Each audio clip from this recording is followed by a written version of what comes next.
to get Surprised that the teams that were going to be representing our countries in the SEA Games, right? Team Liquid ID plus Falcons. Man, like I thought they were going to go, no, it's a little bit further. So that caught me off guard just a little bit. For sure, for sure. I think a lot of things have been surprising across the regions, but before we discuss a little bit more about the other regions, we do have to look at this. Let's take a look at our first poster of the day. 3 Onyx, 1 goal. Is it truly Onic time? So, as a lot of you guys back at home already know that we will be having 3 Onic teams coming to EWC. We have one from the ladies scene, right? We have Onic Pertiwi, we also have Onic PH, and Onic ID. Now the big question is this really the effect of Raja Yeba, maybe? Do you think there's a significance there with Coach Yeb? I think as an organization, Onic successfully proved they are one of the best organization, esports organization in the world. But for the Baba Yeba, because he is like working as a VP right now, I think it's a proof to himself too that he can lead 3 Onic on EWC. It's amazing, right? I mean, especially his influence in ID, where he stepped off of head coach. Onic, they were just not shaky. They were in the red zone. Yep. Once they were number 9, and now they have made it to MSC. So after he stepped in, of course, his influence and impact. But Onic PH, I feel like since last season, clear favorites. Seems like this season, same story. Onic Pertiwi, little surprise there. That's I feel like the only surprise. See, I feel like it's when you have a team that's doing so well and you have a team that also has a lot more insight into it. Because, you know, we talk about Coach Yeb, not just about the drafts, not just about the VOD reviews and all these technical stuff, but also as a mentor figure, right? So when you have a system that works so well and has worked for a long period of time, I think Onic overall has an advantage because the other teams, like the Onic Pertiwi team, for example, can kind of look towards the initial successful Onic and just take some pointers. And if it ain't broke, don't fix it, right? If it's working for multiple years on end, then why not apply the same formula? And I think it shows, again, considering the success of Onic, that formula really is something special. Because if we're talking about the female scene, this is a little bit of a breakthrough, right? Because for the longest of times, especially on the international stage, I think you've casted Unipin series a lot, right?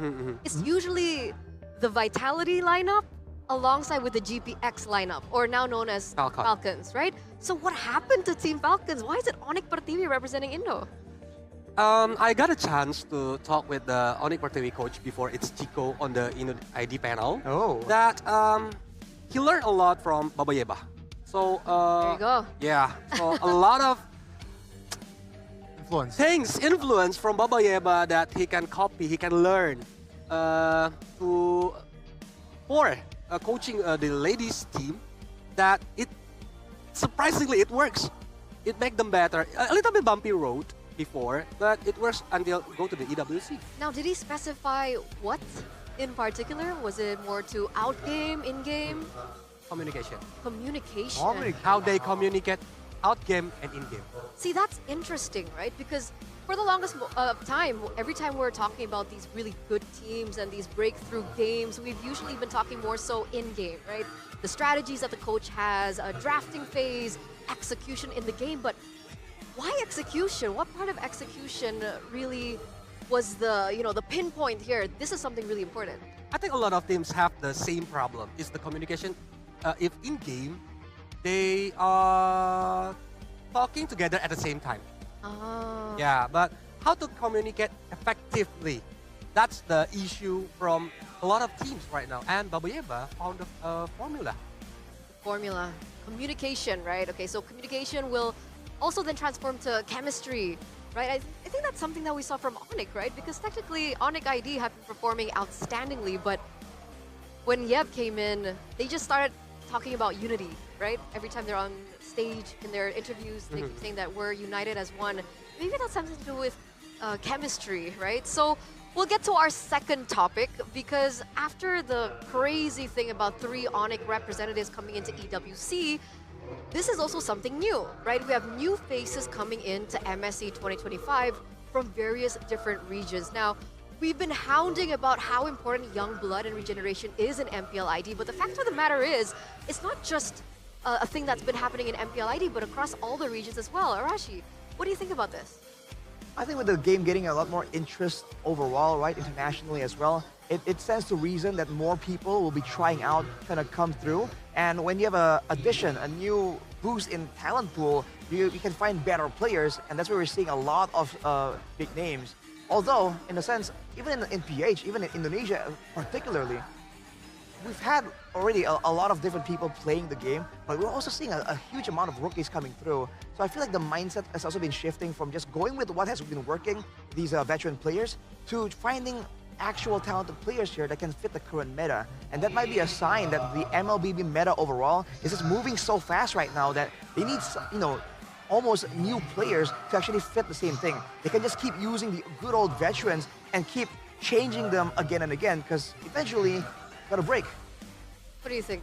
Regeneration, right? I think that is a key into a great ecosystem, and seems like same story here. MSC new face in, and technically, if we take a look at last year's champion, they were the new faces for MSC as well, some of them, and it's going to inspire a lot of new players. We got Prince, technically a new face for MSC, sure, having experience in M series, but MSC, I feel like it's still a different ball game. So let's see, like Prince and as well as the Detective, right? They have international experience, but for the other players like Van Strong from Homeboys, it will be a chance for them to prove, for him to prove.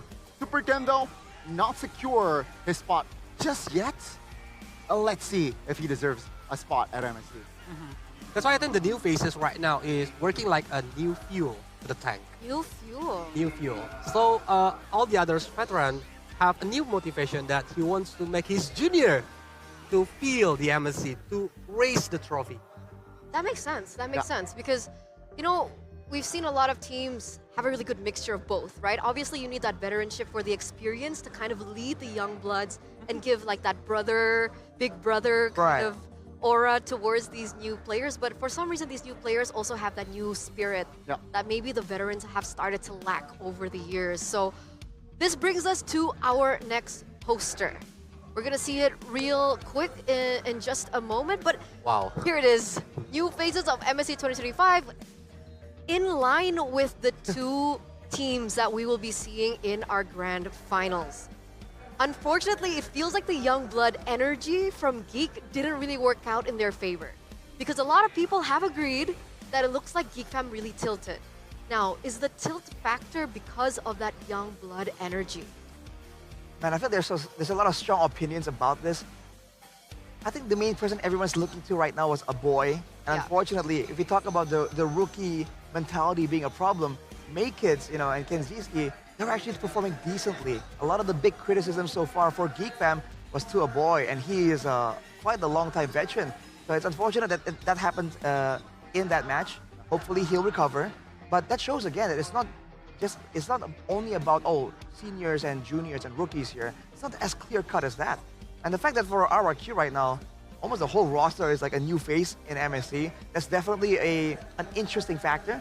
And whether or not it means they're going to be more creative, more daring to try something new, like the Yi Sun Shin, for example, or whether or not the lack of experience is going to harm them, I feel like that's something we have to wait and see, right? Because different people respond differently to different stimulus.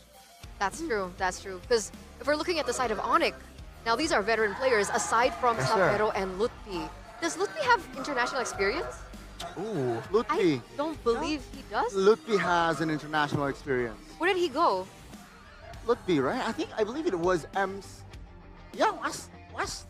No, okay, not last M series. It wasn't Lutpi. Yeah, you're right. I think. Or official, I think. I think officially. Have it right now. Well, okay, for sure, the mid trio. Okay. Right? The mid trio. KAIRI, For sure. Boy, and of course They're Sans. veterans. They're veterans. So they have a lot more experience in that regard. So looking at these factors, I'm actually curious to see and think about what you guys have to say about the power rankings. We're gonna bring the power rankings up from Onic Pertiwi's coach, Onic Chico here. broken down into 4 categories. Up top, we have the potential champions. Second, need consistency. Third, just keep trying. And fourth, good effort, guys. Now, I'm going to start with you, Arashi. Agree or disagree with this power ranking? Oh man. I mean, obviously, there's a lot of teams right here. Yeah. It's hard to just go like agree with everything or with none of it. I feel like a lot of the rankings here I can agree with, but unfortunately, if you look at ID right there, potential champions.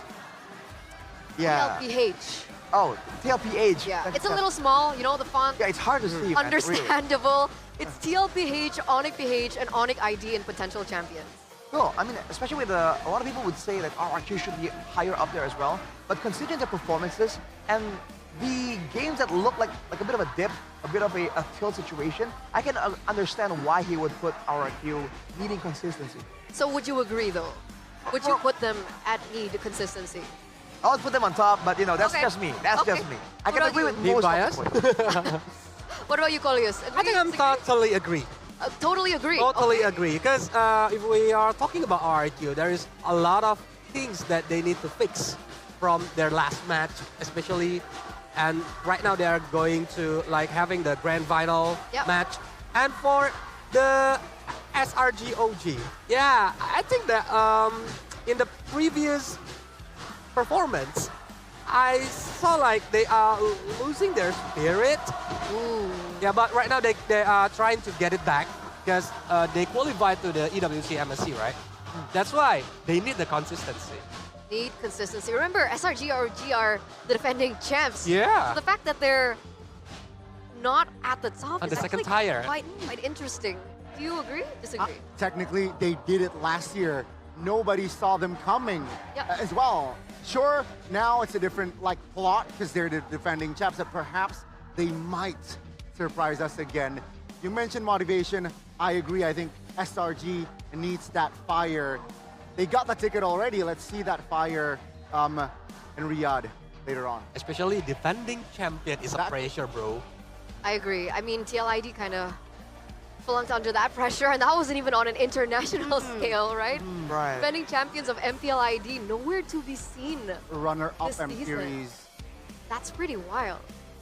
So it really goes to show how far and how fast teams can actually fall off their horse. So we'll see exactly like you mentioned, Colius, how far SRG will come this season. Because I think in an interview, it was Ancha? Is his name Ancha?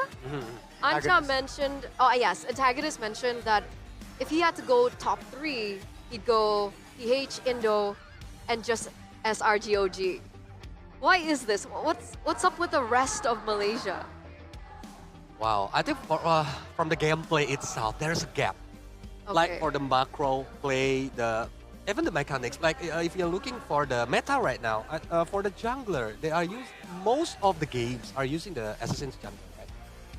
Instead of like Indonesia or Philippines, they are using tank jungler, Yeah. fighter jungler, and Malaysia is more like mechanic based. That's why maybe antagonist means that the other team need to improve. They need to like have the goals, have the objective like SRG right now, if they want to compete on the international scene.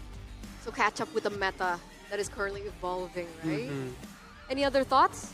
I think it's what is happening in Malaysia. It's similar feel. I feel like when Onic was in their prime, Oh, when yeah. they got the 4 feet in ID, right? It's just Onic and then the rest of the team, and it's a similar feel. You know, every international Onic, always the favorites, but the other team, yeah, sometimes A tier, not S, B. It's a similar feel, I feel, with SRGOG. I mean, I have to agree, man. As of right now, we just have to wait for the rest of Malaysia to kind of catch some of that win and catch up. And unfortunately, maybe they can try and encourage it somehow, have some ways for that, so that the skill level can kind of like diffuse downwards a bit. Because as of right now, it really seems like they're just leagues ahead of everyone else. Because honestly, it kind of happened on its own for MPLID, right? It was always Onic up top for the longest of time, but things change. And if we're looking at the top 3 nation history of MSC, things also change, right? Going all the way back to MSC 2017, first place, IDNS And then the runner-ups and third place, of course, was the Philippines. But as time progressed, especially a little bit of a throwback to last year, Malaysia finally showing his mark and showing their roots in first place, where unfortunately we didn't see Indonesia at all there, barely even qualifying to the knockouts. I don't think even they qualified. Yeah, I already Eagles erased and that Onic. memory. Exactly. from last Even year. even for me, I'm like, wait, what happened to Indo? But it wasn't Indo. It was actually Singapore and Philippines that came third to fourth place. Now, looking at this change, what can we expect coming into this year's MSC? Let's start with you, Rashi. Well, off the bat, I feel like it's a different situation for us because it's just they look so different right now. So again, that confidence that people had in the Sky Kings are kind of, you know, refreshed, restarted. So I feel like the expectations is for them to do really, really well this time. Although, again, with a bit of the history, with a bit of the rookie effect there for Onic as well, I feel like there is some concerns there for the first time going so far out away from the home country, up against teams with different metas, different confusing metas. I feel like that's going to be a big deal there. It is. It is. And yeah, you mentioned it. Let's just play a counting game here. How many flags, how many Philippines flags can you see? A lot, right? And also Indonesia, perhaps close second, not close even, just close. Malaysia won, Thailand won. So yeah, it's, I feel we might see a different flag, either the second or the third this year.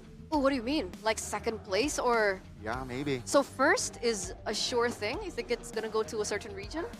To mainstream flag.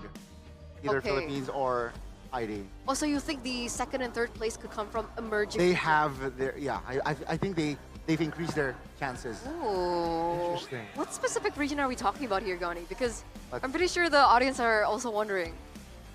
I don't want to talk about it here right now. You don't want to talk about it right now. I don't want to talk about it here. Okay, okay, Yeah. that's fine. That's fine. Quick I- thoughts? I want to continue what Goni said before. I think Myanmar is always the black Oh, horse. okay. Yeah, we are very hard to see what are the gameplay from them, but they always give us a surprise every year.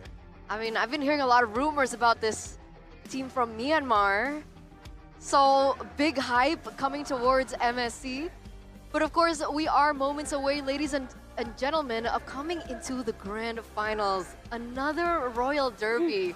Arashi, I mean, I was at home watching yesterday and I was like, I did not predict RRQ to come this far, honestly. Yeah, a lot of people were doubted, man. But Not sometimes me. you just have to believe. You just have to believe. And I talked to them afterwards, right? I was like, congratulations, man. That was a stark contrast. And they admitted, like, man, game 1 and game 2 were tough. But somehow, some way, once we got to game 3, we found that groove in game number 2. And from there, it was smooth sailing, they said. So I'm hoping, capital H, I'm hoping that Just momentum, that's gonna carry on all the way to today's match. What about the opening? What Just, about the just capital H? capital H? Not the opening. So just small openings? I think we're good. Okay, confident. Yeah. No, I like that. You said, I knew it. Was this your prediction? Yep. My prediction is like Wow. RRQ goes to grand final against Onic. So From lower bracket too? yeah, if we see at the pattern, or if you believe at the pattern, usually RRQ is having a bad trip when they are going to the lower bracket, but they broke it Yes. yesterday. They broke it yesterday. They make it to the grand final The right. best of 7 curse as well. Yeah, I think RRQ right now is different. If we're looking at the gameplay against Onic on the final upper bracket, there's a lot of things that they need to make up. Because like a lot of blunder tilting. Right. Like a kiting game from Onic is always giving a nightmare for RRQ. But I think they are like doing their homework, fixing their problems on the final or bracket. That's why for this grand final, I still believe that RRQ can get the trophy for today. Ooh. Same. The Sonic in the building is not impressed. I can feel it. I'm confident still. You know, Confident still in Onic. history-wise, we've only lost once, I believe, against RRQ in particular in the grand finals of MPL Id. So it was season 8, 9, and 10. We only lost season 9. So let's see, right? Let's see this time. I hope it's just a great match overall. I hope we get to see a Game 7. Oh, me too. We Yeah. got it last season, right? Oh, It was RRQ too. Oh man, that's a tough memory, man. It was great for me though. Yeah, exactly. So it shows you again that even though there's momentum at play here, you know, with willpower, with what Ray was talking about, with the spirit, right? If you can muster up that spirit, that willingness to win, sometimes you can turn it around, man. But sometimes you have no idea what to predict, because I think Midnight was talking about this as well. Sometimes in a long tournament, in a big tournament, esports things just happen. Sometimes Esports things just happen. Sometimes, even though on paper, even though the data says A should win, things can happen and B will immediately happen.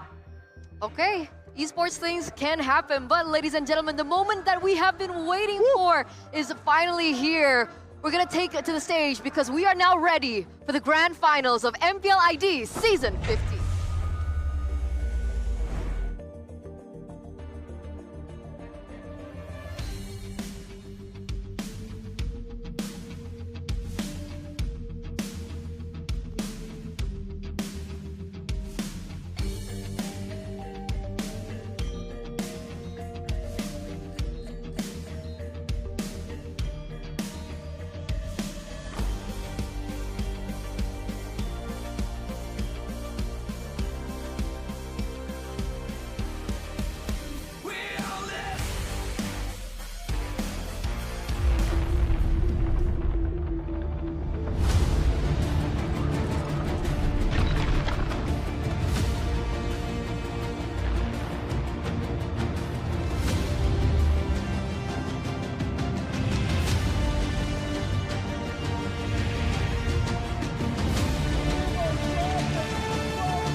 Kalau aku sih sendiri ya cukup lama sedihnya, soalnya kan baru ngerasain itu juga.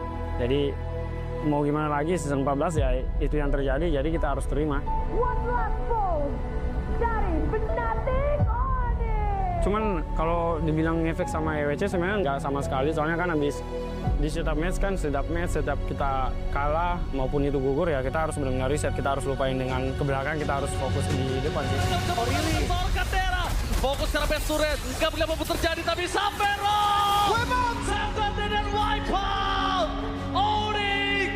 Indonesia mulai bangkit! Pas coach balik, ya sebenarnya dari aku sendiri benar-benar seneng banget. Bisa aku bilang dia seperti bapak juga. Ya yang pastinya player pasti seneng sih baliknya coach Shep. Jadi udah kembali Onic seperti dulu sih. Buat coach Shep, terima kasih banyak.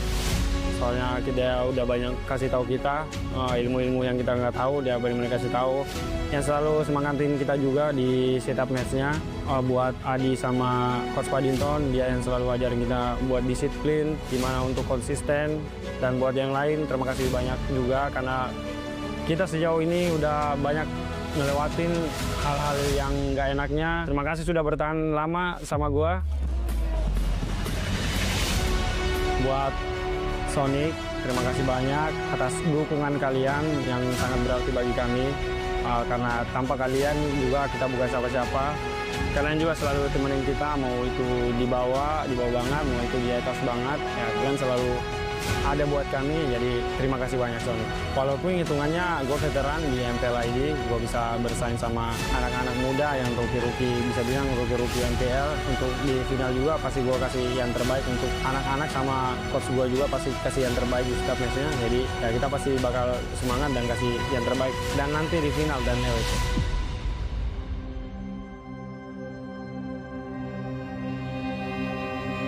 Perasaan gua pas masuk Grand Final dan EWC sih itu udah pasti seneng banget. Apalagi kan usaha gua kan yang dari MDL yang gue lihat dari season 1 sampai season 9 nggak juara, dan setelah season 10 itu juara. Jadi gua pengen banget lah ngebuktiin di OSI walaupun gue udah masuk Grand Final. Gue pengen bawa mereka juara lagi untuk season 15. Dan bukan cuma itu juga, aku juga pengen juara EWC buat Kingdom, buat semua. Jadi pengen buktiin aja. Dan tambahan motivasi gue ya, gue pengen buktiin lah ke OSI, ke semua Kingdom, bahwa gue layak lah buat gantiin Skylar di OSI. Dan gue terima kasih banget lah buat teman-teman gue yang udah bantu gue ngebimbing sampai Grand Final 15 ini dan nggak pernah ngebanding-bandingin orang, terutama buat Bang Kescut dan MMM yang telah ngajarin gue banyak hal, serta gue nganggep lah mereka jadi sosok abang gue buat di Praskim ini. Dan buat Kingdom, terima kasih udah dukung kita dimanapun kalian berada, dan terima kasih juga buat orang tua gue. Mereka udah gue anggap lah sebagai motivasi dan membuat gue semangat hingga sampai saat ini.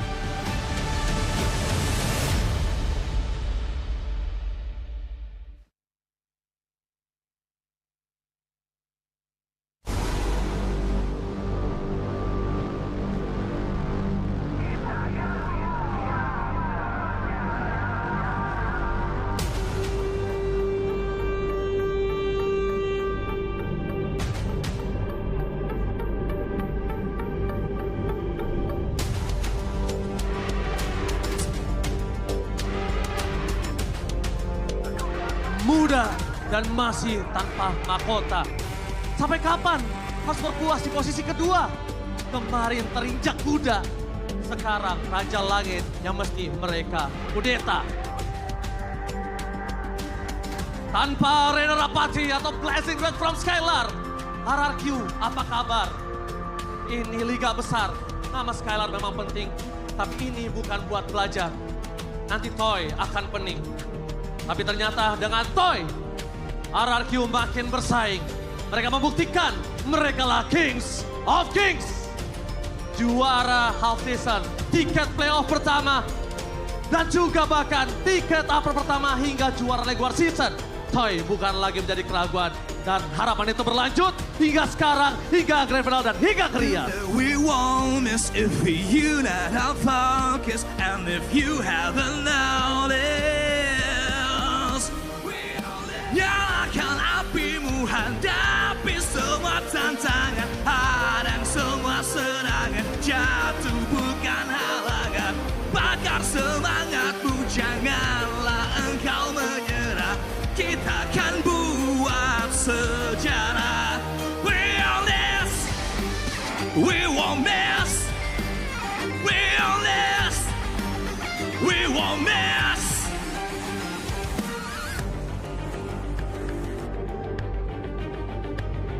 Yep, tolong Yep. Sekilas diingat, Onic butuh bantuan. Sejelas dilihat, Onic di posisi 9. Namun yang kita tahu belakangan, ternyata Raja Langit juga bisa jatuh. Raja Langit bisa di posisi yang sulit. Tapi ternyata diam-diam tumbuh. Dan dengan King Savero, mereka sekarang utuh. Banyak yang bilang masa mereka telah lewat. Tapi banyak yang tidak tahu kalau mereka bisa kembali lebih kuat. Tim mana lagi yang berangkat dari 9 tiba-tiba jadi yang pertama, Korea. Terlepas dari semua drama, kini Raja Langit kembali ke jalan utama. Mata hanya tertuju ke peringkat pertama. Ini saatnya Onic mencari cincin mereka yang kelima. You know we won't miss if we unite our focus, and if you haven't noticed, we always nyalakan apimu, hadapi semua tantangan, hadang semua serangan, jatuh bukan halangan, bakar semangatmu, janganlah engkau menyerah, kita akan buat sejarah. We on this.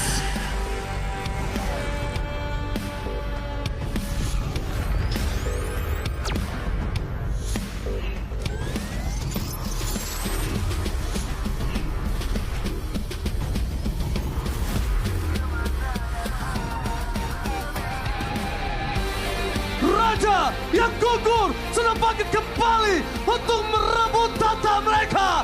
the king of kings, Rise Dragon! Yeah!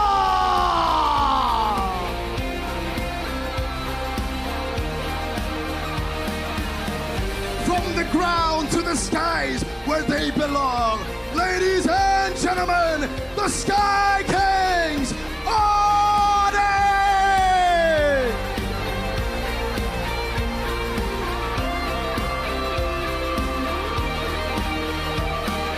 Nyalakan apimu, hadapi semua tantangan, hadang semua serangan, jatuh bukan halangan.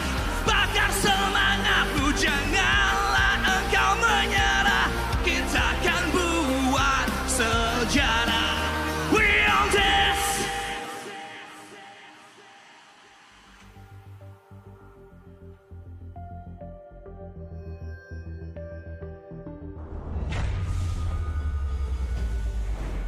We're here and we're all living for it. Ladies and gentlemen, finally the grand finals of MPL ID Season of 15 live in Jakarta International Velodrome.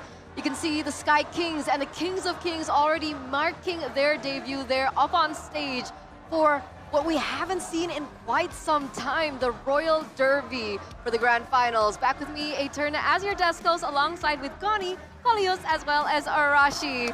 How are we feeling building up to this? I can't wait, man. I can't wait. Because Very excited. especially, it's the Royal Derby, right? Last season, RRQ Id. The previous season, it was Onic and Evos.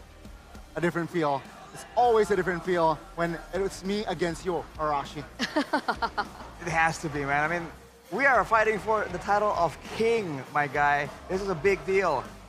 And I can't focus right now. I ran into, can I say it? I ran into someone important there earlier. He's fangirling right now. From RRQ. Man seems confident. He says, we're gonna win today.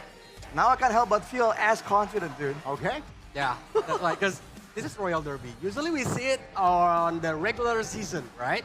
But right now it's the grand final, so there is a lot of stakes on the table. Yeah, it's definitely a different vibe here as we get to our first topic. As we approach the grand finals, of course, we want to, give our players a little bit more time, so we have some time as well to discuss the Royal Bestie. It's been the Royal Derby for quite some time, but for season after season after season, marking season 8, 9, and 10, it was these two teams always meeting each other in the grand finals. And finally, we get to see them up front, up first, and close up once again. How's it feel coming into this? You know what? It's a different feeling because season 8, season 9, season 10, it was Onic who were sent down to the lower brackets, become champions in season 8 and season 10 from the lower brackets.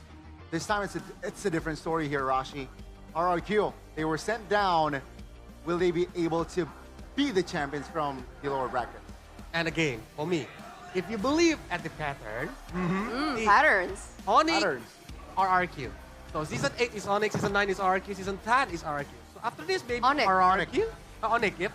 Because Onic, RRQ, Onic, RRQ? Ooh, I mean, that would benefit Arashi there. Yeah. And speaking of patterns as well, we already broke the best of 7 curse just yesterday as well. Okay. So, and you have to remember, there was the whole issue about lower bracket meta. Okay. How you're still on fire, you're still having the momentum from the previous match, whereas the guy on the upper bracket, they've been chilling. So, man, I can't really predict, but I'm feeling really good about this. I'm gonna triple down. Ooh. Triple down. Pattern. Last year, Jakarta International Velodrome, Onic lifts The trophy? the trophy, MPL Id. So, yeah. Jakarta International Velodrome, it's our home. Oh, okay. Those are big Claiming words. this whole stadium, dang. Claim the whole stadium.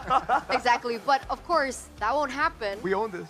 if Mr. Keskute, Big Brain, has anything to say about it, right? Because of course, looking at these two teams, other than the fact that they're already equipped with amazing players, of course, we gotta look at the people behind what's going on, right? The battle of the masterminds. On one side, we have Raja Yeba, and on the other side, we have Keskute and NMM, who, up until this point, has shocked a lot of people, not just regionally, but internationally, when it comes down to the drafts. Now, looking at the games and playoffs, it looks like KAIRI or RRQ has played a lot more games, but it turns out in total unique heroes, they actually have the same equal amounts. Now, do you think that today we'll be seeing new debut picks or profit picks from both of these two teams? I feel like hidden strategies, we won't really see too much. But if a particular draft has a unique and unusual solution, I believe both these coaches are very willing to just go with the unexplored, go off the the beaten path, and just go for something that we haven't seen so far. So considering the drafting game is going to be so important here, with both of them so adept, I think it's going to be really good. And I really like that they aren't really going with the same strategy, as in, okay, one hero in the jungle is surprising, but like everyone is on the same page. One of them, Coach Jeb, is going with the Julian. The other, KAIRI, going with the Yisun Shin. So they're finding different picks that suits their players, and I feel like that's a great route to go. Hey, for me personally, if you are talking about the Coach Yap and KAIRI, I can say they are Einstein. Einstein. Yeah, because I think both of them are very consistently going through the upper bracket every playoff. Like KAIRI, when he is coaching Bigatron, yeah, he goes to the upper bracket, and now RRQ, and Coach Yap too. But if you are talking about like the cheese strat or even the unique pick for today, maybe we can see something. I hope we can see something new. Like for example, we didn't see any Volier, we didn't see any Lolita who's being used on the MPLPH, or maybe Gord. Okay. Gord. So Corey nice feels that there's room for more, but There's room, yeah. uniquely enough, these unique picks don't 100% always work, right? YSS, okay, worked, but like Luo Yi in the mid lane didn't work out for Lilia. them. I mean, Lilia in the mid lane didn't work out for them. What else didn't work, yeah? Ruby Debut. for RQ? Initially, Yisun Shin did not work as well, by the way. You have Yeah. to remind you. Yeah. Initially, right? So there's always going to be some room there to try things out. And there's going to be margins of error there that they have to try and calculate here in a full best of 7. Yep. Those games are, are resources that they can use to try out new strats. Because those resources are going to be very important for the mid trio that we're looking at right now, as they are going to be in a showdown for, once again, the Royal Derby here. On one side, we have KAIRI, Sans, and Keyboy that we've talked about in the pre-show, saying that they are veterans, they have a lot of experience under their belt. But on the other side, the only veteran that we see is Sutsujin, essentially, right? Idok and Rins have been a part of last season. They were able to make it to the Grandfinals too, but they're not as equipped when it comes down to the experience if we compare it to the opposite side mid-trio. With this glaring difference, is there something else that we should be looking at to differentiate these two? I think most of the Indonesia audience know how KAIRI, Sans, and Keyboy perform, how scary they perform it. Yeah. But I think for Susujin, Idok, and Riz, they are always improving. Like for example, when I saw the first game against Geek Farm yesterday, that my thought is like, oh my god, are RRQ going to lose? Are they not gonna make it to the grand final? But they got improved on the second game until the last game. So right now, I think the three of them have the biggest chance to show, to prove they are the best trio meet on Indonesia right now. Because last time we compared it to trio mid from Geek Fam. Yeah. And unfortunately, we had to say goodbye to the trio mid from Geek Fam, right? So do you agree? Do you think that there's still level of adaptability that RRQ's mid trio has over Onic? I mean, imagine a cup. Keyboy, KAIRI, and Sans, their cup is almost full, if not is already full. Experience with their, just experience. But Rins and Idok, barely half, right? So that's why the improvement comes, and I do believe have potential if KAIRI guides them the right way. And look at KAIRI just earlier on camera. Back then, the meme was when KAIRI is smiling on desk, that means that they're gonna win. So he's looking pretty happy. Unconscious here, for now at least, you can see Coach Jeb having a bit more of a stern look. So gather what you want from there. But yeah, I do agree, man. With the rookies, there's just so much more potential for growth. And the fluidity, right? The experience gives you understanding on how to react to certain plays.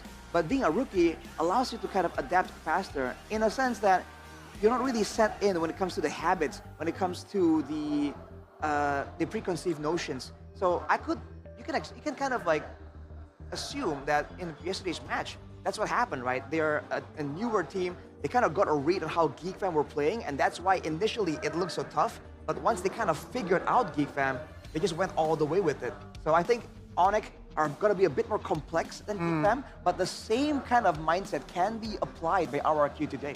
Now, I like that you mentioned that because a lot of people have had concerns regarding RRQ and their lackluster ability when things don't go according to their plan from the early game. So as we're getting into the drafts, ladies and gentlemen, presented to you by the official tournament smartphone Samsung Galaxy S25 series, do you think that that problem has been solved, Coleus? Do you think that RRQ are now better in the late game when things don't go according to their plan?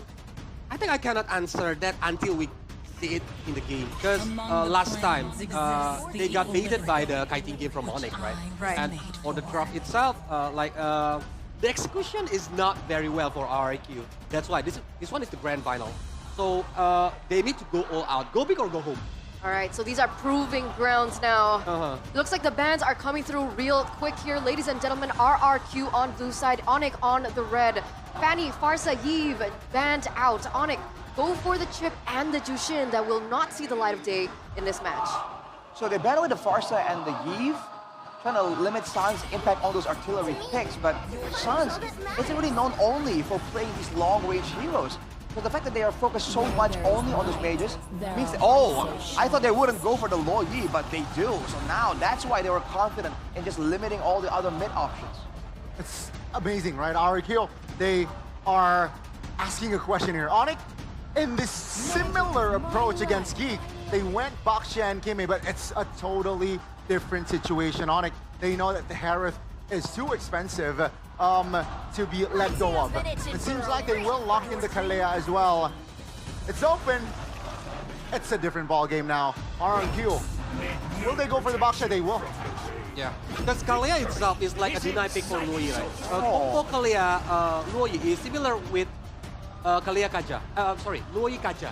The pick-off combo that can be used by RRQ. That's why they deny using the Kalea, but now the Baxia and Moskov, they want to play like the team fight game, but the Moskov can do the split push. And they want to make sure that they have rotations across the map. Remember, the diversion now is not only for going for pickoffs, for going for ganks, it's also to rotate around the map and have that pressure. Compositions that used to fail because they are too slow in moving around and clearing waves can now be enabled by this Lo Yi. So depending on how RRQ want to play this, they have that option to even carry it all the way to the late game. But with the Baxia, I think we can expect RRQ to go full on to try and fight for the first turtle. This seems to be the idea that they really like doing. But with Onic having the Kalea and Glue, there's plenty of fighting power and sustain built in for now. I like the early game. I think you're right. First turtle will be, for now, with the Glue pick, at least it's going to be tough for RRQ. I think Onic, they are going to draft themselves, especially the last two picks.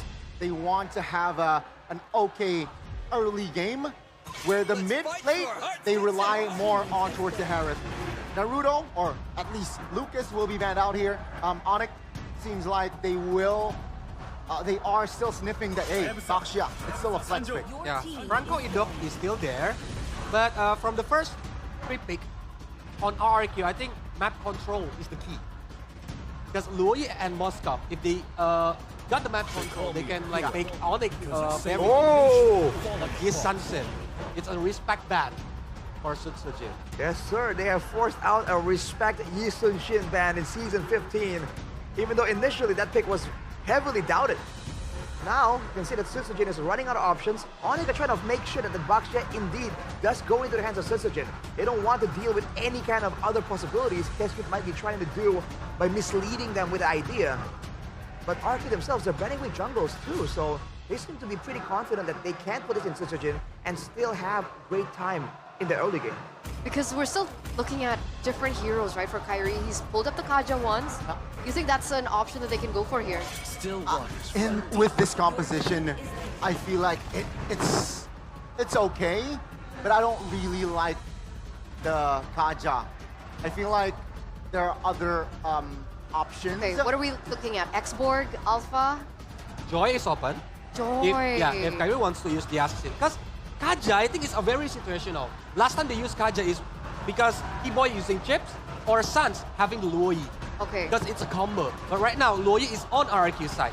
That's why I think Kaja jungler for Onic is very hard To execute. situation right now. Yeah. Okay. Yeah, and honestly, they don't have enough like follow-up, enough damage to follow up on a Divine Judgment. Vexana, after a long time dipping away from the meta, finally back at it here. In line with the whole team fight idea, the RRQ, almost a signature pick for Dyron, and Sutsujin on the Joy, something that Onic prefer over the Yisun Shin. So I assume they have a plan for this, unless they really believe with the Kalia alone, they can stop Sutsujin's play across the map. So this is a big thing, right? Because technically, against the Joy, would you pick the Fredrin here?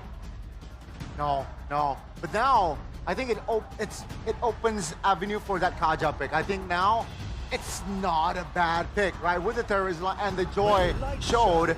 Oh, that's bold. Yep, that is bold. Both statements coming in from both teams as we're going to get into our first game in this best of 7. Casters, take it away.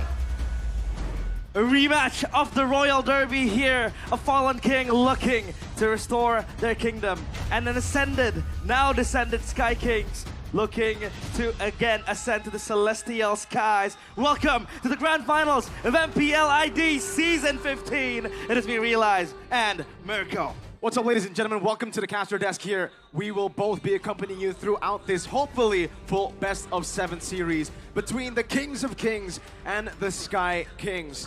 Just in a bit, we'll be getting into the Lana Dom, but what do you think about the drafts? The Vexana pickup and the Lancelot, a KAIRI special. It was used, I think, quite some time for KAIRI, but I think it was forced into the Lancelot pick as well. Yeah, again, the Yisun Shin bans, you saw the Ling bans as well. The fact is, right now, if you don't get damage dealing in the mid lane, it usually gets kind of tough. Really good angle of attack by RRQ. They ban out Farsa and Heave. They pick the Lo Yi away. Yeah, so Lo kind Yi. of force Sans on a pick that is utility. You don't want that on Sans. You do not want that Vexana pick on him, but here we go to the Land of Dawn for game number 1 in this Grand Finals best of 7 of MPL ID Season 15. Whoa. Welcome. Right off the bat. Early win for the Vexana. I haven't seen the Vexana in quite a while. Just because, you know, obviously there usually are better picks in the first phase, but it's also strange to think that finally now we're seeing Onic utilize more of the last pick Lancelots, the last pick junglers. We've really just been seeing, especially when the Hayabusa is open, KAIRI pick it up. Edoc already stopping KAIRI. Oh, Spear of Misery. Kaikon in the bad spot, has the red tree, secures it. The pressure early on by RRQ, that was actually a coincidence as well. Toy was in the neighborhood where KAIRI was taken down to an instant, and now this Baxia pick. At first I thought it was going to go to Tutsujin, but then flex onto Edoc as Keyboy wants to look to advance towards Tutsujin, but no, Tutsujin will just pull away. But the question is, will this Vexana pick be enough to stop the advances of the Joy and the Baxia? So far it has looked quite enough. Look at that damage. Trading in the mid lane has never been so easy for Sans. Cursed Blast landing on Rins, and Sans' spacing has been phenomenal this game. I don't think he's gotten hit by a single dispersion, rotate, no yin-yang reactions. He just walked away from it pixel perfect. At least he's able to survive the early game, the early burst coming in from the Lo Yi. Not yet level 4, so no Eternal Guard that might help him in the engages. Tyron is here, Sutsujin comes in as well. Good terrify, Sutsujin coming in. Electrifying beats already popped by Sutsujin. Keyboy taken off the wall by Edoc. This turtle fight will be very, very important. Sans, flickerless, no flicker. That is information in a very, very expensive battle spell. KAIRI close by as well. Look, base, but split.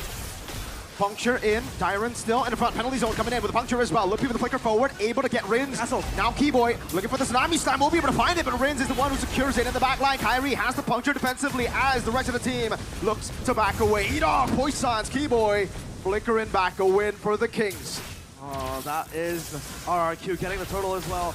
They were unable to kill KAIRI in the very first altercation, but at least Dyron is spacing him out, and KAIRI is not given the space to play as the Lancelot. I mean, sure, you would argue that Lancelot is a mobile assassin, so much escape mechanism, so much potential of possibly contesting that objective, that neutral objective, steal it, or just take it straight away. But as of now, RRQ, they have one mission in hand, and that is to screen KAIRI out of that possibility. Manathon predictions by the new application, go pay. You know, it's a split of both. Yeah. This is a fair split. Oh, it's actually in favor of Onic. We got 4-2 only. Arashi and Kolius have gone for RRQ.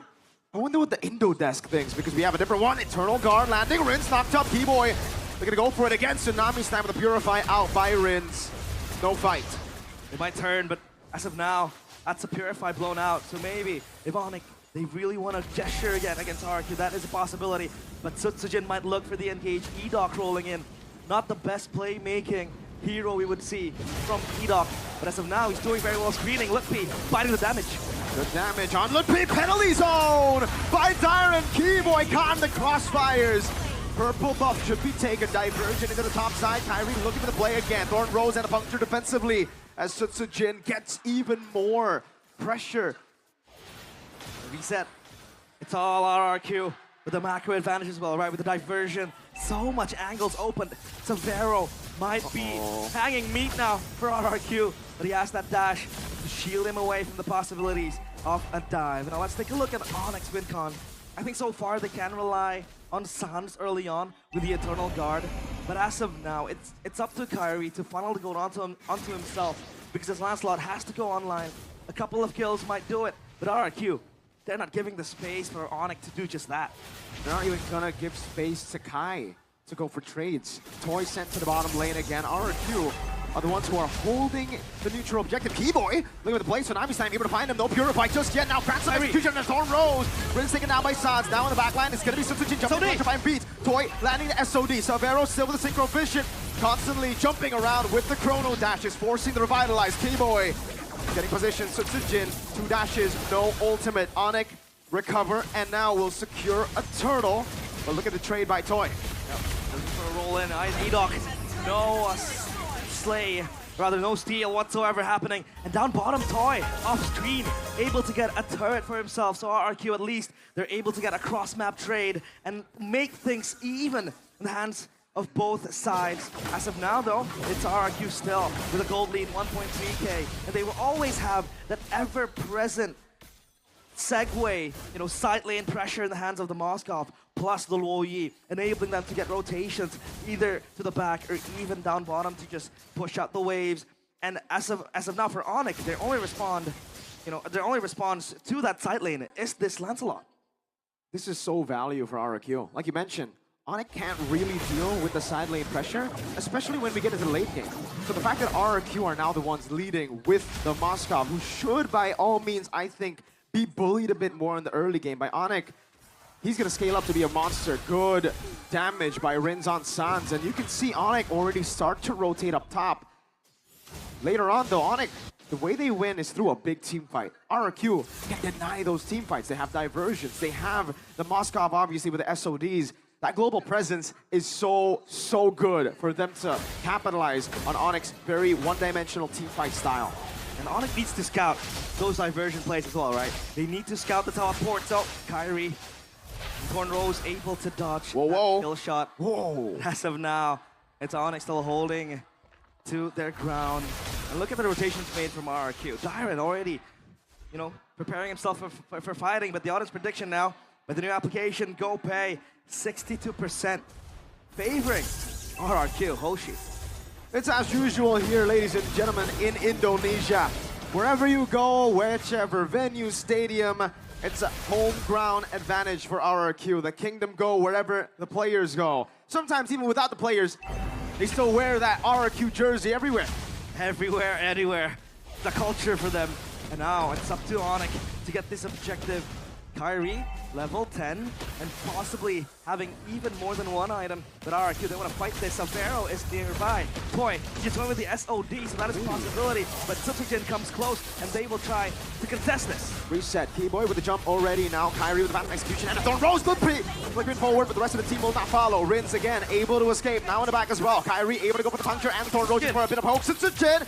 Electrifying Beast, Tsunami Slam, locking him down, Eternal Guard with the combo, Severo comes in with the Toy, SOD lands, Sutsujin falling, Toy still up top with the farm, Kai gets another, Tyrant Sutsujin down, Toy up top, Kai jumps in with the puncture, and some execution! He goes in, and that's KAIRI! Finishing off Rins! And KAIRI's tail, a cold assassin. But that was KAIRI as his wingman. And up top though, away pushing for RRQ. So at least they have that value. But still, Onic, they swing it to themselves. And that orange buff for KAIRI too. RRQ have to play way slower. Again, they have that global presence. They have someone in the side. They cannot be reeled in to a battle like that. Remember, Onic, they're the better team fight comp. They have so much CC, overloading even Sutsujin. But at least with the SOD, right? Even if it hits and it's not favorable for you to take the fight, you can still push up top. You can still make that side push happen. KAIRI, assassinated, might be a possibility. Shield Unity. Oh, Kai again up against 4, no problem. This gets away, makes it look so easy. A trade though, but it's only a tier 1. RRQ definitely getting the value out of that. Well known to make the escapes, and that is just him not breaking any sweat. At least Edoc is able to, you know, exert that pressure to keep on pushing. And Sans gets that Blood Wings extra defensive, you know, tool for him with that extra shielding. But Swift Trinity by Toy with the 3 items, he's ready to just join the fights. But again, side lane so far has been his priority. KAIRI, Tsunami Slam! Tsunami Slam and lockdown, all in from Onic. Gone. The Mercenary has been dealt with. Savero in the mid lane all alone up against Rins. Now jumps in again. Revive. Tyron goes in. Rins gonna be slain. Savero all alone. Now the SOD lands again, but it's only gonna be a tier 2 as KAIRI collapses. And Onic will find him mounted on Phantom Execution. Kai just does not miss on this lance. The Sky Kings roar in game number 1. That was Savero in the backline looking for Rins. But KAIRI and the others followed suit. Tyron, that is not what we expected from him. The penalty zone did not penalize any of the Onic members, and now they have that Lord for themselves. Up top, it's still pushing for side of RRQ Hoshi, but at least Onic, they're able to stabilize everything. That was mad disrespectful. Realize penalty zoning, Bigatron's trophy cabinet. Hey! What? Don't do him dirty like that. Anyways, Toy, he looks pretty good now. Despite, again, not being able to win there, he's 0-0-0. He's still farming really well. Yeah. And he's getting closer to that item power spike. Now, technically, the 3-item power spike is what you're waiting for, but against a composition like this, I'd say Rose Gold Meteor is probably when you can finally start battling it out. But just as I mentioned, that Savero gets Holy Crystal. Holy Crystal. Big, big power spike. And even BOD for KAIRI, so at least that adds his damage even more. But now the real-time victory rate presented by the official tournament smartphone Samsung Galaxy S25 series is 64% for Onic. Tsunami Slam though. Again, over to Edoc this time with the Revitalize, still able to survive with the Poisons too. Lutpi brought back by the Yin Yang reaction Lord, dealing with the tier 2 in the mid lane. Good wave management by RRQ. They keep their losses at a minimum. They hold it. At least they're able to stabilize everything again.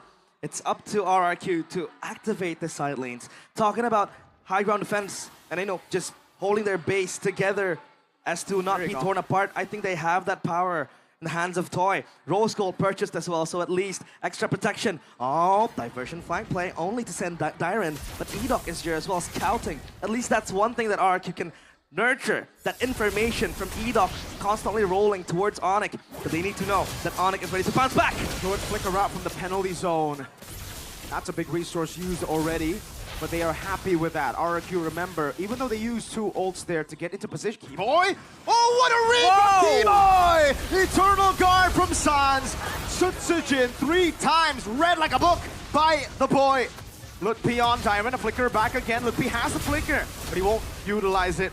Kai cutting the wave up top. KAIRI, his spidey senses were tingling and was able to get that Sutsujin lockdown, Tsunami Slam onto the Eternal Guard. And I think that's another synergy we can talk about, Miracle. Tsunami Slam, Eternal Guard. So it's basically you getting knocked up to get knocked up again. That lockdown is still there. But the question is, can Onic burst down the targets as quick as possible? With the Lancelot, that might be feasible. With Harith as well, that is a possibility. So RRQ now, what do they do? Because the Tsunami Slam is going to be the main engage tool for Onic. They have to be able to peel themselves back, distance themselves from Onic. As of now, Sutsujin, 1-2-3, Rins, same stat as well. They're struggling. They really are. it's going to be tougher as we get towards, I'd say, 15 minutes. Again, we were talking about the late game possibility for RRQ, but now I got to dial it back a bit. RRQ have just not been able to utilize it as much. I think they're really scared of that AOE CC chain of Onic. They can bait out Purifies like it's nothing, so Toy has to be extra careful. And that's why they've lost Prio even in the side lanes. High level 15, the Mercenary very close as well. Puncture coming down, now Edok gonna be caught. Phantom Execution over to the Lord. Diamond gonna be caught again with the Eternal Guard, and the Tsunami Slam. Oh! SOD doesn't land. Sun Jin caught in the bad spot, has the Electrifying Beats, and now Savero! That goes for the assassination. Severo goes for more. The double kill connects. Lutfi in the back, just harnessing the power. Dyren mounted up. What can he do? Terrified now. The Curse Blast coming down as well. Oh, they're toying with Dyren at this point. 5 members, good penalty zone. But what is it for? It was a desperate attempt to survive. Reminiscent of Season 12. Dyren with the solo hold, penalty zone 5 men. But this time, it's a different era. Onic, they might be marching for the base, looking for the siege as well. RRQ, can they hold this? The Lord respawn, pushing forward, and they get that inner inhibitor. Yikes. We saw that damage. Thorn Rose. That's why it's difficult for Toy. You want to go Rose Gold Meteor to deal with a lot of the damage, magic damage dealers. But then there's Kai on the Lance, a signature pick. Edok. Uh-oh. Shield Unity already using the back line. Kiboy! Finding the pick with Eternal Guard. Now dive with penalty zone into the back line. Sutsujin looking for the play. Severo still with the Chrono dashes. Able to kite away. Lord is already. Lutfi running away. Toy with the chase again. One base turret. That's it. 1-for-1 trade. It's Zyra and Keyboy both down. These RRQ are still able to hold their base. And now it's up to Toy to wave clear all the minions coming in towards their base.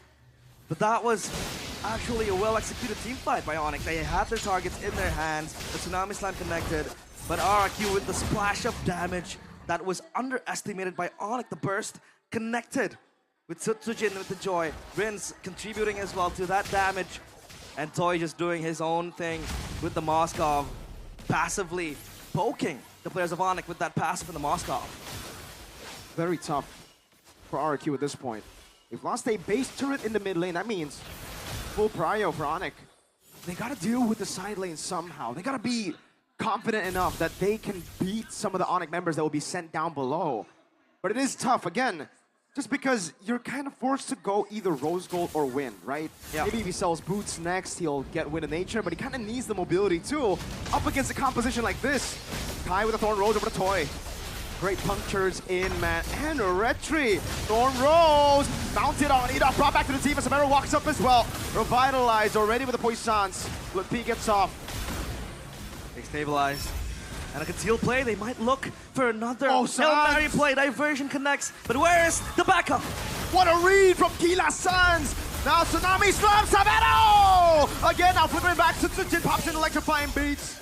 Onic wanna go for it. Not finding the wall, Keyboy Toy! He's been waiting the entire game just for Onic to all in on him. Now it's only the Mercenary left. The Mercenary looking at the broken castle walls. Onic might punch for the end. The crystal is exposed. It's only up to Sutsujin. Onic with a statement game one, 17-3, 6.4k gold lead. Kila Sans with a crazy read. We're getting back there. Realize from the ground to the skies where they belong. Slowly but surely, we're not just seeing glimpses of that prime Onic of season 11, 12, and 13. I think it's about time we see the whole picture. It might be an upgrade, who knows? But time and time again, Onic has been able to show that maturity. The read was so perfect, and RRQ had, underlined boldly, had to go for that play. They had to look for one small skirmish, one small team fight that they could leverage on the back of a diversion play. That Hail Mary play had to happen if they wanted to go back and chase down Onic. The advantage, the differences, the discrepancies was way too far for them to really deal with. And going Rose Gold, Onic just forcing RRQ in an unfavorable position. There's too much damage. Look at that greed though. Yeah. Diversion, Sans catching them with the glowing wand, Curse Blast. It wasn't timed, like, he got the Curse Blast, but I don't know. I want to look at the interaction again because they didn't get caught by the damage per se, but the glowing wand was on them, giving Keyboy, I think, vision for it. Sans is ridiculous, man. I don't know what Yeb does to him every single time he's in the roster, but the monster's back. The Gila in him. I can see it in his eyes. Crazy. It's Sans. And now it's up to Heskute and Co. to go back to the drawing board again, re-strategize. As Onic again pulling masterclass after masterclasses. And now it's up to our panel to break it down. What has happened in that game?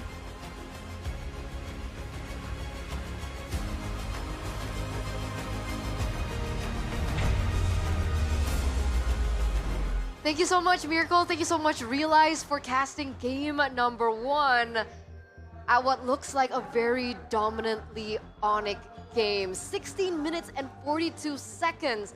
Let's break this down just a little bit more, right? Because for the entirety of the playoffs, we've been talking about utility mid laners, how it's not really a thing, but the Vexana seems like it really works well with Onyx playstyle.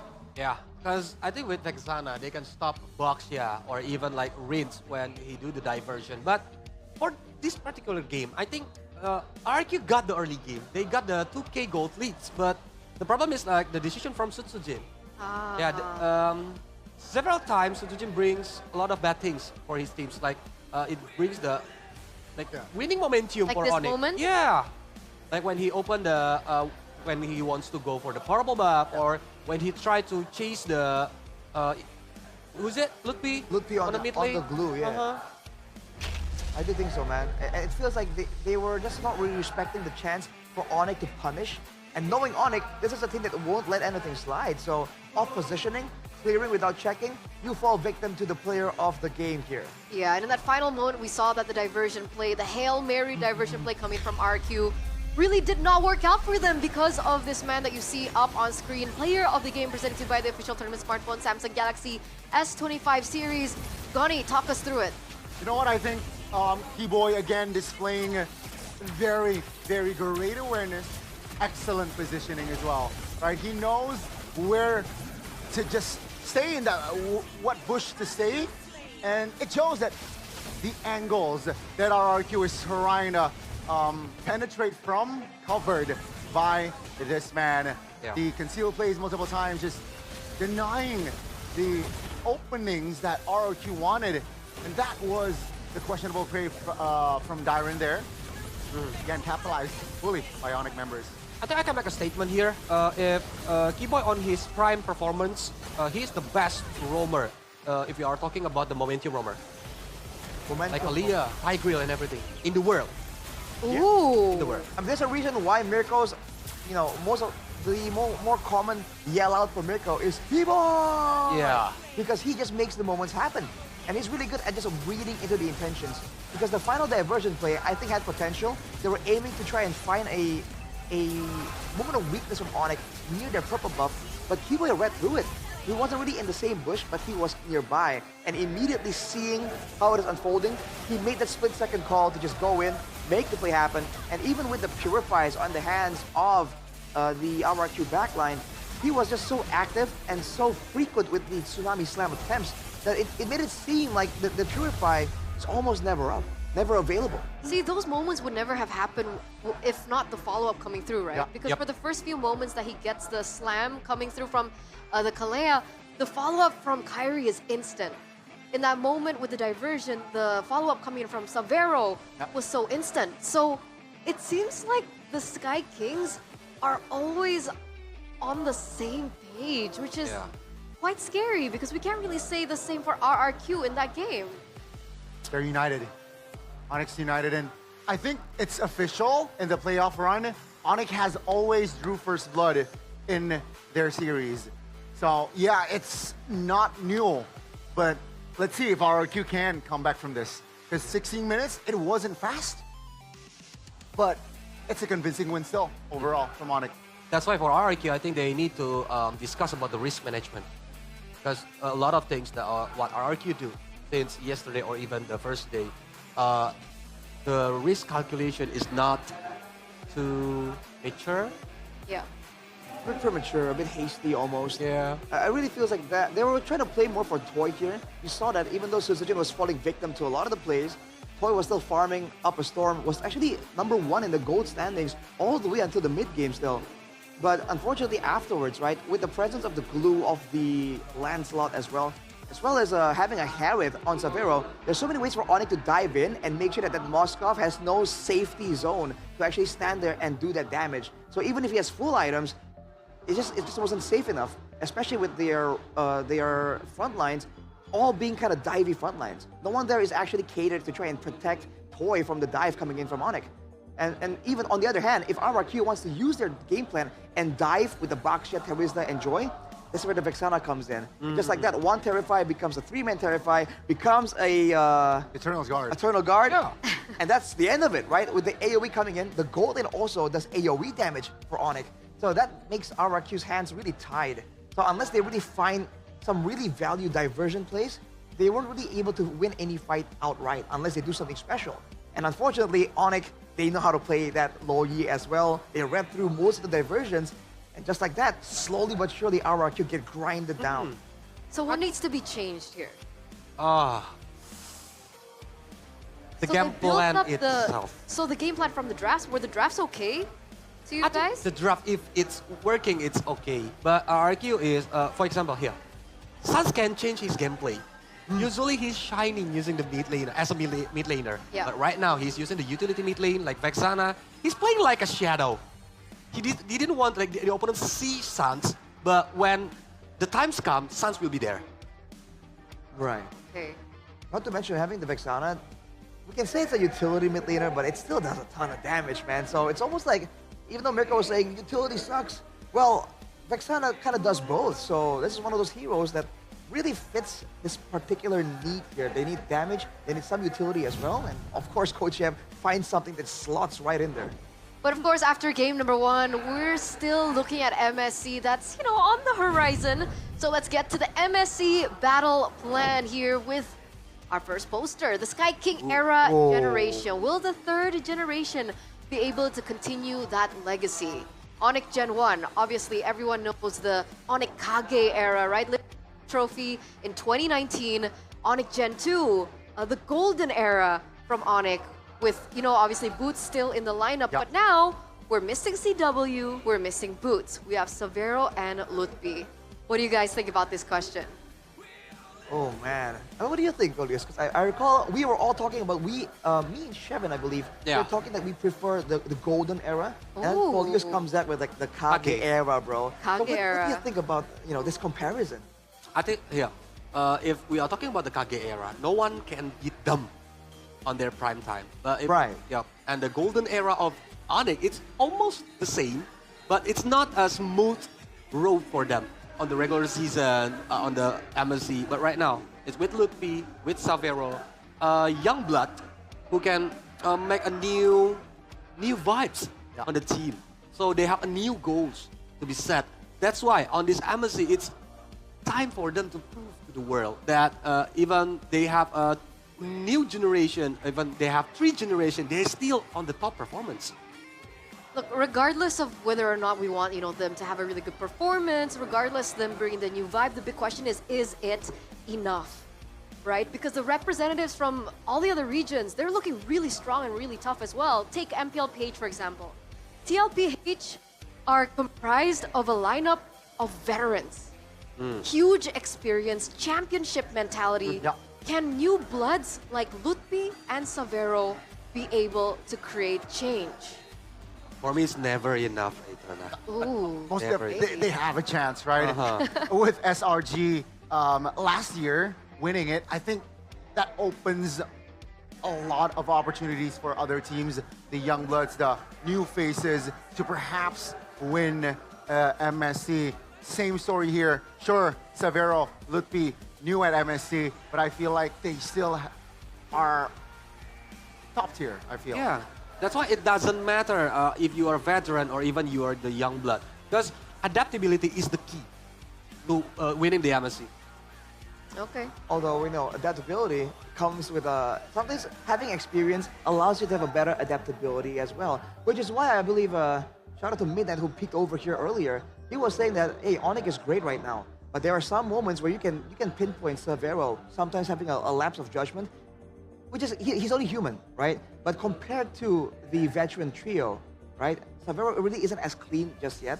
So that stands to be one of the things that Onic have to kind of iron out, have to kind of let Savero catch up to the rest of the team in order for them to have a full-on balanced 5-man gameplay. Because in the highest level, dude, one person having the wrong idea, not on the same page, that could be catastrophic. Yeah, it breaks games, it breaks momentum, and those things are definitely huge when it comes down to the international landscape. Because Savero, he's looking at veterans, right? Oheb, Kalra. Ooh. Like, these are not unfamiliar names. These are legends coming into MSC. That's pressure.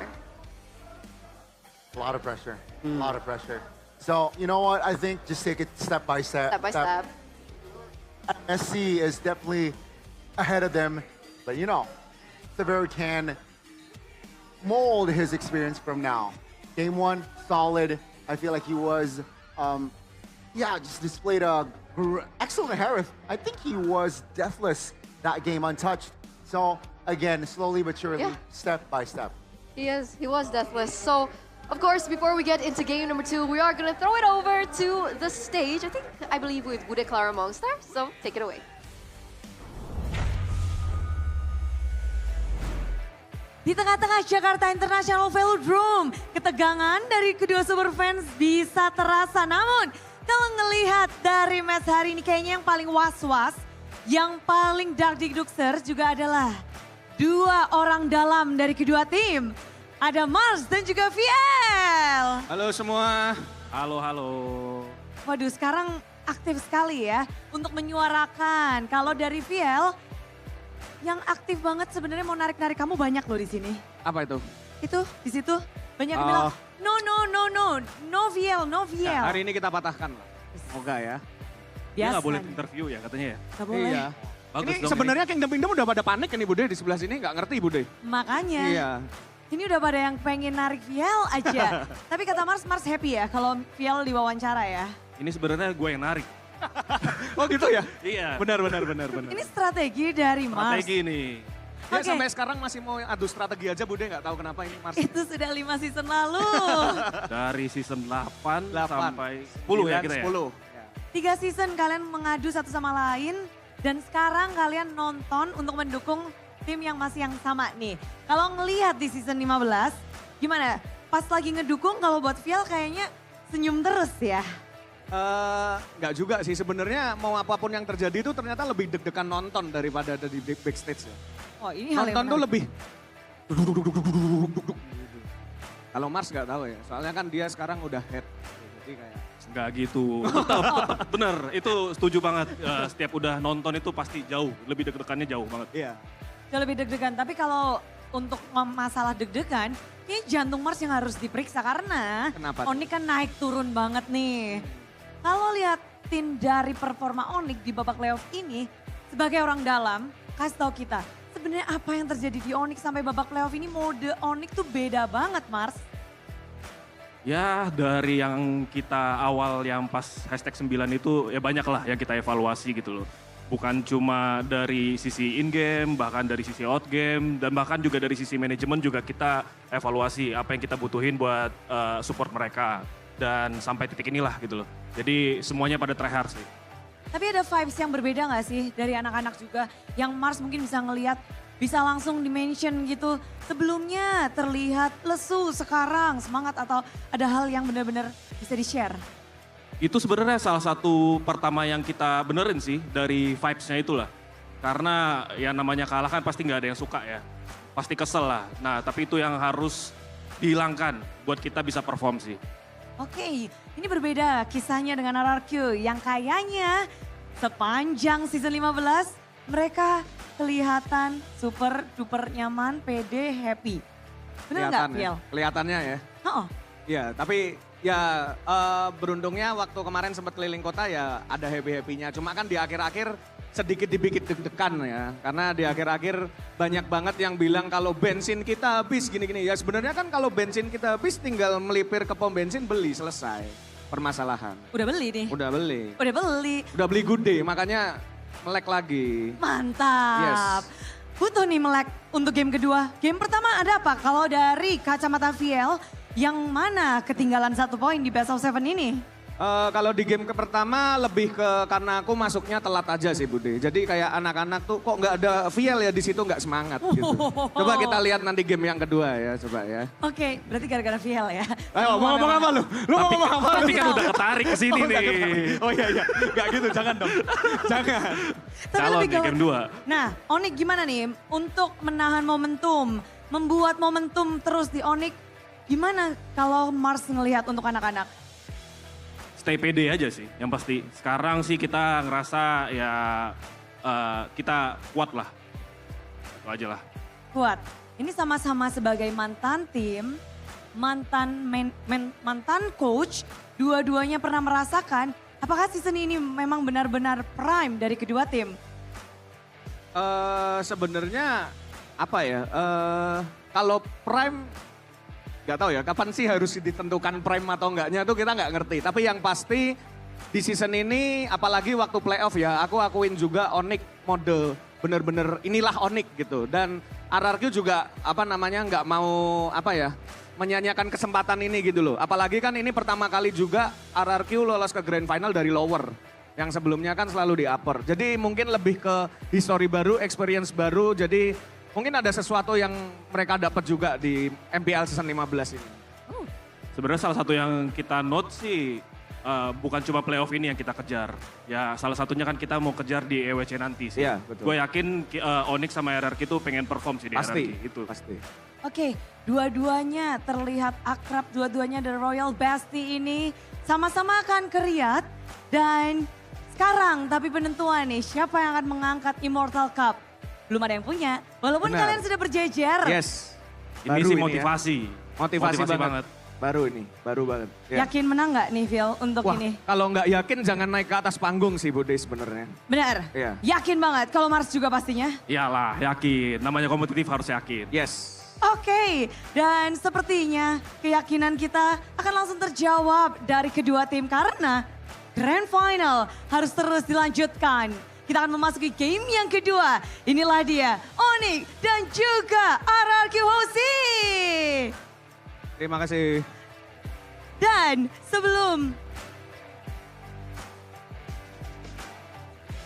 ada yang spesial, sebelum kita masuk ke dalam game yang kedua, tentunya ada BBG. Di mana semua yang udah punya GoPay pastinya sudah tahu. Karena jika kalian udah punya GoPay, kalian nanti bisa ngedapetin GoPay coin secara cuma-cuma. Dan kita akan langsung aja tunjukin caranya buat para super fans yang telah hadir, yang udah pastinya hafal juga. Bude di sini akan menunjukkan caranya. Inilah dia cara untuk mendapatkan GoPay coins. Pertama-tama pastikan kalian download yang udah punya bagus. Dan setelah kalian punya, buka GoPay-nya. Lalu buka kamera. Setelah kalian membuka kamera, kalian nanti bisa nge-scan di QR yang ada di layar putih ini. Setelah itu klik buka hadiah dan otomatis GoPay Coins akan masuk ke akun GoPay kalian. Udah pada siap belum nih? Waduh, Jakarta International Velodrome. Inilah dia, GoPay hadiah GG. Semuanya langsung gercep dan scan.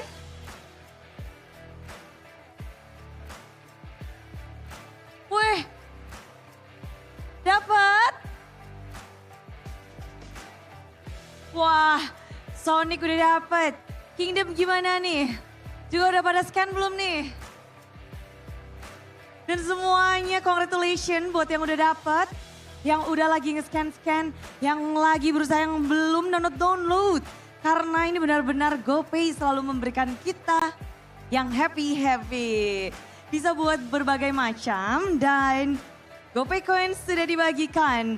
Kita masih menunggu poin kedua akan berada di tangan siapa. Jadi langsung aja kita akan kembalikan kepada para panelis untuk membedah seperti apa jalannya game yang kedua. So panelis, monggo.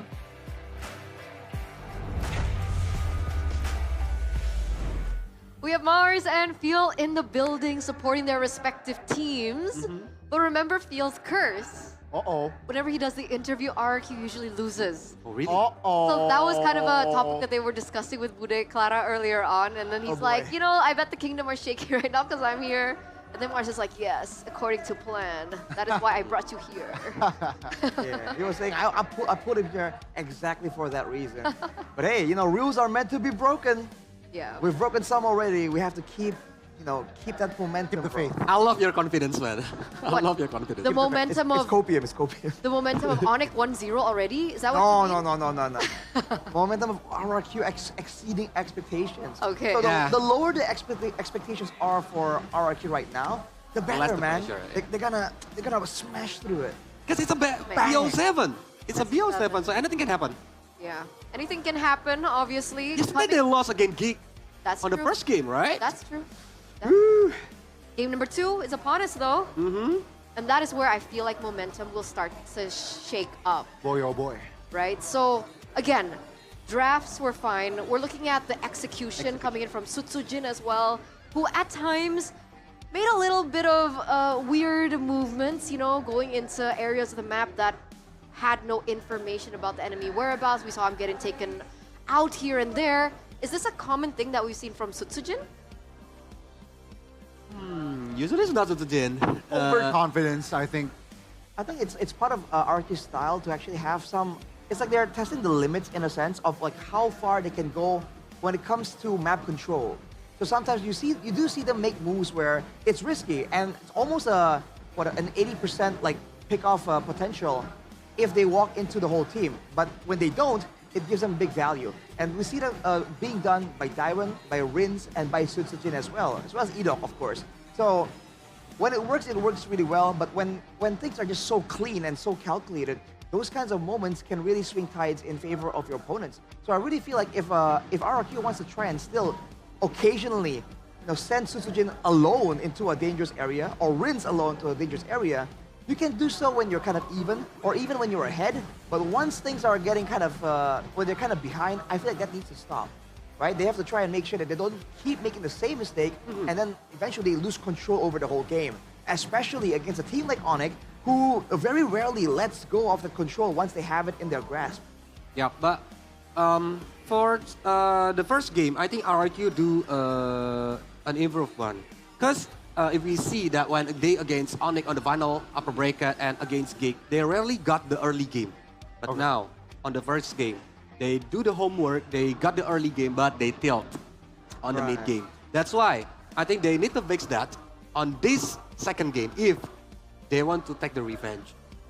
I completely understand your point, Golius, but I do feel like that Onic, they understand that, yeah, like first 2 minutes, their composition isn't that strong. Sure, they have a Kalea, but after that first, you know, interaction, that first hurdle, okay, Onic understands that, okay, we're not that strong for that first 5 minutes, so they played a little bit laid back, wait for Severo, especially hitting that Holy Crystal, then they start to be more active, start to look for counterplays to equalize what they lost in that first couple of minutes, I have to say. So yeah, RRQ improved early game, but what's next? That is the crucial question. Can RRQ get that early game and translate it to the mid game? Yep.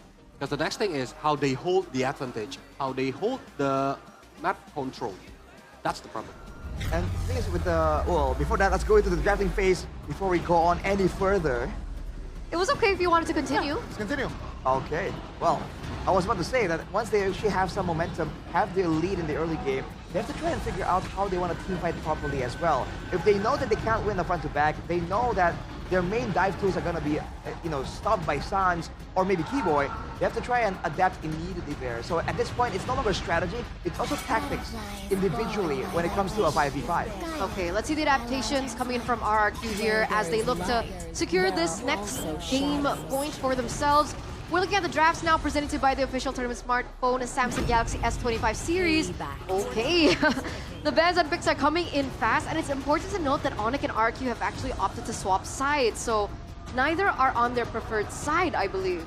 So, yeah, I think Onic with that Lancelot last pick value, RRQ do not want to overthink, because then they try to limit KAIRI's hero earlier, but with the Lancelot, it just nullifies the Surratt. So RRQ, they're trying a new quote-unquote approach, being on the second pick for the second game. Farsa instantly picked up. A lot of options. It's gonna be Hayabusa and the high loss, the double H combo. Hayabusa on Zutsujin, another signature pick, but we just haven't seen this pick all that often, so there are concerns there. And Dairon now being on the high loss, it's not the big playmaker, but we've seen him deliver in the laning phase and also with the clutch, glorious pathways before. But of course, when you see Hylos on Dairon, then you know something big is coming for Edok. It's almost a guarantee. It needs to happen for RRQ to have enough threats, especially with Onic picking up the Joy. I was about to say the Badang. I love the Badang pick, actually, because Badang can really stop Hayabusa, especially for the momentum. Like, it have a long duration of the crowd control, using the fist crack, face wall, and anything. But now, Sans with the Farsia. I think we already saw it 2 days ago. Yeah. That it's very terrifying, Farsia. Now, what is the answer from RRQ? Are they gonna facing against Farsia using the high ground, another high ground I give, or they want to play with Kimi? Selena is a potential pick as well, right? But they will prio the Harith first. So now, Onic, they can try to limit the mages in that second phase. All right. What are we looking at here? Yves, Ben? I feel like Selena. Valentina? Selena. I think Valentina is also an option. Valentina is a dangerous hero picked by RRQ right now, but they prefer to respect Edok's Tigreal, because the momentum from Edok's Tigreal, we already seen it, that it makes comeback against on the final upper bracket against Onic, right? Yes, sir. Four heroes implosion. Exactly. And that's with them already ready for it anyways. So it definitely is a special kind of Tigreal. The question is though, again, with the Joy there, suppression becomes very valuable. So are Onic gonna still respect the Franco even along with that? And if that happens, is Edok gonna go back on the Ruby? Or is there another different alternative that post-Ketsu is gonna get for him? We didn't see Jauhead, right, on this playoff. No, I don't think we have. Yep. Because Jauhead, I think, still had the opportunity if they want to conquer the early game. Yeah.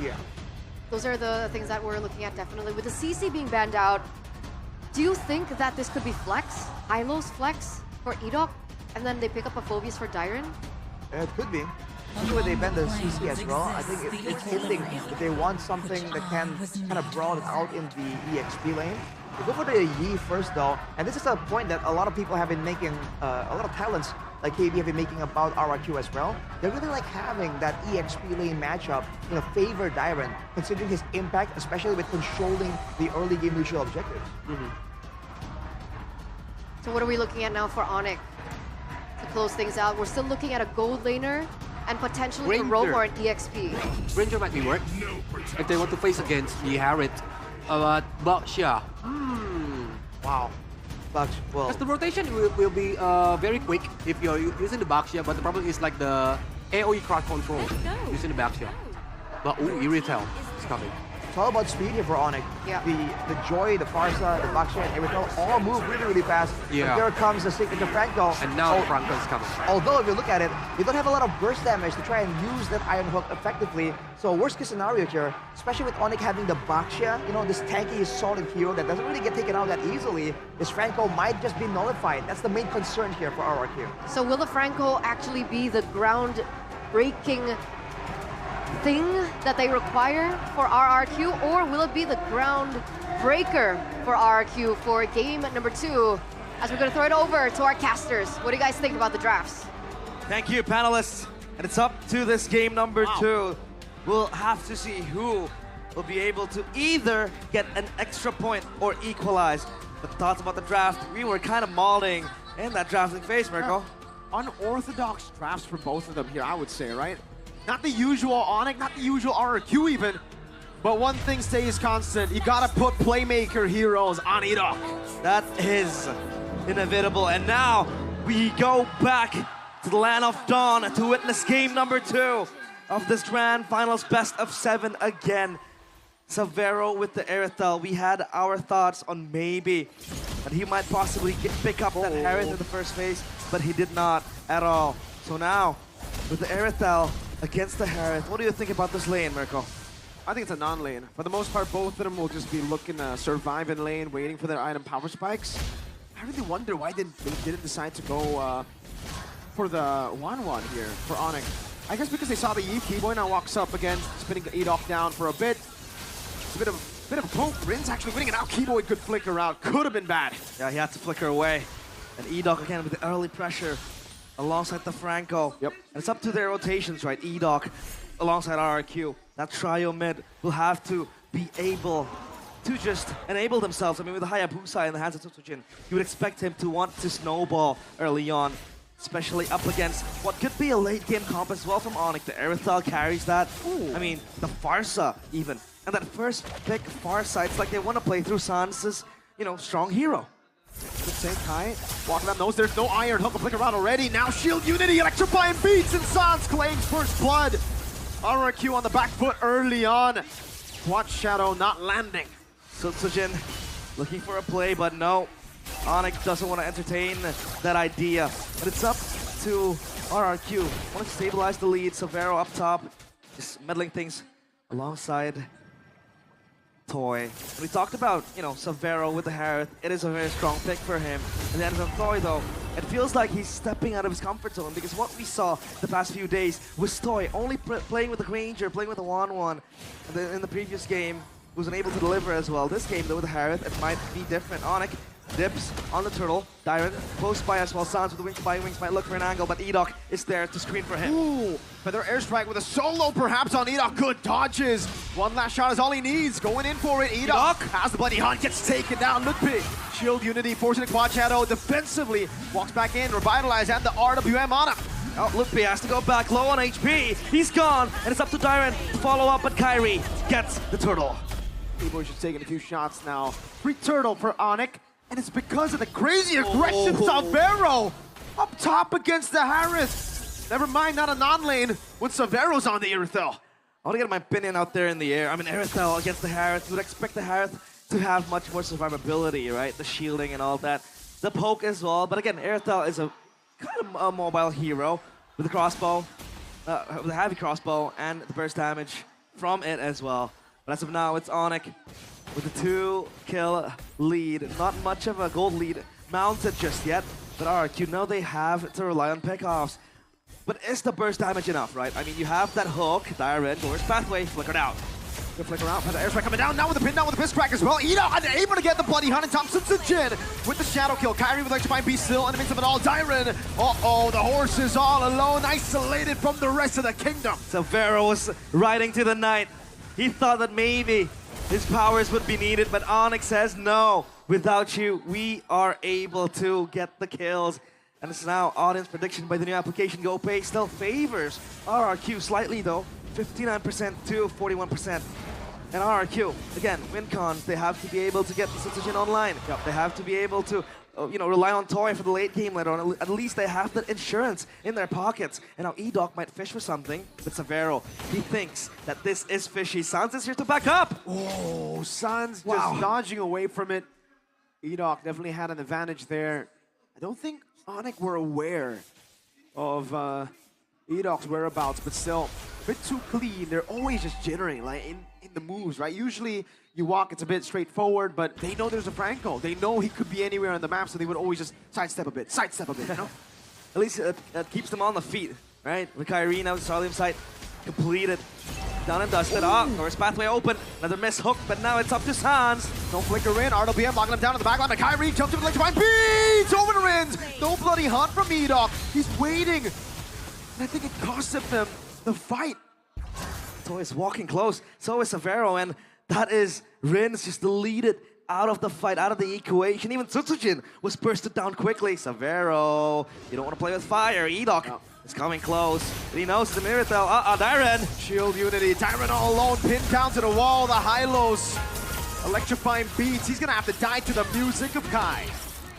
Sweet, sweet music for Onic. playing the songs to their favorite tunes. It's Turtle, it's all free for the taking. And now it's RRQ again, right?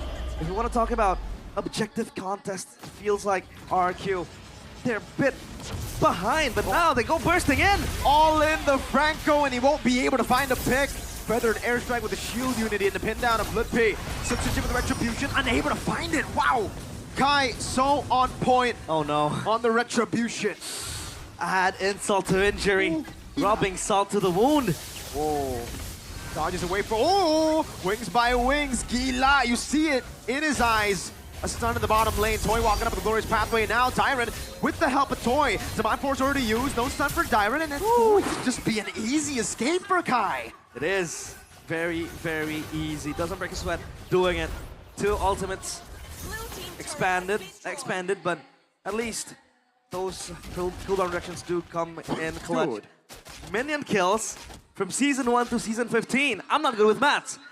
That's 119 million. 109 million, my bad. 7,002. That's a lot of minions. 3, boom. 4 in the mid lane, Feather and airstrike. Edon with the Iron Hook, able to find it with a Flicker too, but it's only onto Lutpi. I think Onic are fine with that. KAIRI now knows there's no bloody hunt. RWM locking him down. Diamond pops in. The glorious pathway. Sutsujin! Pinned down by Keyboy! He's stuck! The assassin gets assassinated. That was Keyboy with the fist break, X fist crack combo. Now Sans has to reposition Sutsujin. That death might be significant. It's Onic now. Restabilizing the lanes up top, it's KAIRI playing that side lane pressure. 4 kills to his name even. He was contemplating for that assassination in the mid lane, but thankfully, he held his ground. So tough. Oh! Hook landing, but there's no bloody hunt this time around. Keyboy flickering out the save. These are my force already used up by Toy. Oh, Keyboy! Punch to the face. Glorious pathway. Sutsujin back away. Now he's gonna get the kill over. And it will be Keyboy taken down. No flicker as well, Edok. Ooh, Lutpi actually pops the poisons there. They don't have to fight it. I mean, yeah, sure. Keyboy got hooked. He might die, but that's a roamer only.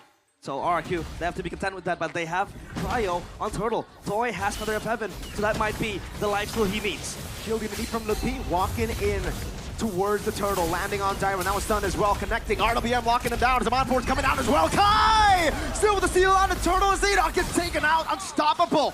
Mr. Consistent with the retribution. It was the proper buff steal, and now it's the Turtle connecting on towards himself. Side lanes again activated. Holy Crystal for the joy. Looking for that burst damage to just go in, go out. That's it.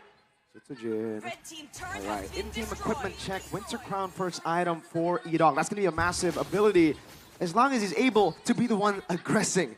Unfortunately for Edok, he hasn't been able to really push the tempo with a Franco signature pick. And it's not really his fault. I'd say there's just too much CC. Say you flicker in and Bloody Hunt. You're gonna get cancelled instantly without Winter Crown because Lutpi is right there, the stun as well from Sans. And there's a big boy, a big Malaysian boy who has iron fists. Badang is Malaysian? Yeah, it's a Malaysian hero. I thought it was Filipino. That's Lapu-Lapu. We'll have to check it. But yeah, it's up to Onic to close this one out. It feels like that 3.8k gold lead might just accrue even further. Lutpi checking that bush, rolling in. Dyron under pressure.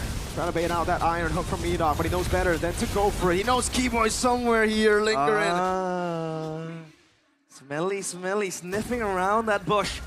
Looking for Keyboy. Feather airstrike committed, but not continued. And it's now Onic regrouping together. Side lanes though, pushing in favor of RRQ up top as well. Onic, if they buy time here, that wave might just crash. But now, they want to focus on this mid lane. I think it's worth it for them. Dyron goes in on Keyboy. Punch in the face, shield unity. Now coming in, cancel with the Winter Crown with a Bloody Hunt. He's still able to find it. Sans in the back line. No! Lutpi in the back, KAIRI with electrifying beats. Gonna be using it over. Toys Zaman Force. Sabero still free hitting. As Riz gets taken very low. Iron Hook with Feather Airstrike locks him down. Lutpi taken out by Riz. The flicker saves Riz. That was so close for him to dying as he picks up his Divine Glaive, but Sans, an everlasting threat for RRQ's backline. This is the Farsa. You don't need to focus on the front line. You just can go for the backline, burst them all down, and then the front line gets neglected because there is not enough damage output. And now KAIRI with the Blood Wings, he knows he needs that defensive ability, that shielding that might help him to go for those assassinations. And the Lord Dance Keyboy with the conceal. Oh, Keyboy finds Toy out of all of them. The perfect target. He was almost able to find Sutsujin on that pin, and you can see him feeling it. The man in season 11 who said, "This is Keyboy." That is Keyboy.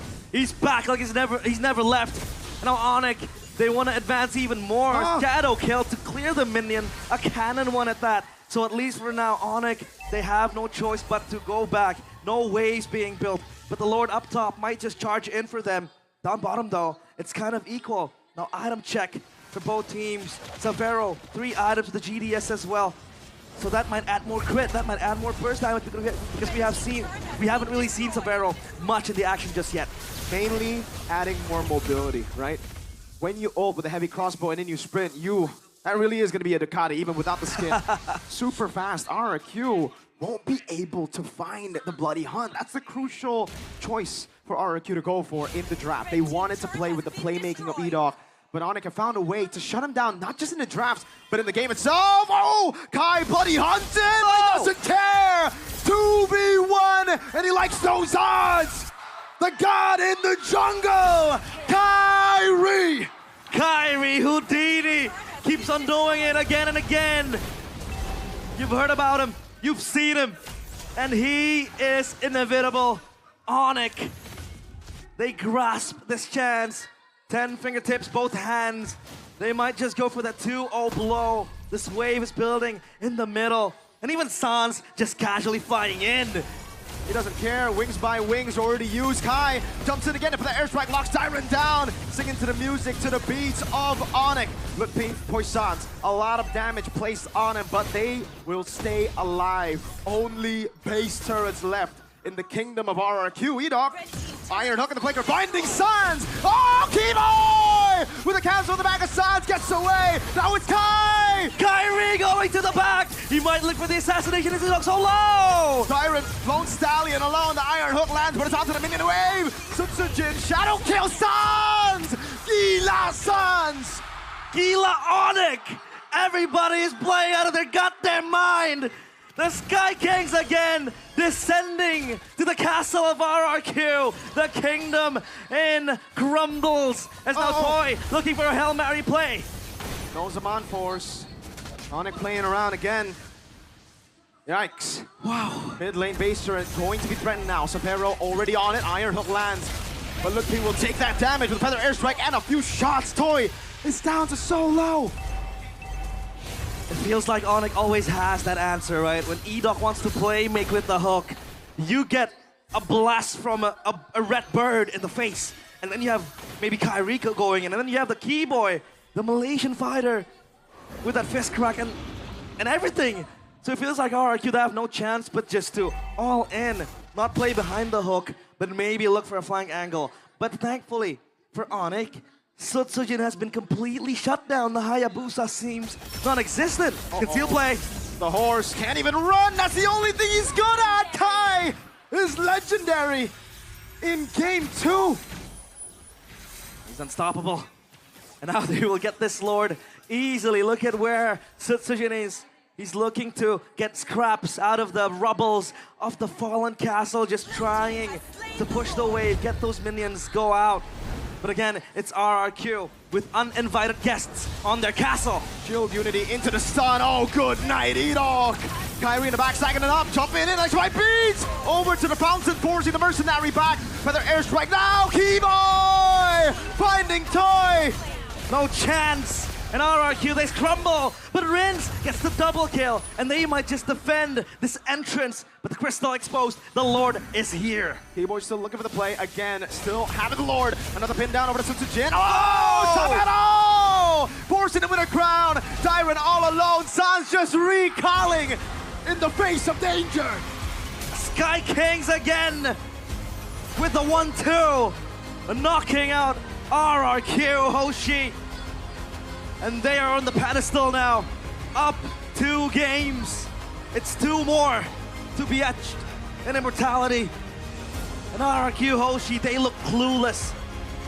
They were bending their knees in the face and the presence of the Sky Kings. For so long, what looks to be so long, the Sky Kings felt grounded. They were just average, normal in the regular season. Last season, getting knocked out first by Geek Fam, but they have really risen from the depths.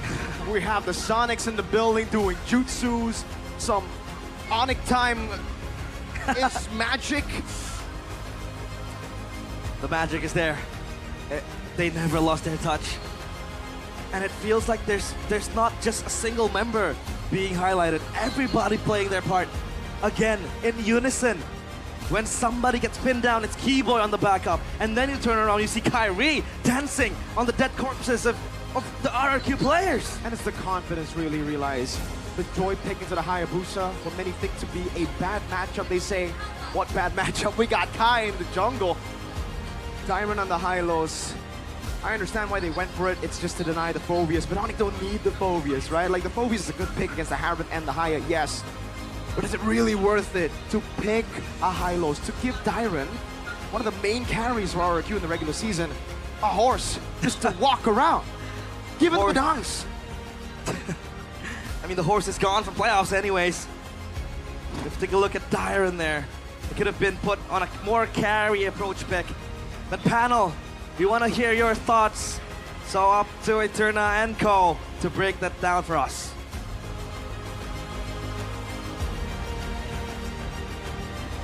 Allowing RRQ even a breather. 2-0 clean so far. We are 1 or 2 matches away from match point, but it's getting to a point where you're going to be thinking, what's going on with RRQ? I think it's a total annihilation for this game. I know the hook is good, but there's no follow-up damage from the team because it's too far away. The gap is too far away. And what I love from Onic on this game is how they back up each other. Yeah. It's very fast, very efficient, so they know the objective. It was a very scary display, again, from side of Onic. RRQ, I think, let's talk about from the draft, right? Understand that Onic, they banned out the Tigreal because they know against this sort of composition, you mentioned speed, all of the Onyx composition, yeah, Franco, not going to be a threat, much of a threat. And they understand that, but Tigreal, a different story. That's why they banned out the Tigreal and the Selena in the second phase. They know that Franco is should be picked by RRQ, but hey, they can cover the team, cover each other, and that's what we saw from game 2. They're putting moves like that where one person from Onic is about to get picked off and then Keyboy and Sans, they'll come in, and this is why it's so valued to pick up a hero with damage, but also some kind of utility. That's why the Farsight is so good right now. Sans, he was feather airstriking people down, but he was also just slowing down RRQ and stunning the right members at the right time. And dude, the fact that you're in the midst of all that chaos as a backline mage, finding a way to actually stun the right person, shows you again, man, Sans is just on a different level. And not to mention that, right? On top of that, we also have the incredible follow-up and the objective-centered focus coming in from KAIRI on the Joy. As he is the player of the game, presented to you by the official tournament smartphone, Samsung Galaxy S25 series, 906 GPM. Boys and girls, is this the Onic Prime that we've been waiting for? Yeah, obviously KAIRI can dance on this game because he always dancing through the back line. For Eternal question, I think, yeah, we can say that Onic is back to his prime. I mean, there's no argument about it that they're actually really, really good. By all means, it's still a best of 7, but a lot of people are slowly but surely starting to feel like, hey, is it actually a lost cause? Because look at the moment. Man, the way they're able to react to any of the surprises RRQ are throwing at them. And of course, KAIRI, in the midst of all that, against a Franco, by the way, still able to have a ton of impact in the Lord dances, but also in the backline dive. If you pay attention here, and of course this play, oh man. 2v1. A bit of miscommunication there as well, by the way. RRQ were just trying to desperately make something happen, but that was not it, man. KAIRI, maybe it's a gold advantage, but he seems so much tankier, and he seems to do so much more damage. That backline, within a couple of seconds, immediately gets deleted. And mind you, this was a Franco pick with the suppress, supposedly, quote-unquote, the counter towards Joy. KAIRI on Joy, right? And yet he was able to do that. I think that's also due to the fact that like, they picked up a Baksha Onic, and so they know that like, worst scenario, they already have low burst damage, but now we have a tanky guy who can take the hook. And worst case scenario for RRQ, if the hook does not land, then the Baksha can very easily chase him down and punish. Because of that, you're seeing Edok get limited on trying to find hooks only near the turrets, only near some really solid safe zones. Whereas usually, the danger of that Franco is if you have no idea which bush he's actually setting up a camp in. So they are able to nullify all the engaged potential. And to make things worse for RRQ, Onic were able to shut down the carries as well. I mean, Toy and Sutsujin were not having a great time, did not have a lot of damage to swing around in that game as well. I think they need to rework on their strategy for the third game. Because maybe yesterday they got a comeback momentum on the second game, but now, as we can see, they didn't get it from Onic. They going through the third game. What kind of like strat they still have? Because if they still have any T-strat, any pocket strat, they need to let it out now. I see your point, right? I mean, because technically, they took a different approach. First game, they were on the blue side. Okay, I don't want to say they failed, but they failed. They lost that game. Second game, they tried approaching it from the red side. And again, they weren't able to find the right connection. If not, Onic was just dominating. Well, more total domination in the second game. So now, RRQ, big question. Which side are you on? And if you want to have the red side again, do you have that cheese strat? Do you have that pocket, a strat that you were able to deliver, at least secure a point here in the third game? Actually, I actually want to know what Arashi thinks about this because I'm of a different opinion. I think RRQ are way overthinking the drafts. They're forcing things that shouldn't be forced, and they're forgetting what made them strong in the first place. So aside from going all the way to like cheese strats or pocket picks, go back to what made them RRQ, right? Dairon was forced on a hero that isn't playmaking, which definitely we saw kind of being a problem in their gameplay. They forced a Franco in a position where it doesn't really synergize well with the rest of the members. Like you mentioned, like Into the Eve was weird, Into the Harith doesn't really work as well. So what really was their winning condition with this draft? I think they have to make that clear first. What do you think, Arashi? I think they are trying to like over pivot almost, because it seems like initially you're seeing that there's a good front line, there's a good back line as well, a Hylas and a Harith, right? Yeah. And then afterwards, they didn't build on a team fight. They bring in the Hayabusa. That's a signature pick. We can understand that. Yeah. But afterwards, after the Yve, this is gonna be a proper front to back, and then they go for a Franco. Exactly. Right. So I think that the Franco, they were maybe banking on having the Tigreal, and now that they don't have it, they figured, you know what, it might just work. But unfortunately, again, just off the bat, if you look at it, it's just not a pick that slots in well here. So if they really want to go with this this Franco or Tigreal situation, then might as well don't care about the rest of the things. Make sure that you have what it takes to follow up, because the main starter, the catalyst for the chain of events that will lead to RRQ success is going to be that Franco, if it's going to be picked up. So you can't use it like reactively, is the point here. So I feel like they can go back to the straightforward concepts that allow them to succeed. If they want to go with Franco, get burst damage. If they want to play for the EXP lane, then make sure that Dairon gets a winning matchup. And then after you get that, try and keep things a bit more simple. Because the players, they have that unexpected factor already. So if you're trying to go unexpected too much in the drafts, then maybe too much unexpected becomes a bit too chaotic. Becomes messy. It becomes messy and very difficult to execute in the game. And I think Onic, with very straightforward of a draft, makes a lot more sense when they implement it in the game. We saw it time and time again in these team fights. And look at that, dude. Talking about Sutsujin getting shut down, not having a good setup for him to get in there and clean up, he did less damage than the Hylos. That's tough. It was a tough game.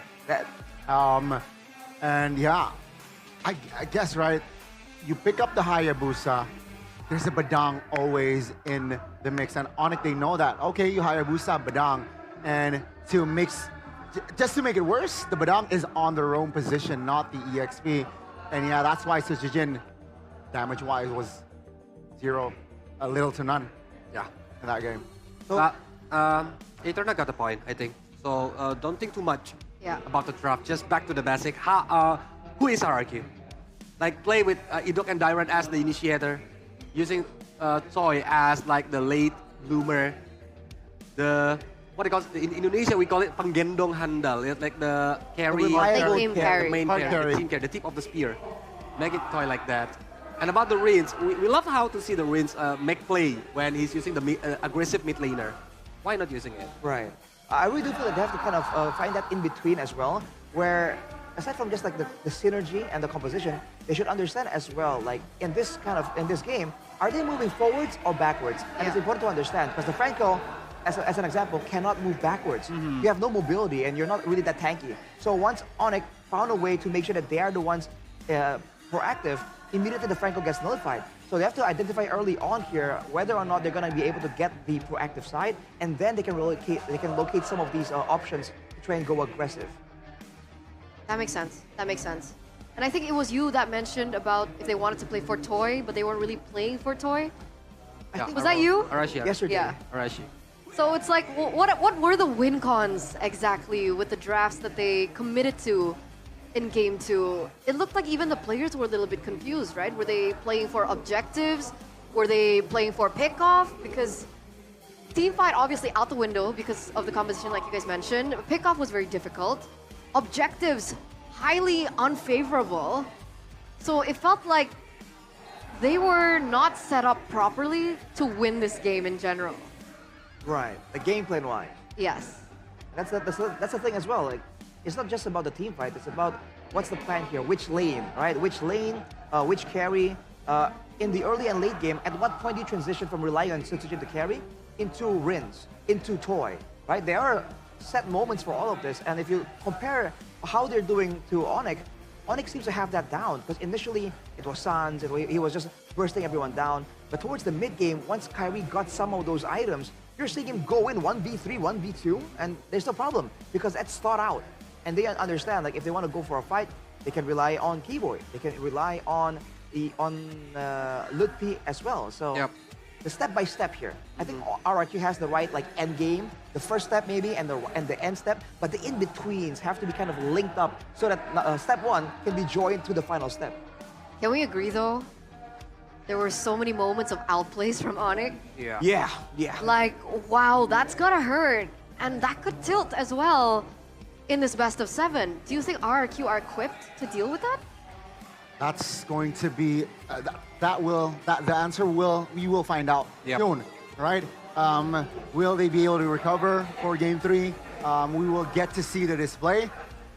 We didn't get to see it from a boy yesterday, unfortunately. So will we see that sort of character again? They're young bloods, but if they're ready, they will be ready for Game 3.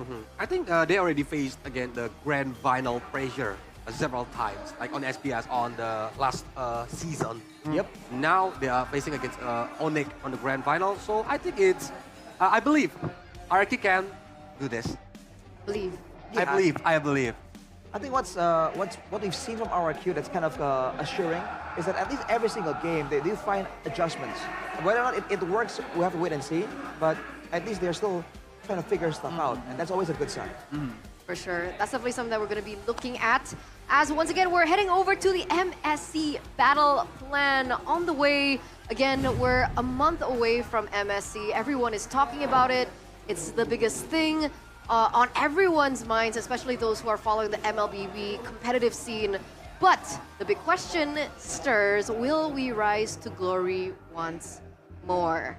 Because taking into consideration of what happened last MSC, I think we talked about it a little bit earlier on as well, Indonesia was nowhere to be found top 3, top 4. They were nowhere to be found in the knockouts. We got grouped. And that was with Onic at its quote-unquote prime. So will we be able, as a region, for MPL ID, compete on the same level as the rest of the regions? Objectively speaking, yeah, I think, we still have the chance. We still have the moment to got the glory once more, like Onic on the 2023. That's why, because Onic is back into his prime time, and like for RRQ itself, they keep evolving. They keep improving. And now they are the representative of Indonesia. So the problem is like when they are facing against like DLPH and Onic PH, who are strong right now, and SRG, the defending champion. Is there any formula to facing against them? Because it's gonna be a different meta. Because like in Filipino, we already see that they are more objectively gameplay than we are. More macro-centric. Yeah, macro-centric. That's why they already have the answer for that. And that's something we have to kind of wait and judge from this grand finals. And so far, macro-wise, you're seeing good rotations, but you still see that Indonesian flair, man, that aggression where they just want to go for the straight-up pickoffs and all that. So, yeah, I feel like that's a very hard question to answer, just because we have no idea, so far at least, how far like Onic really is, right? Fact of the matter is, right now it's a 2-0. They don't really seem all that pressure just yet. And the fact is, you know, steel sharpen steel, men sharpen men. So unless there's a team here that can really push Onic to the limit, we won't really see and be able to judge how far along they really are, which can be a secret weapon, or it can lead to them, you know, misjudging their position. Like last year.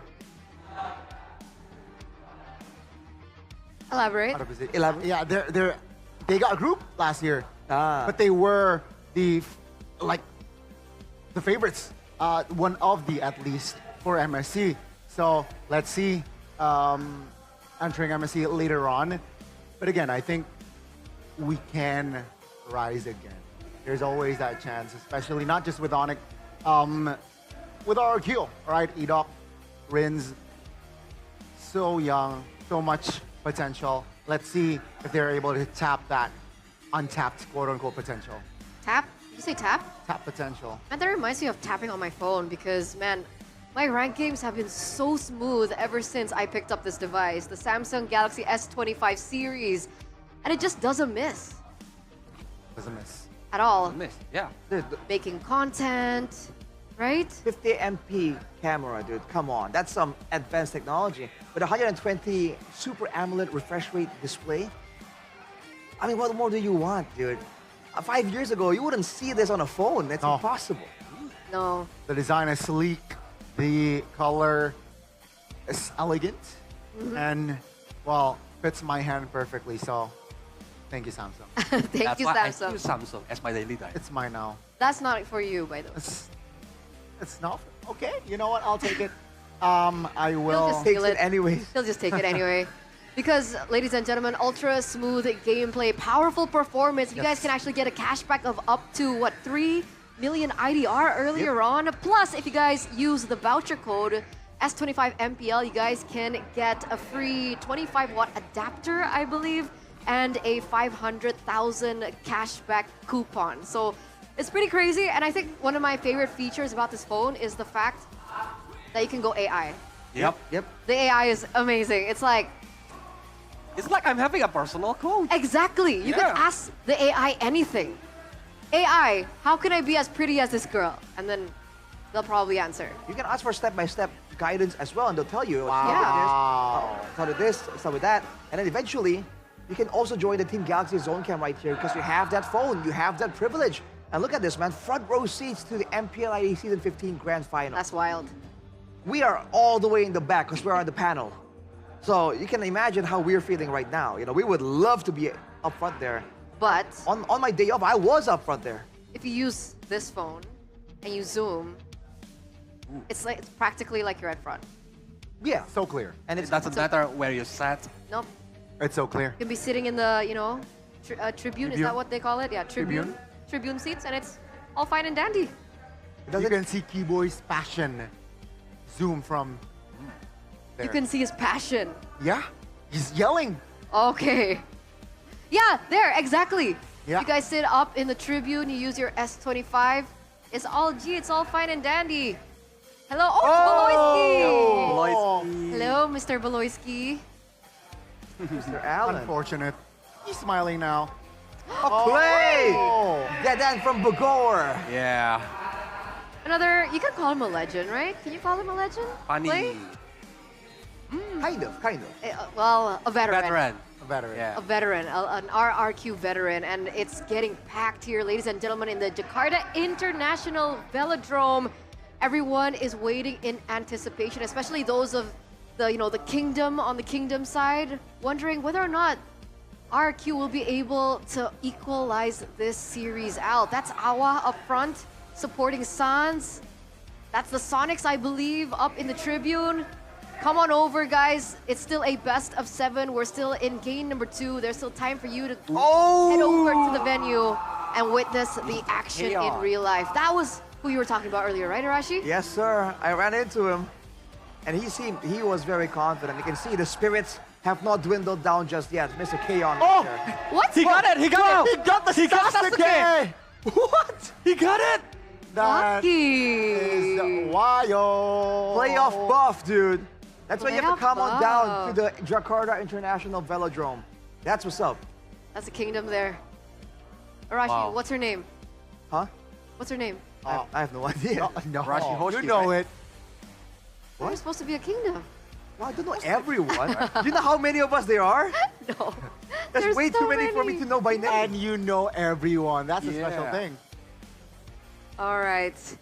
Game number 3 is upon us. Hey. What are we looking at here, right? Because in game number 1, we were talking about how Sutsujin made a little bit of errors here and there that kind of costed them that first game. Do you think that performance has repaired to game number 2, despite the result going to Onic? I think there was less of those risky, crazy plays in game number 2. It's just that this is the issue that has been highlighted again and again. Sutsujin really performs well only on those 2 heroes, and then even when he does, how he plays it seems to be pretty template. So when teams have figured out, in general, not even the specifics, but the general idea of when he wants to go in, when he wants to go and farm up for his purple buff, when he wants to contest and exit, it's difficult because he doesn't really adapt on the fly. And maybe that's exactly why occasionally we see him attempt something new and it just looks so off. Because he's just not the kind of guy who would just instinctively change something. His whole reputation was being the cool, calm, calculated guy. And unfortunately, with a lot of calculations comes less instinctual plays, which is something that ironically Onic does have. They have the best of both worlds. Exactly. You mentioned 2 heroes. What heroes were you referring to for Sutsujin? Fredrin? Joy and the Hayabusa. So, Joy and the Haya, that's it. and now that those 2 have been defeated, you have to wonder, have they really been pivoting so hard to the Yisun Shin? Right? That is more of the mindset he's in right now, that range, close range type of deal. Because if that's the case, then, oh boy, there's not a lot of other heroes that operate the same way like the Yisun Shin. What do you guys think? I think that's a fair point from Arashi. So you mentioned RRQ not overthinking their drafts. I think that's going to be the first step here entering game 3. Because if they, or let's say Cascute, starts to overthink and overcomplicate things, the players' execution will show. Yeah. And if that's going to be the pattern, we might see Onic taking game 3. Because maybe the problem is not from the draft, but the problem is the communication and the execution. Maybe they need to fix that on this third game. Because it's a BO7, now 2 points away for Onic if they want to be the champion. Well, I just got like a bit of an idea, but they've been, RRQ have been very adamant in trying to shut down Sans. Remember, first game, it was Fanny, Farsa Yi. Yeah. Game number 2 as well, just a bunch of mid laners. And Sans is a man with a lot of hero pool. Whereas for Onic, you know, we talk about the rookie versus seniors. If Keyboy doesn't really get a good engager, we haven't seen Ludpi perform really well as the engage tool. Maybe targeting that roam position is actually going to be the better approach there compared to just trying to limit Gila Sans himself. All right, let's see if they explore that. We're heading into the drafts now, ladies and gentlemen, presented to you by the official tournament smartphone Samsung Galaxy S25 series. Onic now once again on blue side, RRQ on red. What was it you were about to say, Colius? So I have discussion with KB before we go live today. And KB said that RRQ need to respect Sans Farsia. That's why I'm a little bit surprised on the second game that they let Sans using Farsia. I thought they already have the solution how to stop the gameplay from Onic itself when Sans is using the Farsia. And now the third ban. I think a lot of potential heroes is open because they are not banning any Farsia or Yeast, but Badan, like Arasi said before. They want to stop Keyboy, but Kalia is open. That's gonna be the question. That So is the Farsa though. Exactly. Yeah. Yeah, second game it was But they the want to Farsa. trade it, I think. The second game, Onic went for the Farsa. Third game seems like they will repeat their drafts. RRQ now. Kalea is still open. They're taking a risk here, Onic. It's going to be Kalea and about. At least they can make Suns using Purify. And I think it might be a good option for using Kimi on the mid lane. Right now. Yeah, because you already have Kalia, you already have the Baxia. I think Kimi is a good answer. Kimi, third pick, okay. Yeah. For RRQ. Yeah, continuous damage output is a good thing to pair up with the Baxia, just because your front line is going to be so much more tanky. But showing the Kalia and the Baxia means that for Onic, they know exactly where these two heroes are going to go. So no real flex potential right here. But Baxia can go to the XP lane, like Ludwig played it before. And roam. It's a switch. Okay, I mean, it is possible. And roam. Let's go. Yeah, it's going to be Onic though, securing their gold lane, jungler, and mid laner. RRQ, you mentioned the Kimi. I feel like they will secure their own gold laner here. I think that's going to be the call. I have a big question here because throughout the playoffs, we've been seeing a rise in Harith once again. And we've seen the potential that the Harith has in the late game, especially when he gets to the power spikes. Why is it that Onic have, again, prioritized the Iritel over the Harith? Because 2 magic damage. Joy and Farsia, if they pick another Harith, they're gonna be 3 magic damage. That's why they need to avoid that, because it will be lack of physical damage that can be held by RRQ. And on top of that, we've seen them really favor the kiting potential. Again and again, Savero on the Iritel, you just have to keep up with the whole team moving in dynamically. Because we saw again and again, in game number 2 at least, you saw a clear example. Every single time RRQ wants to go for a fight, they get a winning moment, Onic have always been able to pull out away and almost even bait them to overextend. And part of why they're able to do that is having a gold laner that's difficult to target, that's very mobile. Now we're going straight to the drafting phase number 2. And Glue has been banned away as well, so I expect some kind of brawler for RRQ. Okay, second phase. What are we looking at here? Is there still an option to go for Hayabusa for RRQ? It might be if they want to, like, because Hayabusa can go to the backline easily if on the leading side. And technically, Badang's already banned out. So there's no stopper like Badang for now. But yeah, they already saw the vision that maybe Baxia is the jungler, so Darren can using Marcia like yesterday. That's why they banned the Marcia.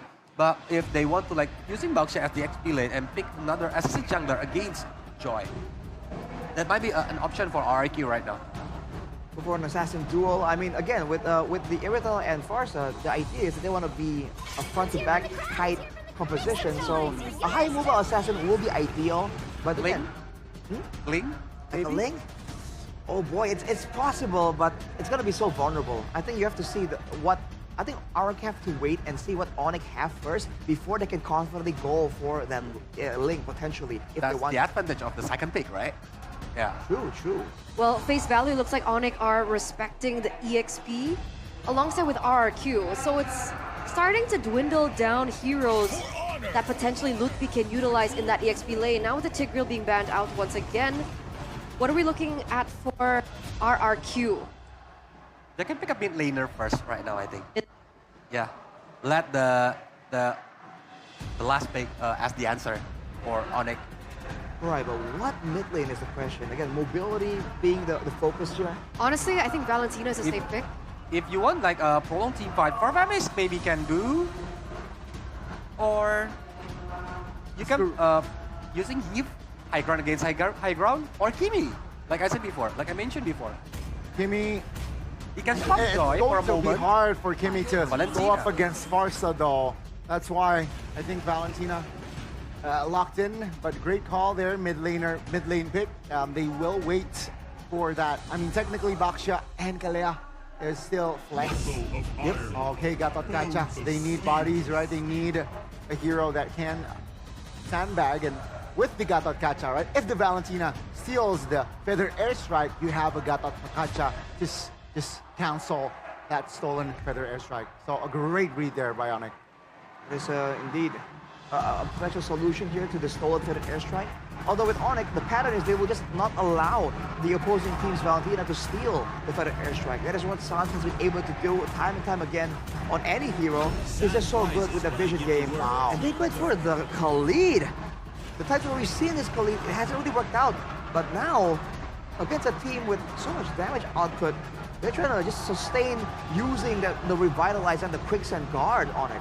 Now RRQ's lack of physical damage. How about Benedetta on the X-Blade? Does Tyron play it? Yeah, Tyron can play Benedetta. The electro final blow can, like using the partial. Oh no, it's Mobius. More conventional, right? So yeah, a lead adds more mobility as well from the composition. So similar theme from game 2. So will it work out though? That's the main question here, boys and girls. Let's throw it over to our casters. Mirko, Realize, what do you guys think about the drafts? Thank you, panelists. The draft reminiscent of Onic PH, like father, like son. Hey, who you calling father? That's Baba Yeba. That's Father Yeb, man. But that's true. It is very reminiscent of a certain team that's been dominating the international scene, dominating the world stage and MLBB as well. Joy, Varsa, Irithel, Khalid, and Gatot. Yeah. You can name all the 5 players, but it wouldn't be this one usually, not this version of Onic. It isn't, but they are trying to ascend up top. So we go back to the land of Dawn for game number 3 and possibly a potential match point in the hands of Onic. It's Onic against RRQ Hoshi. Here we go, ladies and gentlemen. Match point in contention in RRQ. They need at least one game to keep the series alive. Even the fans, the kingdom in the building are getting desperate. You can already see the instant impact of a Kalea pick for Edok. Yep. Just pushes Keyboy back. But with the Khalid, you can be very invasive again. You have the sustainability and even Rinse. That is spicy damage. Good damage over. They want to go for more here, I believe. Ludwig rotating as well. KAIRI now jumping into them. Ludwig unable to find it. Just a bit of pressure relieved off of Kai. But Edok and Sutsujin want to keep on going. Retry, and it's won out by Sutsujin. Ludwig walks up again. They want to go for a fight, I believe. Edok able to get a knock-up on the Kai, but Sans is going to be rotating as well, forcing a flicker out from Edok. A brawl early on. Yep. No winners, though. It's a even square game. So at least for now, they can pull back. Severo focusing on the lane. He's playing the same matchup as previous game. Irithel, Sans just flying around. Keyboy on the back. Just trying to cover for him. And now the Gatot Kacha on Ludwig. I don't think this is a pick reminiscent, or rather, you know, reflective of Ludwig, right? Not really. Ludwig is always, you know, known as the carry. This is more of like a res pick, a boots pick. Yeah. More of that enabler. But I think we have seen Ludwig grow better as we get on through the season at the enabling picks. If KAIRI gets his hands on Assassins, because, man, when he's on the Assassins, we saw what he was able to do last game. Sutsujin gonna be chunked by Keyboy here, but look at that damage. He's not taking anything. Level 4 for Kai. Sutsujin unable to deny that 4 from Kai. Ida walks up, Sans. Oh, for the airstrike steal, for the airstrike coming out. Rinse with a flicker fight. Oh! Gila Sans! Time and time again, we are out of our mind, but Sutsujin gets the turtle. Another brawl for RRQ and Onic. Cancel in from the healing. Sutsujin still there, able to secure the neutral objective as well. No retry on Kai. And it will be the contest over the purple buff. Sutsujin on him already. Tyrant in front of pursuit. No, missing the dark wave. A knock up over, but Revitalize will be used. Stop. Ludwig taken down. Kai looking for the angle to go for it here. Tyrant able to go for the shoulder bash. Kai now dashing away to safety. Sutsujin goes for the shield unity. Keyboy taken down by Renz. And that's RRQ with the response. Feather airstrike won't be enough to take down Sutsujin nor Rex Regum Kaon. And as of now, they pull back. But it sounds again being such a pesky opponent in the mid lane, just trying to pester with RRQ. Time and time again, it was Onic looking for that secure onto the objective, but it's RRQ. So at least for now, I think this is the first time in 2 series that they have full control of the early game. 1.4k gold up. Audit prediction, 51% for RRQ. It's crazy that we get Sans aura farming before a game victory for RRQ. Yeah. That guy was just standing there, Ludwig engaged on, but they know better than to engage on Ludwig, I think, right? Yeah. They respect it. They know the follow-up of damage that will come their way if they go for it. Sans, wings by wings. Enoch looking to play, looking for a possible pick. They don't want to go in. Toy, though, down bottom. Savero with a heavy crossbow, able to find the angle. Enoch jumps in, but the Purify comes in as well. Toy gets the double. And that is RRQ with 2 kills. And Rince might look for more. Keyboy is stuck. Let's see. It's all dark here for him. 4 members down below. Keyboy, Raging Sandstorm with Feather Airstrike from Rins will take him down. RRQ strike back. The glowing one completed by Rins to try to deny Lutpi sustainability. Keyboy as well with a quicksand guard. Solium side as well for Toy. So now at least RRQ, they have their carries rolling, right? Rins with 2 kills, Toy with 2 as well. Sutsujin just doing Boxia things. And now the objective secured. So they have Prio on possibly all 3 lanes, plus that objective as well. Just trying to boost their gold even further and that lead. But Onic, they might look for a response. This is a solid RRQ game so far. Despite the outplays from Suns, it's been so clean. Turtle take, systematic. That early game that we know RRQ for is really being seen here. It's reflected in the gameplay. And it's also kind of weird for Onic, man. They kind of have a curse for Game 3. Every single Game 3. Tsunami Slammer with Keyboy. That will be a pick again. And Edok wants a kill, gets it for a stat. 2-0-5 now in game number 3. Sutsujin with a shield unity. Feather Airstrike coming down, but San just walks away, or rather flies away. Lutpi defending now. Gonna be knocked up again. Able to stay up afloat. Dark Wave with the Feather Airstrike coming down as Lutpi pops in to revitalize. And Sans as well with the Feather Airstrike will try to dissuade RRQ from pushing. KAIRI though up top have built a very, very huge wave. Sutsujin is stuck. Savero on it. AOG onto the back finding 2, but now it's gonna be Toy with a Saman Force. Savero fall into him. The Kings of Kings. They fight back retaliation. Might want to look for a coup d'etat against the Sky Kings, but it's KAIRI again, just meddling with the wave up top. Sans and Keyboy standing while they see RRQ secure that tier 1 turret. And Toy with 4 kills. This Harith, it might just transform into an unstoppable force. I think it already is realized. This is a 4-0-2 snowballing Harith. That's why we were talking about the picks and we were like, oh man, securing the Harith, the Kalea Baksha in the first phase as well. This is a lot of early game power. If they snowball with the Harith, with this early game power, you can see it already, visible, 2,200 gold lead. Yeah. Before Onic have their crucial items, like, my boy Savero, your boy Savero, is stuck on Haas Claws, dog. Savero Glazer right here, but yeah, I think it's very, very hard for Savero to come back from behind. B-Boy with a conceal, he's spotted out by Sutsujin. Uh-oh, right in the wave, but Sutsujin doesn't care about the wave, man. Time with the shoulder bash. Just violence, pure violence up against Keyboy. Not Feather Airstrike, that's a flicker around. Keyboy dodging away. Gonna buy some time. Whoa. 2 turret shots in. Oh, goes for the healing too. Rins has a dash. KAIRI on the orange, but then he gets away. He gets out. Maybe not. No. Iron goes in. Keyboy still riding the wave again and again. But Sutsujin is able to get the turtle. What is Keyboy doing? He's just baiting RRQ to come and soak up the pressure onto him. He's just trying to buy some time now. Dark Wave landing now, also with the healing. That's the Infernal Pursuit to finally take him down. Meanwhile, AOG from Lutpi, Rins almost finding it. Unable to get the splash of damage. Oh, I don't think that's what he meant to do. I think he meant to take the Feathered Airstrike. Hey, at least you don't need to walk. You have an extra mount to help you traverse around the Land of Dawn. You got Leo with you. Or Ducati, depends on the skin. Yeah. And now KAIRI, again, this Joy hasn't really been joining the fight. This Joy has been acting as that side lane pressure for Onic time and time again. That pressure surmounted by Onic towards RRQ, but they don't really care. They have a 7.5k gold lead, and their core members, their carries, are all funneled on towards that carry role. They have their items going, they have their power spikes unlocked. So now, Lutpi with the Radiant Armor, maybe add, a bit of a magic resistance right there. The Toy up top will clear that wave, so Onic, their timer is not here yet.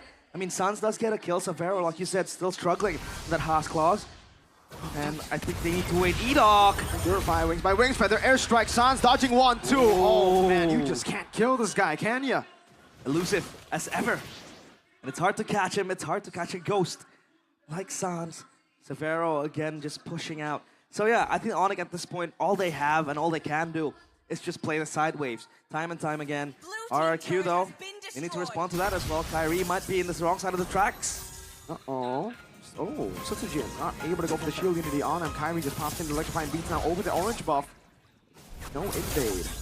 Yeah. RRQ have fixed the errors. At least here you can see it, right? They are so good at the early game pressure. They have that system, that Kescute system, the testudo of Kescute.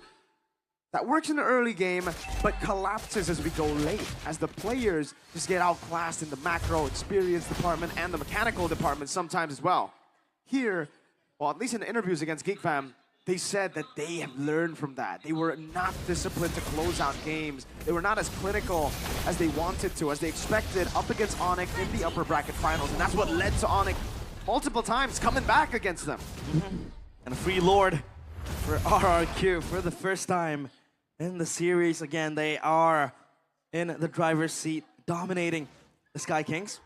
And now their residences under pressure. Id finding the Tsunami Slam. Stan's finally punished. He's gone. No more Ghost. The Sky Kings down to 4. As RRQ might look for a siege now, but the Lord is coming up top. They'll just have to wait. No need to rush things. The calculation was immaculate, my friends. Perfect timing. Right as he dies, the Purify got up. Wow, masterful stuff from RRQ and Edok. Get this man a playmaker. Put Dyron on a carry. Where has this been the entire 2 first games? Agreed.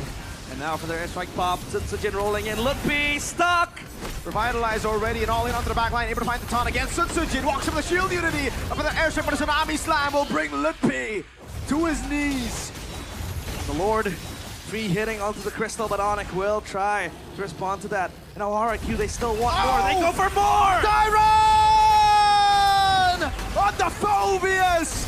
Taking 2 down before falling. And it seems like the Sky Kings, they are vulnerable. Edok goes in with the Tsunami Slam! RRQ breathes life into Jakarta International Velodrome, into the kingdom who were demoralized. Raise your banners. It won't be a sweep. The Sky Kings finally out with their swords and shields, looking to reclaim that long-lost crown as the Sky Kings no longer look immortal.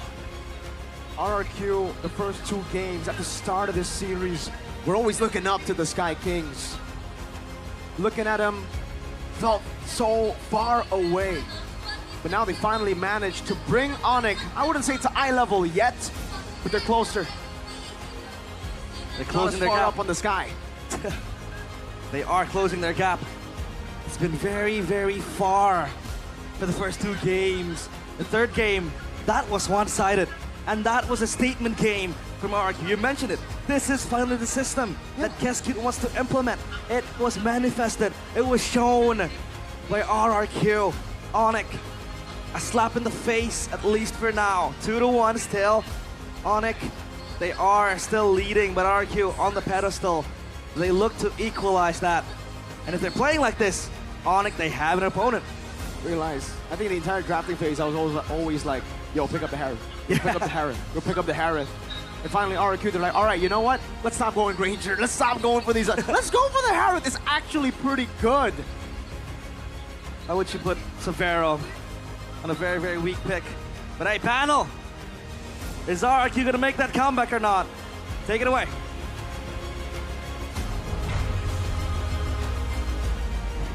The Jakarta International Velodrome erupts as the kingdom rejoices as RRQ are able to finally get a point in this best-of-7 series, taking game number 3 in the fastest game we've seen in this series. 10 minutes and 54 seconds. Very remarkable, very one-sided, and very fast and dominant. Now, Connie, what did you think about that game? Yeah, I think it was, this time around, maybe game 2 especially, the draft from Onic, they were easier to execute. RRQ did what Onic did in this game. I feel like their drafts were less complex if you compare it to Onic. Khalid, not a fan of that pick, but we saw that Keyboy was struggling all he can do was just buy time at a phase. But yeah, I think RRQ played it perfectly. Early game, the question we asked earlier, early game strong, can they translate it to mid game? This was the perfect example. Yep. They got the answer right now on this third game. And I think the number 3 is the curse for Onic, right? On this playoff, they always lose on the third game number 3. Yeah. So that's why on this game, it's back to the basic like we talking before, like Idok, Dyron is the momentum maker on this game. And Rinse always available to back up, to follow up what Idoks or Dyrons do. I agree, and that's why I asked RRQ, go back to the basics, go back to what made you strong, because when you give this man Player of the Game presented to you by the official tournament smartphone Samsung Galaxy S25 series, like a Kalea, he's able to make these opportunities happen, finally. That was the ultimate attempt from Rins, trying to go toe-to-toe against Gila, Sans.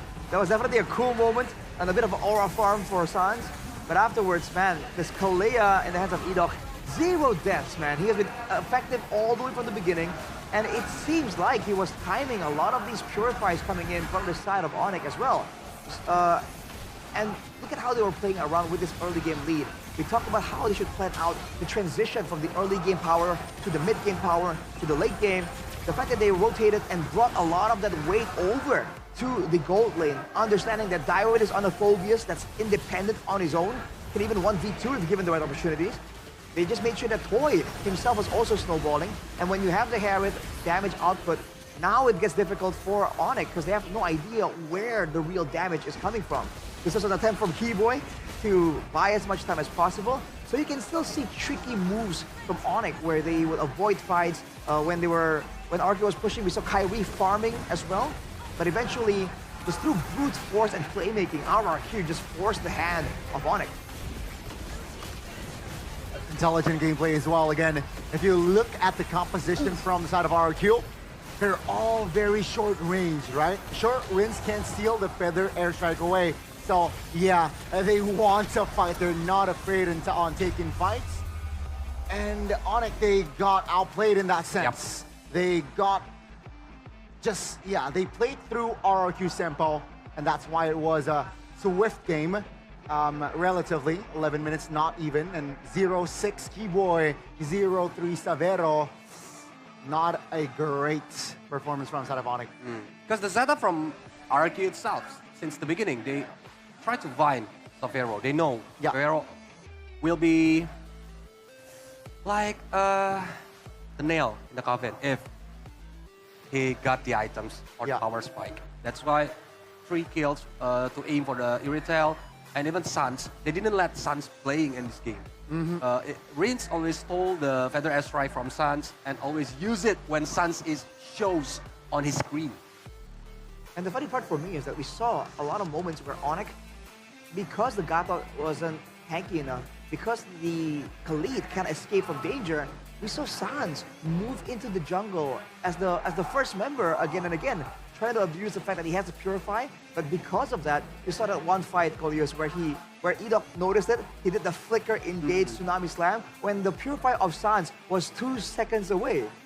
That is definitely a crazy moment right there. If you take a look at the item timeline right here, you can see that Toy was absolutely on curve, just immediately getting a lot of these big items on the Harith, and with the early game power, just forcing out the fights again and again. I think it was a really good thing that Goni mentioned in the game, that it was very difficult for Savero because he was forced on a Sea Halberd after the Has Claws. Is that a usual build that we usually see an Irritel on? No, definitely not. I think you see the Berserker's Fury a bit more before that, because that's the crit marksman initial power spike, the Has Claws Berserker's Fury. But without that, no big crits. He's trying to lower the the healing, and also maybe try and chunk down a lot of these tankier frontline members like the Kalea, like the Baksha, like the Phobius. But in the end, it just wasn't enough. It was. Yeah, it was kind of forced in that situation. Yeah. And unfortunately, the power spike just had to be delayed because of that. And then it just really, they didn't have enough damage, honestly, to go against RRQ. So it was really well thought out by RRQ in this particular situation. The fact that they were able to bring Kalea in their roster as well. What other things can RRQ fine-tune to go 2-2 with Onic? For me personally, I think don't change the winning strategy. No. Just use the similar strategy like if Onic might be anticipated what heroes that RRQ used on the second game. But there's another option, like maybe if Galea getting picked by the Onic, maybe they can pick the Badang if the Badang is not banned. Right. I think the trade between Kalea and Farsa, that's something that RRQ did really, really well, knowing that Onic really wants that pick. So I think this is the thing. You can't really outdraft Onic by just banning out their options. Might as well go for some trades, because RRQ have strong weapons in their own right. Depending on how this next game actually goes, we can say that things are very, very tight. And it has been quite tight along the different regions as well. As we take a look at this poster, 4-1s across the board. We see 4-2s coming in from NACT, a 3-4 for MPLPH. I think the only clean sweep is 4-0 down there, MCC for the EECA region. EECA. There you go. EECA, yeah. EECA region. But other than that, things have been quite close. Do you think we might go 4-1? It's still up in the air. There's always a possibility. It depends. I feel, if you want to talk about Onic RRQ, I feel like Onic will take second pick, and perhaps that might shift the energy. But yeah, closest, PH. And it was dramatic, right? It was 1-0, 1-1, 2-1, 2-2. It was neck and neck. And at the end, it was CLPH taking the dub. I expected Onic RRQ to feel the same. Hopefully, RRQ can equalize to make it a 2-2 here. But let's wait and see. It's just 4-1, 4-1. 4-3, Latam? Latam. Latam 4-3. Because if we talking back to Indonesia, I think it's back to my prediction. It's gonna be a tight game. It's 7 full of game on the best of 7, so they're gonna use all the game. I mean, that happens. We're the real winners. The fans getting a full-on great show. But look at the possibilities, by the way. I like what Goni mentioned about the switch. Because remember, the Fanny factor. That's why RRQ is doing so much better on red sign. They can just ban the Fanny by default anyhow. But considering they're also trading more options right now, maybe it actually would, maybe the fact that they're doing that makes it that the drafting phase won't be really as one-sided, despite having that Fanny being a factor. Because technically RRQ can't pick up the Fanny. No. I think it's not up to par at this point. We haven't seen Sitsujin again on the Fanny so far, but chances are it won't really match up to KAIRI's Fanny. So even if there is a chance, it's really not wise to risk it. So we see what KAIRI can do. Well, either or, seeing that previous poster, it really does reflect how competitive things have been lately, especially in this season. So it marks up to a really good MSC journey. Yeah. Not really sure what to expect coming to that, but we'll get to that a little bit later on, as once again, going back to game number 4, right? 1, 2, 3, 4. Game number 4. So going back to the drawing board for RRQ, not forgetting their initial game plan is going to be very important. I think early game, again, is where RRQ finds their strengths, right? So if they're able to find a composition that allows them a better early game, I think maybe that might be the key factor for RRQ. I somewhat disagree. Early game, if the heroes, or let's say like, I think mid-game is going to be very crucial for both. If you control the early game but lose out on the mid, it's useless. I think mid-game is going to be, that's the real fight for the drafts. Mid-game power spike and hero power. You mean like the first game, right? Because RRQ got the first 2 minutes. Yeah. But that's early game. Onic got the next. Position. But we'll discuss about it a little bit later on, because we are going to take to Bude Clara Mongstar as she has something special for you guys. Bude?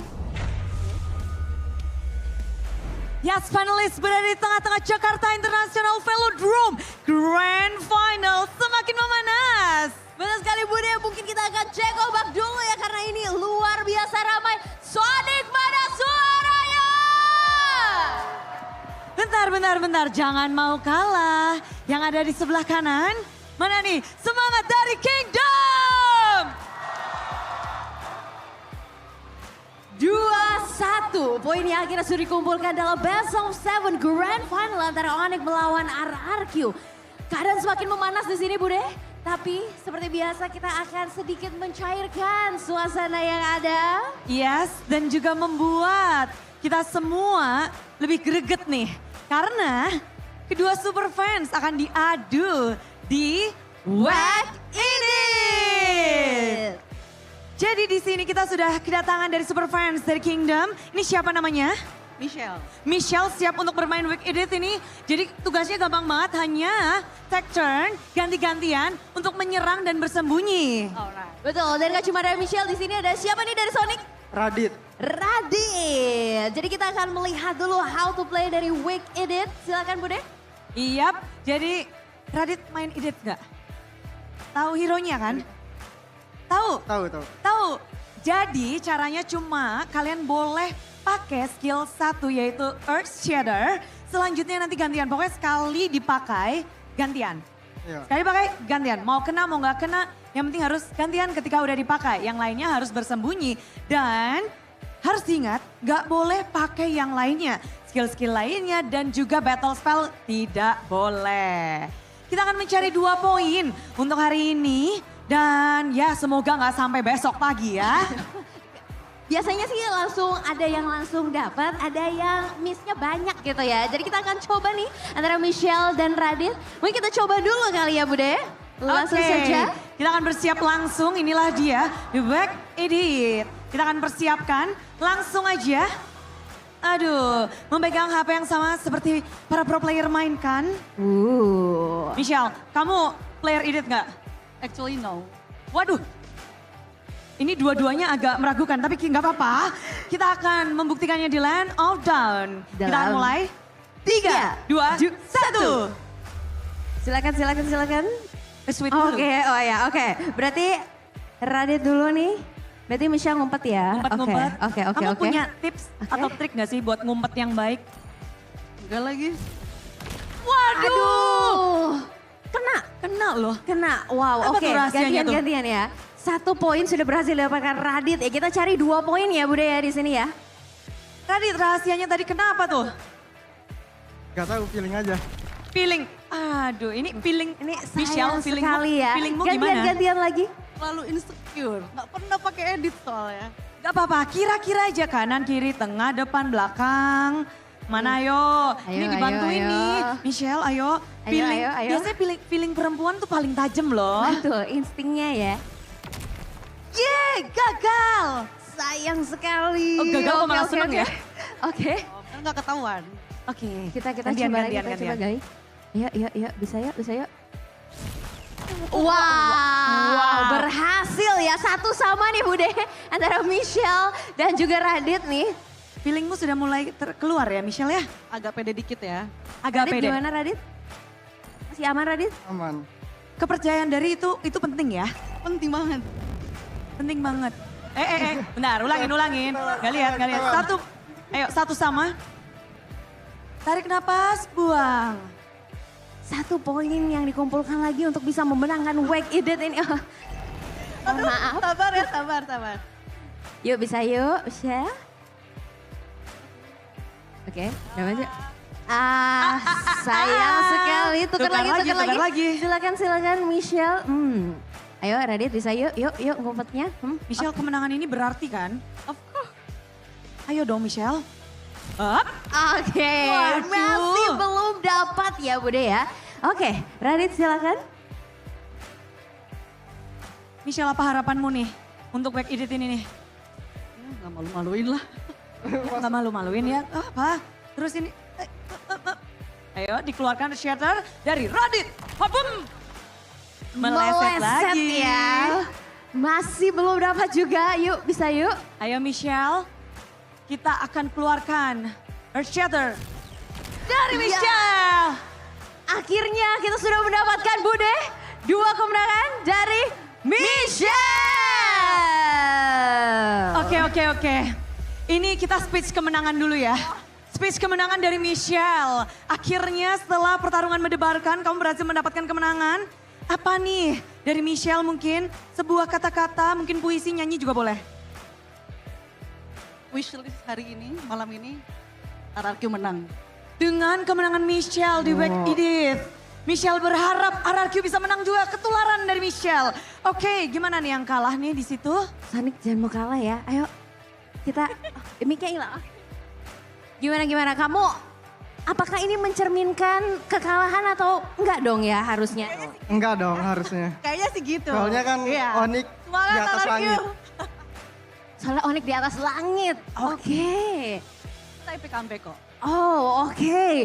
Berharap. Berharap. Tapi oke, ini saatnya dari kedua super fans untuk memberikan semangat. Mungkin ada yang mau disampaikan untuk Onic? Semangat terus Onic di playoff ini. Grand finalnya semoga menang ya. Semoga menang ya. Menang. Tapi dia tertunduk lemas sepertinya kekalahan sangat memukul ya. Tapi gimana nih Michelle, kasih sesuatu dong untuk RRQ. Untuk RRQ, anggap aja kita ngepur ya. Pasti menang. Juara! Wow. Tapi thank you banget udah bermain. Congratulations sekali lagi Michelle dan thank you. Terima kasih Radit sudah bermain bersama kita. Boleh salam dulu. Oke, luar biasa. Boleh dong kita kasih tepuk tangan. Yeay. Fair play tetap ya, walaupun mereka bertarung tapi pada akhirnya mereka bersahabat. Betul sekali Bude, dan kita masih akan melihat pastinya di Grand Final ini. Tapi Bude sebelum kita masuk ke game selanjutnya nih, Alisa sebenarnya punya tebak-tebakan nih Bude. Apa tuh? Bude tahu gak sih apa sih yang tipis banget tapi super kokoh? Sepertinya tangan Bude. Bude kan? Bude tipis sih tapi coba aku tiup. Aduh, kurang kokoh ya? Kurang kokoh. Oke. Bukan Bude, Bukan jawabannya Bude. bukan itu. Jawabannya adalah Samsung Galaxy S25 Edge terbaru. Ini dong. Betul sekali, boleh kasih lihat. Begitu tipis ya, luar biasa dengan desainnya yang super tipis cuma 5,8 mm saja. Dan ini tuh ringan banget Bude, jadi buat dibawa kemana aja berarti itu cuma 163 gram saja. Keren banget Bude. Iya ini Bude aja dari tadi pantesan gak berasa megangnya. Betul sekali, kita Enak kait banget. banget kan ya. Dan ini karena Galaxy S25 Edge ini adalah Galaxy S yang paling tipis yang pernah ada Bude. Wow, makin seneng ya dimana kita juga ngelihatnya ini desain yang baru, lalu tipis, nyaman, dan di tangan tuh keren banget sih. Betul, jadi kalau masukin ke tas atau buat cowok-cowok kan suka malas bawa tas ya kemana-mana ya. Jadi tinggal masukin di kantong tuh nggak bikin bulky celana ya. Emang gak bahaya? Kalau kedudukan gimana? Tenang, kan tadi tebak-tebakannya walaupun tipis dia tapi sangat kokoh. Jadi pastinya tidak mudah ringkih Bude. Aman pastinya ya. Galaxy S25 Edge ini dilapisi dengan titanium frame dan Corning Gorilla Glass Ceramic 2 yang bikin jadi lebih durable pastinya. Pantas aja kita jadi nggak takut ya walaupun tipis, tapi ini begitu kuat dan pastinya membuat kita semakin pede nih bawa kemanapun dan jadi teman kita nggak sih? Betul banget Bude, tapi nggak cuma itu aja karena kita lagi ada promo juga Bude. Mau tahu nggak promonya Bude? Mau. Bude paling suka promo sih. Jadi buruan aja nih langsung ya para super fans yang nonton di rumah juga. Buruan beli sekarang karena lagi ada promo gratis memory upgrade ke 512 GB dan gratis 6 bulan Gemini Advance. Dan kamu juga bisa cek promo lengkapnya di samsung.com/id atau kunjungi toko Samsung terdekat untuk Galaxy S25 Edge yang tipis tapi powerful. Wah ini lengkap banget gak sih? Dari desainnya keren, dari teknologinya juga keren, buat selfie juga keren, kameranya, tadi Bude fotoin kamu cakep banget loh tadi. Luar biasa, kita selfie aja kali ya Bude ya. Nanti kita akan selfie sembari menikmati Grand Final. Betul sekali, jadi pastikan kalian langsung aja dicek ya, karena Samsung Galaxy S25 Edge punya tipis tapi kokoh. Dan langsung saja Bude, kayak kita udah kamar, udah pada gak sabar ya untuk masuk ke game selanjutnya. Betul, karena ini akan menjadi poin yang penting bagi kedua tim.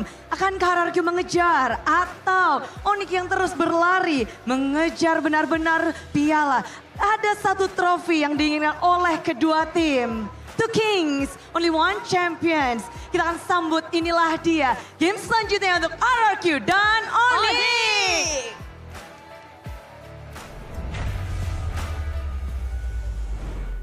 Thank you so much, Bude. Thank you so much, Alyssa. And now we're diving back into game number 4. Guys, it's a best of 7. I'm starting to lose count here. But yes, RRQ comes back after a 2-0 from Onic. We were talking and discussing about winning conditions coming from RRQ, and I think the last thing that we were talking about is whether or not the early game is important for RRQ or not. Goni feels like the mid game is the most important part for RRQ's win. But what do you guys think? Do you agree with this or not? For me, I think early game still important because if you got the early game, you can put the map pressure to the opponents, right? So you can get the mid game. Because RRQ, during the first game, I think they throw on the mid game, right? So, and on the third game, they answer the problems from the first game. That's why we're gonna see on the fourth game. Okay, but I think I found out what's more important than everything else that we've been talking about. Really? What's most important is GoPay. Guys, we're after 9 weeks of the regular season. 9. We're coming into, what, the 5th day of the playoffs? Is this the 5th day or the 6th day? Wednesday, yeah. There you go. Do you guys not yet have installed... I can't English suddenly. I can't English. I can't English. I'm so baffled if you guys don't have GoPay yet. Arashi will tell you why. Well, if you go on GoPay, right, you can also get... You have a great app, first of all, but you can also vote for your favorite champions in every Mpl Id Season 15 playoff match at gopay.co.id/games. So you're guaranteed to win prizes, and for first-time voters, you'll definitely get free rewards of up to 59 diamonds and 1 token. And that's not all. That's the token that you use to spin for prizes in the gift arena. Yep. Because that's not all. Because the token can be used to spin for the prizes in the gift arena, like you said before, and the prizes you can get the electric motorbike. Yep. And the other grand prizes. That's crazy. That's wild. And on top of that, you guys can also get WDPs or free weekly diamonds or the weekly diamond pass. On GoPay games, it's only 14,999 IDR, so it's even more affordable than the regular season. And all you need to do is scan the QR code down below. And don't forget to use the promo code from the Mpl Id Season 15 live streams to get 5 diamonds for just 1 rupiah IDR. So what you waiting for, guys? Go check it out at gopay.co.id/games, or of course just download the app in general. Very nice. There it is. Great success. QR. Scan it. Now. App Store, Google Play, it's available. Yeah. It's so valuable. It's simple. Yep. It garners to everything that you guys need back at home. Oh, look at KAIRI. He's laughing. Yeah. Smile, he's chill. He knows. I feel like KAIRI's so handsome, Polius. If I be KAIRI, I think... No. What are you gonna say? I love my wife, Saki. I love you, my wife. Aku nggak ikut-ikutan ya. No, I love my wife. I'm not involved in this. All right. Menjauh. But yes, what was that? Who had first pick? Did you guys catch a look? Okay, so Onic on the second pick. The right side. So RRQ are black on blue side. Yeah. So they will have to still ban the Fanny, unfortunately, which means they can only have 2 bans. And so far, we've seen most of it go to the mid lane, but also to that Badang, right? So now they have a chance to first pick one thing away, though. But the question is, do they want that Farsa? Do they want that Badang? If we follow the pattern, they want the playmaker. So I'm assuming that Kalea, once again, the hero that gives Idok the player of the game for game number 3 should be the contested pick here. Okay, we're looking at a Kalea pick here, contested pick between both of these teams. Yep. RRQ go for the Fanny, like you mentioned earlier on, Arashi, the Badang, and the Luo Yi, which means Onic are the ones to actually ban out the Kalea chip. And the Baxia. So what do RRQ pick up first? Do they go for the Hayabusa or something else? Maybe Farsha. Ah, yes, Farsha. Yeah. If they didn't want to give Sans his Farsha, I think they can pick it now. Assuming that Sans doesn't really have any other solutions, but off the bat, I do think that the Farsha, when it comes to prio picks, has precedence here. But if they do so, they're allowing Onic to pick up a good jungler, along with possibly another good roamer, whatever's left. Unfortunately for RRQ, though, both the Hayabusa and the Joy is available. So even if they do give up one of those, it's not the end of the world. All right, let's see. There you go. The Pio to Farsa, taking it away from Sans. Gonna be useful in the early game, like we mentioned, RRQ and the early game. I think Gatot Kacha here is not bad. And Hayabusa? Hayabusa for KAIRI. Gatot Kacha again just nullifies the feathered airstrike potential. But then again, Onic can also find other avenues to deal with that feathered airstrike, but I don't mind the Gatot Kacha and the Hayabusa here. Do you really think Onic will go for Haya? In this early... Oh. Yep, Gatot, yeah, but for Hayabusa, I think not in this first pick. Okay. Maybe on the third pick. Yeah, because I think that's the KAIRI's signature heroes, right? So using Hayabusa against Farsia, it can directly dive into the Farsia itself when the feather airstrike happens. Right. So for Onic right now, they already have this good AoE, and they have a good way to deny a lot of AoE coming in from RRQ. So off the bat, it seems like Onic are gearing more for a team fight. Now RRQ, they can kind of match that, or they can pivot over, try and go for something a bit more, I was gonna say pick off heavy, but with the Fredrin and the Ranger, you know, it's still pretty flexible. So they're leaving a lot of potential up to the second phase. This is what I was about to mention, because so far, sure, the Assassins are usually a pick for KAIRI. But so far, it seems like he hasn't been more geared towards the Hayabusas, you know? So I was thinking maybe they want to go Joy again. Yeah. But RRQ won up that with picking the Fredrin first, so that's a denied pick away. Denied pick for the Joy. But yeah, Hayabusa on the third pick. I think because Joy can be taunted by Fredrin. Yeah. But Hayabusa, Exactly. it have the shadow, quad shadow, yeah, the quad shadow to escape from the Fredrin itself. But now, are we gonna see like another crowd controller from the RRQ because they lack of it right now? They need it. They need it. A great range though, but yeah, they need crowd control. Definitely another setter over the Fredrin would be nice. On top of that, I do feel like the idea with the utility junglers usually means that in the EXP lane, you're gonna have a bit more damage there. So I think Onic definitely are on the lookout for some of the more aggressive EXP lane heroes for Dairon. So the Hilda already showing up. I assume possibly something like the CC might be respected as well. Yes. We saw how Dairon was able to perform against Geekfam on that hero. So Ban CC pick up the glue for Onic. I think that is also an answer for Onic to, again, just try to nullify the Fredrin if RRQ does not ban the glue. But that means that the only tool for setting up is the Gatot Kacha. Is that okay? You're gonna have the glue. It's okay. I feel like it's more than enough. You got Valentina, you got Hayabusa, 4 members that can dive towards your composition. I think that's more than enough already. Considering the members of RRQ right now have good dashes, I think it's okay. They should be able to still chase far enough, but a bit more crowd control, or at least some kind of slow, would really be nice to have for Onic if they want to dictate the tempo and the movements around the map. But actually, RRQ are the ones who ban out the CC. Because CC can, like, holding on the backline, right? Go through the backline using the Beyond Bounce to aim for the Farsia or even the Granger. And the Yo-Yo Blitz is really painful to Fredrin because of the HP percentage. Right. Oh, they want the Terizla, I think. RRQ didn't want the Terizla for They want Dairon. the CC, yeah. Terizla might be a good option right now. Or high loss. But the glue, yeah, I expected this fix on side of Onic. Or, I didn't see any R lot, but it's very dangerous against Valentina. Yeah. The Vinyl Slash can be stolen.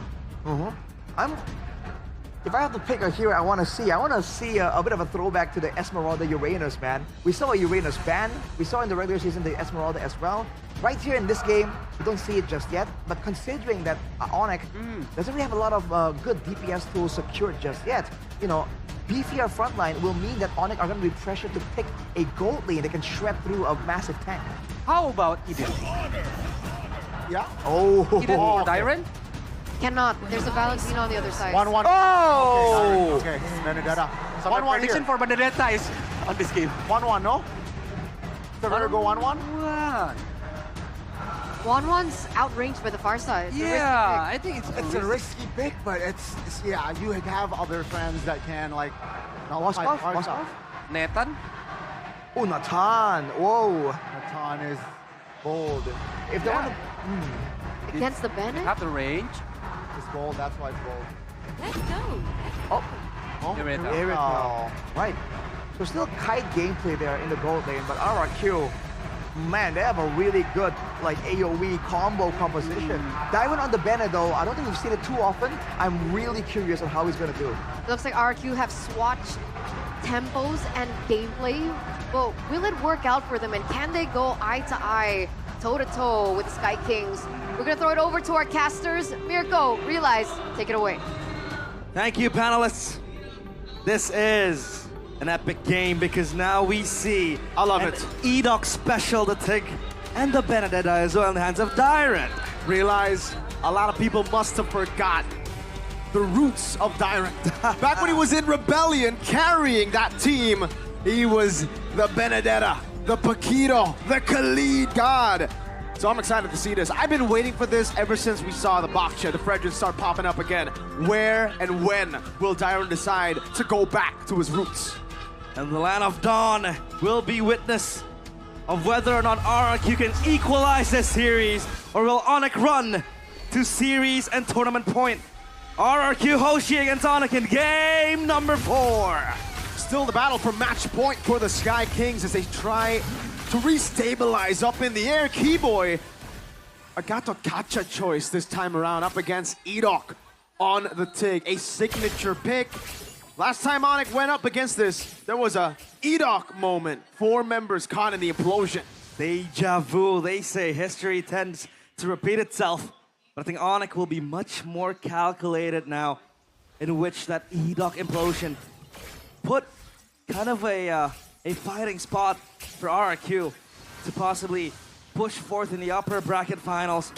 But this time around, it's going to be different because Onic, they are more calculated. Edoc going into KAIRI, but I don't think he can kill him. Keyboy will gank him though. Good red tree from Kai, securing it already. Rin's walking up as well. Quad Shadow for the flicker. Ends up being not so worth it, to be fair, right? You kind of need that flicker. Yeah, especially as a Tig. And Toy, or rather Edoc will recall. That is with the pull yourself together. Yep. So he's looking for that ultimate, going in with the cooldown reduction. And yeah, he's looking for that one big moment, that Edoc moment. He's so confident in his own skills. He knows he's a good Tig, a godly one. Kai with a quad shadow, and now he's gonna bait it out. Shadow kill. Wow, good dispersion on the damage of the shadow kill. Edoc took it like a champ. Toy's Guardian Angel arrives in time to save him from the ninja. And now it's Onic scampering around. Look for one skirmish, but now it's the turtle. The neutral objective ready. Dyron is here as well. Keyboy will brawl it out. And they will try to get Prio, but Dyron might just look for KAIRI or just screen the players of Onic. This is free turtle now for RRQ, it seems like. Despite Dyron not able to get level 4 just yet, now Edoc has the implosion. Oh! Implosion on nobody's side of the back line! Taken down by Rins. As Sutsujin walks forward, Severo with a heavy crossbow coming in as well as Keyboy takes a lot of damage. Look, pay! Running back, and now it's Severo under pressure as well. Sutsujin might go in, but Lutpi is next to the target. Bonk. Bonk. The long longs doing a lot of damage, right? Lutpi. The long longs. Good escape. Uh-oh. Kill over to the back. Diamond eye for an eye. Gets away now. Kai gets the kill now. Sutsujin mounted on Lutpi. Slowly but surely. Sutsujin able to get the jab down. AOG from Keyboy. That's Keyboy with the taunt connecting as well. Lutpi gets Sutsujin. But Keyboy will still fall in the end of the day, and Sutsujin might lose his life. But that was still a 1-for-1 favoring Onic. Now it's 3-2, but RRQ got the neutral objective. Savero waiting in the bush. Edoc has the flicker back up. Again, you gotta remember, pull yourself together. He's gonna be quick with it, especially after we get into the mid game. You know, a few of those stacks in, onto the pull yourself together, and you'll see those flickers come up almost every fight for Edoc. This Benedetta, right? The roots of Dyron. It becomes his debut pick. An MPL ID Season 15. The Ranger, it is accustomed to Toy, and the Tig, it's an Edoc special. But Keyboy and Severo up top, they might be under pressure because Rinstown is close by. They might collapse on this, but look at the 2 players close by as well. For Onic, this is a 4v3 practically. If Sutsujin wants to follow up as well, this might be a brawl! Edoc! Finding an implosion with a airstrike by Rins, but it's turned around. No damage! No damage! The implosion is not sacred enough, and Edoc, he might go for that but no follow-up, no damage like you said. It's not enough just yet for RRQ. They need to wait for a couple of more items, the timers as well. They're looking for those moments, and then they can follow the implosion, because the implosion becomes invaluable if you don't have the damage to follow up. Edok might set for it, but no damage means nothing. And now Turtle next to the menu, taunted, is Lupi. Oh, full stacks for Lupi already as he jumps in. Now Mount available in the backline. Tyron jumping on the sides. Still Kai looking for the play as well. Tyron again. Eye for 9 this time around. Turtle still being contested. Lupi on already. Savero with the heavy crossbow coming in. Sutsujin with the retribution. A jump back. Lupi flickers forward. Jumping in, looking for the mount, and he mounts on Sutsujin, but Edok still waits in the wings. Keyboy's far away as well. Lupi dismounts. A taunt over. No split, no spread. Kai finding the quad channel on the timer, but Toy gets the kill, and Keyboy will have to run all the way back. Sans back in the mid lane. Sutsujin and Tyron sent to deal with the wave. RRQ looking alive. They're keeping Onic at bay. Look at Edok though. He's going for Keyboy, but I think Keyboy will be fine with the Unbreakable. So all good for Onic. But RRQ, they look relentless by the minute. Sutsujin even invading that orange buff. Savero cannot do anything. If he wants to swap, he's gonna lose a lot of time. And all he can do is just wait for the wave to crash. But Toy is taking his time on that. Even though Dyron has 0 kill participation so far, you can really see the impact of the fight if you replay it. He's always just been waiting in the bush, knowing that if Onic just make a misstep, he's going to petrify 1v1. Dyron on a signature pick. The quad shadow coming in as well for the airstrike with a shadow kill. Dyron! The samurai stands tall against the ninja, and that's Dyron with the eye for an eye. KAIRI goes down. And RRQ, 1.8k gold lead. Edok, he's concealed himself. He might look for something, but Onic, they sense it, and Sutsujin will be content with the purple buff. Free for RRQ to take. Man, what a play by Dyron. That confidence to stay in the lane in the 1v1. Even better, the rotation from the rest of the team to enable that 1v1, to force that 1v1. Kai didn't want any part of it, but he was forced by 2 members saying, fight. It's like they set up a boxing ring. Yes. And you have audiences left and right. All brawled down into one.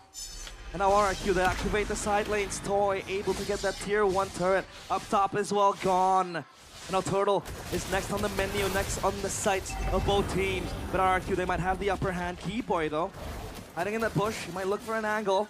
But Edok is here with the Sacred Hammer! Finding the implosion and the kill. Oh, Sky Piercer realize. He's going in, Keyboy. He has to run for the hills, but Dyron!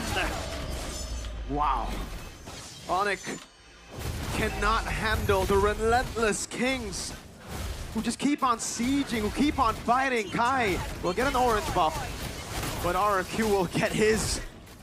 Ay, ay, ay. Onic outplayed in their own game. And now I think they have to bank on Savero with late game power. Whoa! Almost, man. Heavy crossbow defensively by the Irithel. 4,000 gold lead. The Kingdom, they're going crazy in the international velodrome here. And for Onic, they gotta keep it chill. But even if they do, this is why the Benedetta gets so much value. Final blow gets you out of there if you go for an all-in. The eye for an eye, that anti-CC up against the composition with a lot of CC to force you to fight in their own box. RRQ have so many ways to poke, disengage, engage, catch with Edok, but mainly as well with the look at the CC chain on Sutsujin and then Dyron with the Petrify. Keyboy in the back, finding the taunt. Then Sonata steal, taunt over to Lippy. Able to flick around to safety. Keyboy with the AOG, find the airstrike. Trying to cut him down. Keyboy revitalized, taught it up. He's gone. Done and dusted. That's Toy with the killing spree. And KAIRI with the shadow kill clears the minion wave in the mid. Sans has to be content. He pops the stolen feather airstrike, but that's RRQ. Like you said, with the chain CC, they can layer it up. They have the Petrify, they have the taunt, they have Edok with the icing on top. So RRQ, I feel like this is an all-rounded draft from them. It's a punish to purify. It's also a punish to flicker. If you got, hold off, feather airstrike of Savero's HP bar. Lippy in the back. Oh, that's not a landing there. Savero will be forced to back away. Back to the point. If you go flicker here, there's so much range, and then there's that CC. If you go purify, that range will catch you too. It'll be easier for Rins, for Toy to land those Death Sonata. So it was a forced error in the battle spell choices for Sans and Savero. That's why you're seeing it. It's just given on a silver platter to RRQ Onic. I don't think they will entertain the idea of just contesting this RRQ Lord. This is all theirs. This is free for the taking. And that Lord will even bolster up their chances of winning this game, closing up the series. Enoch is looking for KAIRI! Shadow kill ready for Kai. Really pop an implosion! Final blow! Petrify! Enoch on the take. There's a reason Onic keep banning it. KAIRI is just prey in the eyes of the Predator. And that is Enoch, the hunter, gets hunted. KAIRI is gone. And now it's RRQ on the driver's seat. Ever so comfortable. 7,000 gold lead, 7-4. A big item power spike from Mr. Toy as he picks up the Wind of Nature to deal with technically all the damage. It'll really be up to Sans at this point. Savero and Kai, it's gonna be even more difficult to dive into the back line as the Lord marches in the mid lane now. Go for the shove as well. Holy Defense already procced into Sans, teals away the Feathered Airstrike. Kai up top with the Pod Shadow used. Free lane push coming in, AOG from Keyboy. Not too sure about that Keyboy. An AOG to his own demise, a free stack to Toy on the Granger. He's speeding up with the Sky Pierce, so that's gonna add more insult to injury. They might look for something. The conceal play, E-Dog is going in, but Look is there. First onto it, mounted up already. CC immune, bringing it back all the way. Sabero comes in with the Quad Shadow as well. Implosion. Oh! E-Dog trying to read it, but Kai was a bit too smart with it. Quad Shadow! Oh! Lippy with a shutdown. Kai disengaging. Savero already there. Lippy playing hide and seek with RRQ. He's going in again. Savero is there for the backup. So Tuchin pulls him back. Dyren. Quad Shadow over to the back. Dyren has the final blow. Shadow kill. Oh! He gets translated over to leave the Wanderer. Savero. What? He's going even further. And now it's Onic on the pounce back. Dyren is gone. Toy as well. They might look for this mid tier 1 turret. Mechanical outplays here and there. AOG over the rings. Quad Shadow coming in. Sutsujin very low. A Tano over for the rare strike. Final played again. Oh, back to back to back. Bit by bit, Onic disintegrate to pieces. The Sky Kings again showing their mortality in the eyes of the Kings of Kings. Savero might just overextend. Hey. Keyboy is there. Lippy is there to shadow him as well. Dude, Kai Quad Shadow in, didn't use the gap close on the Quad Shadow. Used the Shadow kill instead, knowing that Mr. Dyren still has final blow. Baits it out and then takes the Quad Shadow over. That's how he was able to get the kill in the end. And then they were able to just prolong the team fight again. Kai got a bit too overzealous. Got punished. Sutsujin and Rins, who was still waiting, knew that Kai was going to go for that. Knew that Kai would have that killer instinct to kill Sutsujin, but in the end, it was traded again. There's something with the Hayabusas in the playoffs. Yep. It feels like it was used by Rin. They got heavily battered. Sutsujin as well. Now KAIRI. Even in that game against Geek Fam, in this, it feels like it's much akin to that situation. Looking for the implosion. Two-man implosion over to the back. Lippy gonna be caught again. Shane CC'd. Oh, you won't see him move up until next game, I believe. That was nasty.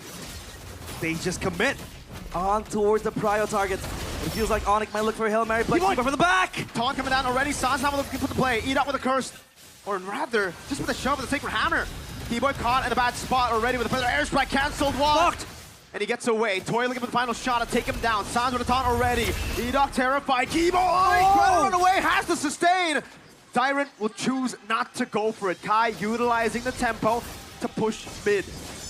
Keyboy survives. And that gives and opens a leeway for KAIRI to again get that wave going. KAIRI just playing split push at this point. He doesn't want to be on the focal conflict point. And as of now, it's RRQ with the Lord. Slain freely for them. Onic, all they have to do is just think of a way to stop RRQ's push. I mean, if we talk about the defense they have, it's not the best. 6,000 gold lead. It was 8K, I believe. Onic have been able to stabilize. And technically, if we take a look at the keys to victory for RRQ and Onic, RRQ need to go back to the systematic early game, which they've gotten. But Onic have avenues to defend and push it to where they find it comfortable. And RRQ, all they have to do now is just look for one big set for E-Dog. One game-ending implosion. But they can go the hard way and just brute force their way into Onyx's base. Savero with a Malefic gun. adds more range and more kiteability. Much more safety, but again, you have to be careful of an ever-looming threat in the house of Enoch with that implosion. They're gonna be real careful. Sans and Severo does have the Purify, but it's all on Kai. If Kai gets caught by that implosion, I think it might be game over. So Jin taking a lot of big beating in the bottom lane. Oh, Sans forced to dash away. Lord of the bottom lane dealing with the low base turret already. Severo on it. Enoch still fishing for an angle. The Lord they have to attend to. And Enoch just hiding in the wings. Sans might just look for an active play. But no, RRQ, they mature themselves. This is something they deem enough. And they will be calculated on their approaches. 3 base turrets down. The discipline that they were lacking in the upper bracket finals, you see it here from RRQ.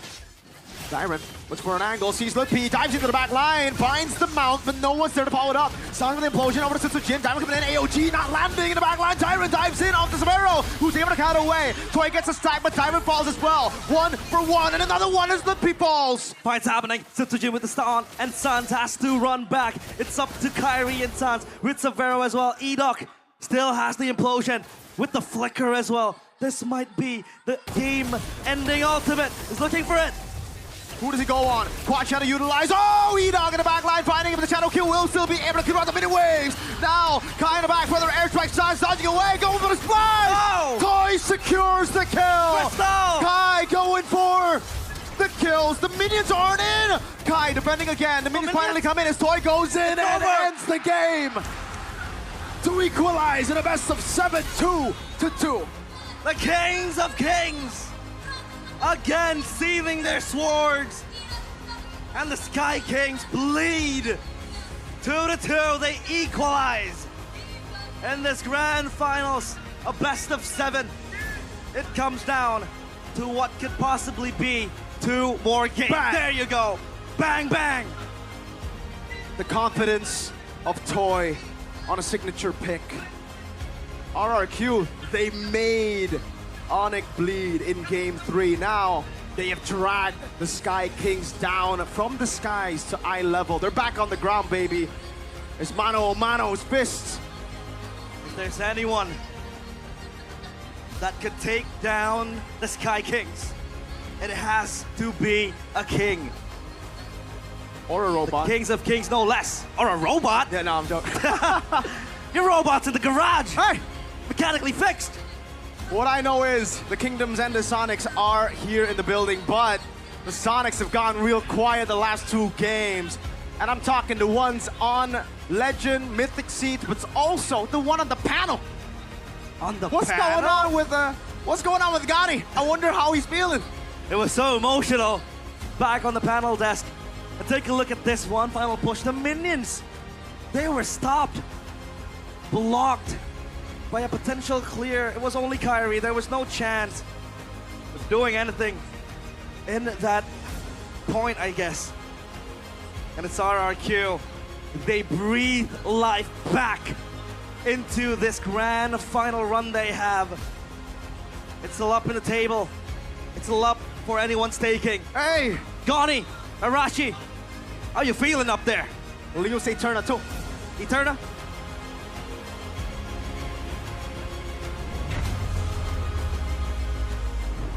We're toe-to-toe now between both teams here in the grand finals. Ladies and gentlemen, and we live for it. You can hear the roars coming through the mics, I think, even in the game by the Kingdom. Arashi, how are we feeling? Feeling great. Oh man, it's hard to like celebrate because we don't want to celebrate too early. But man, it's a good sign, right? At the very least, we know this is going to be a competitive series, hopefully all the way. But man, dude, that was a crazy game. Outplaced left and right. You're seeing though, I think RRQ just finding a more of a groove there and bringing out the Benedetta. I had concerns about this Benedetta, but I think Dyron showed me that it's really good. He executed very well. He delivered. He delivered. That's why I like what he mentioned before. Is they got the groove. They know like okay, we know if we get the early game, we can like hold it until the late game on win this game. But the problem is the next game later are gonna be a jungler tank against jungler tank. Because we already see it. If RRQ using the jungler tank, the Assassin's jungler is not working right now. Struggle, yeah. This was the greedy play by Onic. Yeah. They almost got the moment. Yeah, they almost neutralized the situation, but yeah, again, great outplay from side of RRQ, keeping things calm, and after that, it was just all RRQ again applying more pressure. Onic, they lose momentum after the previous game, and I feel like because of this guy right here. Player of the game, ladies and gentlemen, presented to you by the official tournament smartphone Samsung Galaxy S25 series. It goes to Edok once again, this time on the Tigreal. Which is why in this current meta, even back when the Assassins were still up on top, picking up the Hayabusa first is great, but also there are so many counters towards it, and one of which is the Tigreal. We've seen time and time again KAIRI trying to do KAIRI things on the Hayabusa, but unfortunately, with so many crowd control tools in the hands of RRQ, including Edox, it was very difficult for him to make those moves actually work. That's the dynamic when you have an assassin jungler against a fighter. And look at that outplay from Dyron, dude. This is the problem. All the heroes from the side of RRQ have some form of counterplay, except for the real backline. But when you're going for the backline, you have to be careful, because we even saw Dyron, I think right here, just to make sure that KAIRI cannot do anything, comes in there with the Petrify. You ain't going nowhere, bro. And they were bringing that aggression the whole way. So this becomes a full-on front-to-back confrontation between Onic and RRQ. And the side with a Farsa and Granger, come on, dude. It's hard to argue against that kind of firepower.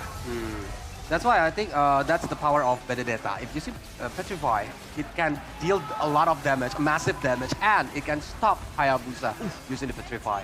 And yeah, Onic almost got his moment to like make it on par again, but yeah, they miss it. Because of the greedy, I think. The greedy moment from KAIRI. Yeah, just slightly greedy there, but yeah, I mean, props to RRQ, right there. Keeping things tight. They were, again, able to translate the early towards the mid relatively well. They got the map, like 80% of the time, map was always on RRQ, and this was the final push. Nothing that KAIRI can do there. Honestly, it wasn't just KAIRI, was it? We saw a lot of weird movements coming from Keyboy, even Lutfi getting caught out here and there. Was that odd to you guys? A little bit. I think they were really not as composed. But then again, this is what happens when your team is on the back foot, right? You can't really dictate where the fight happens, when the fight happens, and you let go of the Tigreal, you get imploded. And it's crazy to me that this guy can make the Tigreal a team fight engager into a pickoff hero. Like, brother, the whole time Onic were struggling, this is what they can do, RRQ, when they have a good engage tool, but also burst damage. Okay, before the fight even begins, Keyboy gets jumped on, Lutfi gets jumped on, and when they are ahead, it's going to be so difficult to try and do anything, even if all the ultimates are down, as long as RRQ do get one pickoff after using all of those ultimates. That's why the misconnection between RRQ on the first game, they answer it on the third and the fourth game. That's why they always back up, they always do the follow-up every time his teammates like initiate the team fight or initiate the pickoff. That's the good things from RRQ. Now, the problem is from Onic. How they can answer the movement, the aggressive movement from RRQ. Are they gonna, like I said before, using the jungler tank, so it might be more secure on the early game? Or they have another answer? Because I think back then, they were comfortable letting the gold laner just outplay. We remember CW and the other options Onic have fielded. They're really good at playing weak side and being attacked, and they know that they're going to be attacked, and they're really good at playing to kite back and play safe. But now with Savero in the picture, you can see that he's struggling to deal damage. Bit less damage than the Valentina in this game, because even before talking about Edok and Sutsujin with all this crowd control, there's Dyron on this Benedetta. And in the early game, that was the critical factor that allowed RRQ to just get so much control. Usually it will be the mage, it will be the roam, zoning, but when Dyron is right there, it's making sure that all the damage dealers are so far back. There's nothing Onic could have done in the early game if they wanted to really try and contest anything from RRQ. What happens if we look at this right now? Are there any timings or particular items that really stood out to any of you guys? I guess not the main items, but the respect from Dyron. He built the Dreadnought armor early on, I guess the first 5 minutes there, where, yeah, he understood that he will be one of the tools that RRQ will be needing to zone members. Sure, he built the Heptasis, sure, he built the Malefic Roar as well, but in addition, he built the Dreadnought armor just to have that extra durability when taking on damage. For me, it was the fact that we saw Sans and the Valentina, he went for the Lightning Truncheon first item. And me personally, that's not an item I would go for. Like, even if it's not the Lightning Truncheon, it will be the Enchanted Talisman or the Glowing one, usually. I think that's the build we've seen so far. So him going with the Lightning Truncheon, I think shows that he wants a bit more wave clear and a bit more team fight damage. But unfortunately, again, against a Farsa, oh man, tall order. Yeah. Looked like he did struggle a little there. But we are going to take a look at this first. Ladies and gentlemen, the MSC battle plan. From lower brackets to champions. Oh. Yeah. So far, the trend is the champions come from the lower brackets. Uh-huh. And technically, it has been true for a couple seasons here at Mpl Id particularly. But it looks like the same story can be said amongst all the regions elsewhere. So if that's the case, then RRQ are the ones that come from the lower bracket. Is it written in the stars, Arashi? Oh, maybe, man. I don't, to quote a certain man, I don't believe in patterns, but one can always hope. One can always hope. Finger crossed. Fingers crossed, indeed, indeed. Yeah. Oh, Because boy. if you're looking at the TLPH, technically they are from the lower bracket to the big champion. But if you're talking about his ID playoff, Onic are from the play-ins, not the playoff. It's even worse than the lower bracket, right? Because once you lose, you're gonna just... You're right. Yep. There was that risk for Onic. But refresh my memory, in MPLPH, who were #1 on the standings? It wasn't Onic, it was TL It was and Falcons TL. TL. And Falcons 80 Brand, I believe. No? Or #1 on the standings for their final week. Oh, I'm bad with history, bro. Yeah, we should ask Professor KB right there. Or Mr. Miracle Man, unfortunately. Yeah, exactly. Can't access him. We're exposed for not remembering that well. The walking encyclopedia. But who's that professor? because if TLPH were #1 on the standings, technically RRQ were as well. Oh, So- wait a minute. Okay, check it with your Samsung Galaxy phone here. Right? Again, is it written in the stars? I feel like a lot of people would hope that it is, by all means, but you never know, right? Sometimes, Including you. Including me, sort of. Because sometimes, again, esports things, man, sometimes it doesn't really make sense. Like, you have no idea. The momentum, the crowd. And by the way, speaking of the crowd, I just want to give a shout out to the crowd in the Jakarta International Velodrome right now, because people are still walking in. It's crazy, even outside in the festival. So we're gonna get a little bit of a check-in with Alyssa to see how things are going. Alyssa, what's up?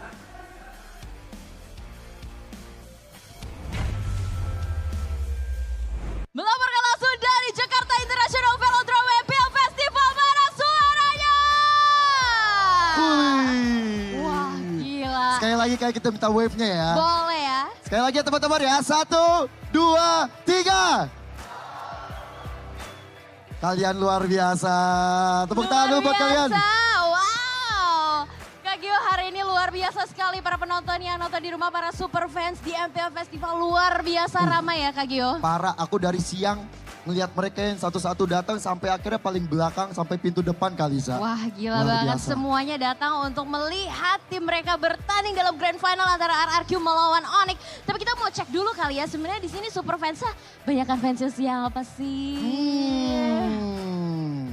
Mungkin aku mau tes dari Sonic dulu kali ya. Boleh, silakan. Kalian yang Sonic ada? Banyak? Oke. What time is it? Kurang semangat. Kurang ya. Kurang ini, semangat. Ini timnya mau juara dunia loh ya. Iya loh. Sekali lagi ya. What time is it? Asik. Boleh lah ya. Alisa kayaknya mau ngetes tim sebelah nih. Of course. Viva! RRQ! Wah gila luar biasa sekali Kak Gio. Sonic dan Kingdom pastinya memenuhi seluruh MPL Festival, tapi tidak hanya di luar saja, di dalam juga rame banget Kak Gio. Bukan main Kak Alisa, aku ngeliat sampai ke atas-atas, sampai di bawah juga. Sampai ini aku harus duduk di mana? Terlalu meriah untuk Grand Final kita season ini. Luar biasa sekali, tapi kalau dari Kak Gio sendiri ngelihatnya gimana nih? Udah 2 sawa nih. Ya ini memang namanya Grand Final kan Kak Alisa ya, jelas. Namanya Grand Final harus keras. Gak mungkin one sided tuh gak mungkin. Gak mungkin. Gak mungkin. Bisa 4-3 loh ini. Pasti, kelihatannya sih seperti itu ya. Tapi 4 itu akan dimiliki oleh siapa itu yang kita masih bertanya-tanya. Betul. Tapi di sini Kak Alisa, setelah 5 hari aku di festival, aku ngeliat booth rame-rame banget juga tahu. Wah seru banget. Ada booth apa aja sih Kak yang bisa dikunjungin? Ada one play. Kalau kalian mau cari MPL card ada di situ. Betul sekali, bisa dapetin langsung kartu-kartu pro player kesayangan kalian ya. Aku kemarin udah beli 1 card pack loh. Dapat siapa kakak? Dapat KAIRI. Keren. Iri. Ada yang mau card packnya, ada yang mau? Beli ya, ditunggu, oke. Langsung aja, terus habis itu ada booth apa lagi nih Kak Gio? Ada Dunia Games, itu rame juga tuh. Ada boothnya Kacang Sukro juga, di sana ada activities juga menarik. Ada boothnya Good Day, RSV Helmet, ada juga kalau yang lagi lapar gitu ya, bisa langsung makan seblak di Kilafood juga. Benar, dan juga banyak sekali merchandise official dari tim-tim yang berada di playoff. Betul sekali Kak Gio, jadi banyak banget keseruannya. Buat yang lagi di rumah, kalau misalkan deket-deket Jakarta International Velodrome langsung aja dateng ya.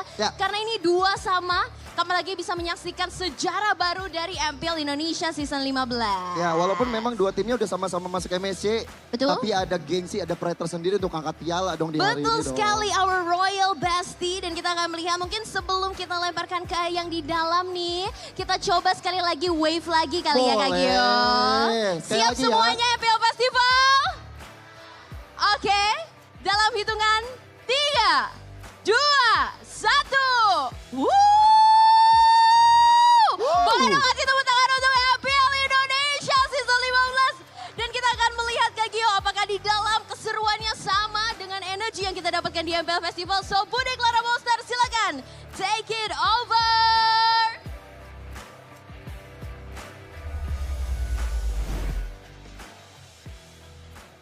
Yes, di Jakarta International Velodrome di dalam, di Legend dan juga Mythic. Bude bersama-sama dengan semua super fans sedang menyalakan flashlight. Kita ingin mencoba sesuatu juga. Di luar sana ada wave, di dalam sini kita juga akan membuat wave yang akan mulai dari Legend di atas, dari tempat Kingdom, lalu setelah itu akan ke arah belakang, lalu ke belakang sana di Sonic juga kita akan melanjutkan Sonic Legend, nanti akan turun ke Mythic di area Onic dan berakhir di arah Kingdom Mythic. Oke, setuju? Setuju? Mana dong semangatnya? Di MPL Playoff!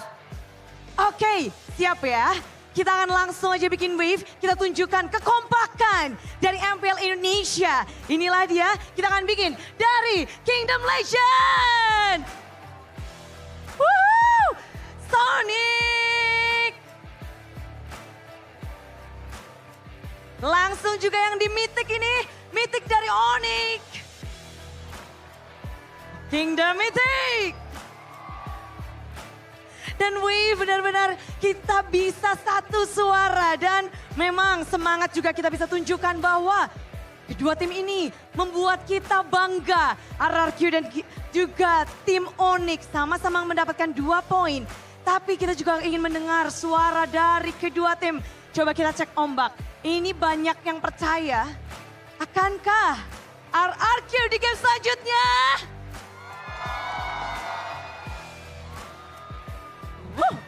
Atau akan menjadi milik Onic? Bentar. Kingdom nggak mau ralat. Mana nih semangat untuk RRQ? Untuk Onic. RRQ. Sekali lagi Onic. Dan tentu saja semangat ini akan terus mengalir untuk Grand Final. Inilah dia game kelanjutan, game yang mendebarkan game kelima untuk RRQ Hosti dan Onic.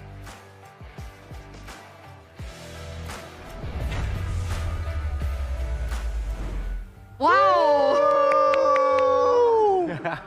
The energy is electric at the Yeah. festival with Alyssa. Did you see how many people were there? Wow. With Pio as well? Thousands of people. 3,000 of people. 3,000. Maybe even more. You know, I wouldn't put it past the Kingdom and the Sonics, and even in the venue as well. It's fully packed. The turnout is crazy. Looking like a concert with the flashlights. I was like, wow. Because we can see some of the audience members here from where we were sitting. I was like, why are they putting out their flashlight? What's going on? It's insane. It's insane.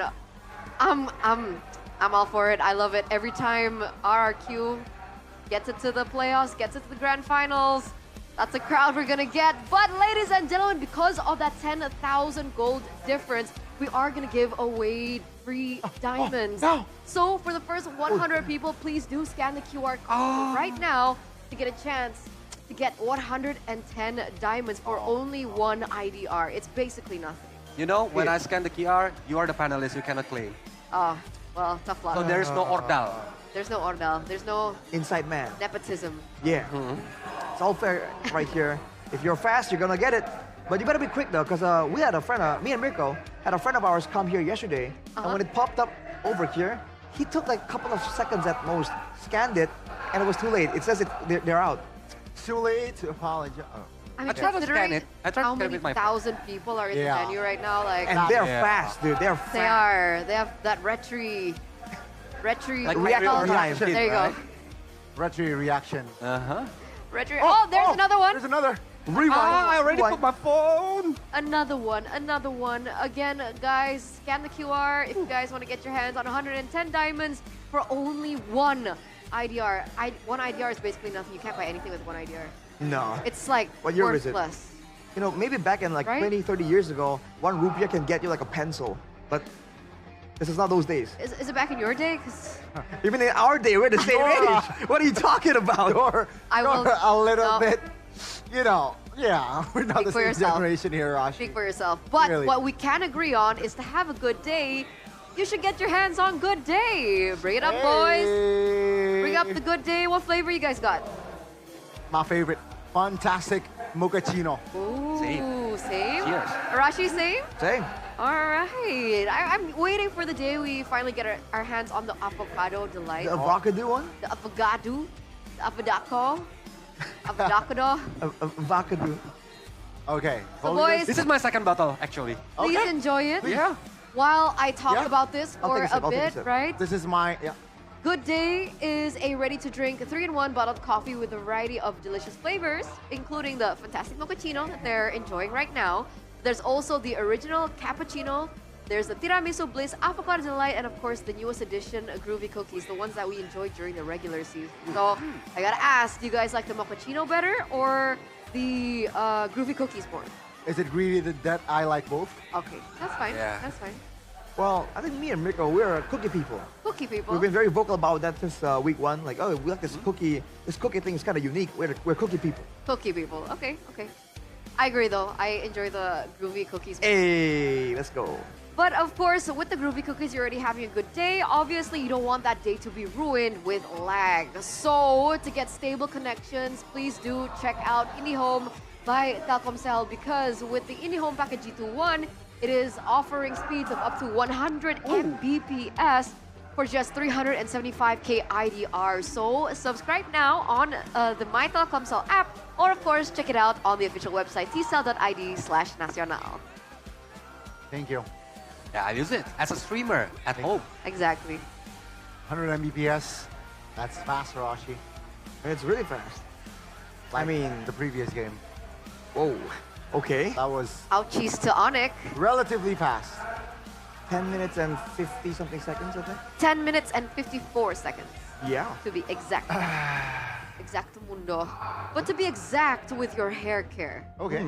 Head and Shoulders is the solution for you. Move on to Head and Shoulders to wipe out 100% of wet and itchy dandruff. Plus, there's also itch protection with the exclusive Mia and Zilong edition. Whether you are more of a minty guy or you're more of a lemon guy, Head and Shoulders is beruntung. the choice for you. Plus, taking a look at that hair cam, man. That's what you get, guys. Chevin's in the building. CITB. That's Chevin in the building, Goliath. Chevin in the building. Because every time he loves to see like the beautiful hair. Using the hair. The beautiful hair. Yeah. Crazy. I heard he's trying to grow out his hair as well. Oh. Maybe like, you know, get He can be the model. Maybe he wants like a man bun. A man bun. All right, so I mean, a guy's got to go through that phase at some point or another, right? I mean, Gotti had a man bun phase. I had that phase. The Aaron Yeager phase. Aaron Yeager. Unfortunately. Unfortunately. Well, we actually have confirmation right now. Yep, RRQ gonna be on the second pick. Oh, Onyx. So Onyx up, no. Oh, no. Onyx up to second. Yep. Yeah. All right. RQ Well, still on blue side. so that's the deal here. Interesting. We were thinking that the red side is gonna be critical for RRQ to get victory because of the Fanny factor. But it turns out right now, even when they're on first pick, they're finding ways to make it work, man. They're getting some of these picks that really works against what Onic is doing, but they've already shown the Benedetta card. Onic will definitely react right now, make adjustments. So can they do the same thing, have the same kind of success, especially in that early game that has been so important? Adjustments will be made as we get into game number 5 of this best of 7. It might be going all the way. We'll see who gets this next point. Ladies and gentlemen, drafting phase. Presented to you by the official tournament smartphone Samsung Galaxy S25 series. RRQ on... blue side. That's the adjustment. Ladies and gentlemen, Onic, Chip, Lucas, and YSS. So, Farsa still left open. Kalea opened up for grabs as well. There's so many heroes that are available to pick up here. It's the Farsa Kalea conundrum once again. Onic went for the Farsa earlier, but RRQ, they understand. They know what they need. They go for the Kalea, but Onic for sure have countermeasures for this decision. They go for the Farsa, but they get that Baksha that was not banned out. Now this was what Colios was talking about. Is it gonna be a utility jungler showdown? And if it is, you know, then the mid lanes, the gold lanes, everyone has to chip in to do more damage because sustain is what that jungle utility brings to the table. That's why if you look at the Baksha, I think Kimi is like maybe out of option for RRQ mid laner right now. But if using the Kalea, maybe Valentina and Fredrin might be a good or wise option for RRQ if they want to pick it right now. But interestingly enough, so far the Valentina hasn't found success. Yeah, actually. But then again, it's also the Valentina against the Farsa, right? Yeah. So it's not exactly the easiest kind of game. But RRQ, wow, against the Baksha, it's not a Fredrin, so they go for the Joy. But there is a chance that the Baksha could go somewhere else, and then the Fredrin might be coming out soon. Again, with a Farsa as your damage output in the backline, that's a real possibility here. That's still a flex here, right? Let's see your last pick for the side of Onic. What do they need? Against this sort of composition, I think you would want to secure another Earth. Okay, at least this time, Severo can be more active with this Earth. A lot of security available as well, more sustain. And again, sustain has been so important due to how fast these fights are going. Whether you're the EXP lane, the mid lane, or the gold lane, whatever kind of sustain you can get, I think both teams really want, especially with this pick-off gameplay, this outplay duel happening between the players of both teams. Why do you think the Granger pops up here? We haven't seen the Granger in the past few games, and finally we get to see it. Big prio earlier on, but in this particular series, not so much. More so for Iritel. Maybe it's because of the Baksha. Because from the perspective of the, like, if you want to play the front to back gameplay, I think Granger is a good option. Because of the Rhapsody, Daph Sonata can like poking the utility jungler very well. They made it work last game, right? It was combined with the Farsa, but we will get to see Toy on the Granger. That's going to be the Zushin and the CC banned out. It's very interesting. So I think they're They want to go for this high-paced style with the Farsa Baksha. We've seen RRQ execute on it. Now Onic might try and do the same thing, and the last thing they want is for Wins to be on a pick that can survive. They can be annoying and escape from a lot of these big plays. So RRQ now, after banning with the CC, actually because they're banning out the CC and not taking it, that's an interesting decision. That might mean they themselves want to go for something beefy later on, either in the EXP lane or the room. Because technically Phobius is still open. Yeah, Right. but it can be denied by Onic if they want to pick it. True. With the glue ban as well, that might be exactly what Onic are trying to do. Ban away the matchup against the glue and then get that Phobius. And just like that, it's a nasty front to back, dude. Although, it's also a very small amount of magical damage with the Harriet and the Farsa and the Baksha. Onic's damage might be a bit too one-dimensional. Good sniff though. Yeah, I think they know that what you mentioned, right? Physical damage is lacking. Hayabusa banned out. I think Onic, they will approach this game like they did first game. Leave KAIRI's hero last, right? They picked up the Lancelot for the first game last pick, so I think their approach is going to be the same. So that's going to be the Baksha roam, I feel like. Now, just be a EXP. Don't overthink it. Phobius should be the... Oh, okay. What? Baksha Lutfi again then. They're denying Edoc's hero. Yes, sir. Or It still could go KAIRI, right? yeah, Lutfi can use like the damage heroes. True, true. Arlot might be good. It's still, Pakito maybe. it's still a flex. That main point, Baksha is still a flex. RRQ, seeing this, how do they respond? Okay. Do they still want to go with the Phobius? I am not the only one. Yeah, Phobius. All right. Mid lane though, against the Farsa. This is the problem here. Not a lot of heroes have been able to match the Farsa in Trio. The Valen, They possible. go Kimmy here though. Oh, if because against Tigreal and Baksha, it might be a good option. But now, I love to see if Lutfi is using Arlot because Arlot can go to the back line. It's hard to be aimed by the Granger. Bene? Probably Oh, Bene or Bene. Masha. Bene Yeah, Bene is the Oh. counter of yeah, Masha is free right now. Masha. If they lack physical damage, yeah, then Masha is gonna be great. Oh, Ling! Okay, again, last pick value, KAIRI. Right. Triple fake from Onic right here. That's a lot of flexibility. Is it too much flexibility though? Uh-huh. That's a big question. Is it too much flexibility? This Ling is going to be very susceptible to the dive coming in from RRQ, but only time will tell. Ladies and gentlemen, we're going to throw it over to our casters to bring you the next game in the Royal Derby Grand Finals. Rex, Regum Kaon with the equalizer. And now they stand tall on the face of the Sky Kings. This time, Retaliation is their middle name. They will not bow down to the Sky Kings. And this might determine who gets number 3, who gets the tournament point. Into Land of Dawn we go. Into game number 5, RRQ Hoshi against Onic Esports. Spam it in the live chat, ladies and gentlemen. Welcome to the Jakarta International Velodrome. Welcome to the Land of Dawn. Will it be Onic or will it be RRQ to secure match point first? Take a look at the drafts now. You were calling for the Masha to come in, right? Yeah. A Masha Or the or a Hilda.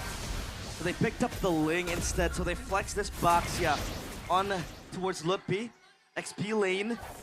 And it's gonna be KAIRI with his special as well, the Ling, right, in his hands. But the Tigreal, you had some, concerned comments about this Tigreal. Actually, I kind of like it. It's just, it really depends on how they play it. RRQ are notorious at just, picking off people before they can even fight, before they can go for those big sets. And when Edoc's on the Kalea, I expect that to happen. Pull yourself together. He knows what he's going to do on the Kalea as well. He knows just how much pick-off potential they have with the burst damage. Usually, you need Kalea to be comboed in with someone that can insta-kill.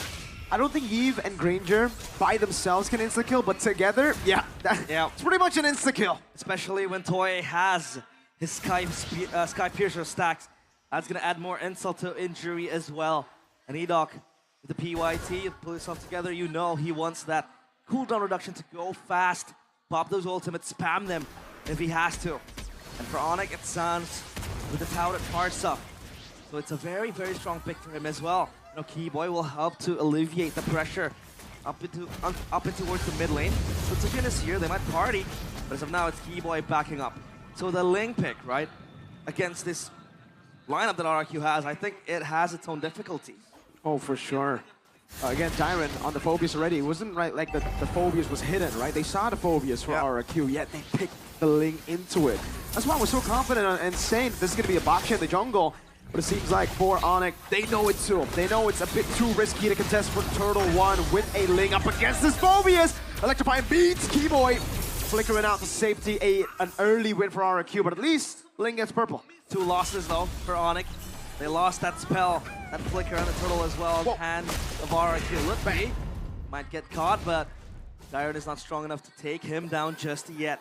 So now it's back to basics, back to farming. The Ling is gonna need 2 items to at least be deem as a threat. And as of now, he's just focused on farming. And RRQ, they know they have to shut this Ling down. So Tsujin is there, they might look for a pick-off. There we go, Tsunami Slam from a Keyboy. Sacred Hammer there, gets him out. Purify coming down with the next beats Tsujin in the back line. Further airstrike popped in Suns.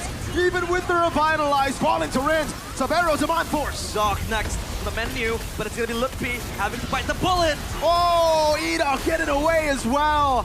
No win for Onic, nothing, nada on the board. It's all RRQ. They plunder Onic with everything that they can have. 1.7k gold lead. That is a good start to the early game. You have to ask yourself now, if you're Onic, why did we fight? Keyboy didn't have ult. He was initiated on by Edok. There was no reason for this composition, who again, is more of a scaling composition. You gotta remember, this is a Ling, it's a Harith, it's a Farsa. They do really well in the mid to late. There's absolutely no reason for them to be fighting. At least there, Tyron gets away, flickers out to safety, shows off the Naruto eating ramen emote. Nom nom. He's hungry. He's hungry for kills, he's hungry for ramen. And let's take a look at the items now. Nothing too fancy just yet. The ordinary, but Edok has completed his Hunter Strike, so that's just going to speed up his process into getting the Sky Piercer at the burst damage, at the burst potential, and the kill threat for RRQ grows even stronger. For Onic, it's for them waiting the timers on KAIRI to get at least that Berserker's Fury, to get at least that Haasklaus maybe if he wants to, and even on Sans because this Farsa can't burst down just yet. Turtle though, the hands of RRQ. Lutfi will be there to screen the players of RRQ. Together, they will stand strong as Onic. They have no choice but to fight this. Dark Wave from it down already. Lutfi. Fortis Poison's gonna be popped as well. In the mid lane, Sabero with the clear. Turtle should be free and will be free. Traded for nothing on the board. Just a bit of tempo up top as KAIRI is sent to clear it out. I think he got purple. Did KAIRI get purple? He did. Like the enemy purple? Yeah, I think it did. Okay. Because in the map, doesn't even show, but yeah, at least for KAIRI, he's able to get that purple buff like we mentioned, and he has that shove up top. No, Tsujin got it. Tsujin. So it's denied. Excuses for that. And now, it's Onic. Again, trying to salvage everything that they can, because at least, in the bare minimum, he has that side lane pressure in the hands of the Ling, right? And RRQ, I don't think they have someone to match that. Maybe the Joy can. But in a 1v1, it's gonna be hard. Lutfi. Revitalize already. Toy has the Sky Piercer at this point of the game. Good Dark Wave over. Lutfi, he's gonna go in for that. Oh. For an attempt. Oh, shield unity. But Tsunami Slam still comes down. Savannah in the back line. There's a Mind Force already. Implosion from Keyboy. Kai in the back looking for the kill already. That's gonna be Lutfi taken down despite the implosion. Savero knows the Mind Force. Savero, he's gonna be taken down. Purify will save him, but not for the damage. Sans is there. Tyron will walk it up. Tyron shot back. Under Tsujin. Mercenary Keeper with a knock-up now. Looks fine beats. That's one on the board. Killing spree already. RRQ with a big win. RRQ are ready to rumble. They bring the fight on towards Onic time and time again. KAIRI, he has to concede a lot of the losses coming in from RRQ. And now RRQ, every domination on the board they can put, they put. Up top, turret taken down. And it's KAIRI, who might be stuck in the wrong sides of the track. But at least he is able to build that push. He's able to at least reel in a response from RRQ. When he's pushing the side lanes, RRQ needs to respond. And it's mostly, so far, Tyron on towards that task to be there. Tsunami Slam. Again now, the Dark Wave landing in front of pursuit on the back line as Enoch jumps in again. RWM from Rins. Sacred Hammer brings them all back into Onic, but it's good for RRQ. Toy, a double. RRQ looking so strong. KAIRI was tempted to save his teammates, but no. It is not sensible enough for him to jump in. Whoa. He's not even strong yet to do just that. But as of now, it's RRQ, 9-1. A total stomp so far, 7 minutes in. And Onic, they lose everything and get nothing, even the turtle.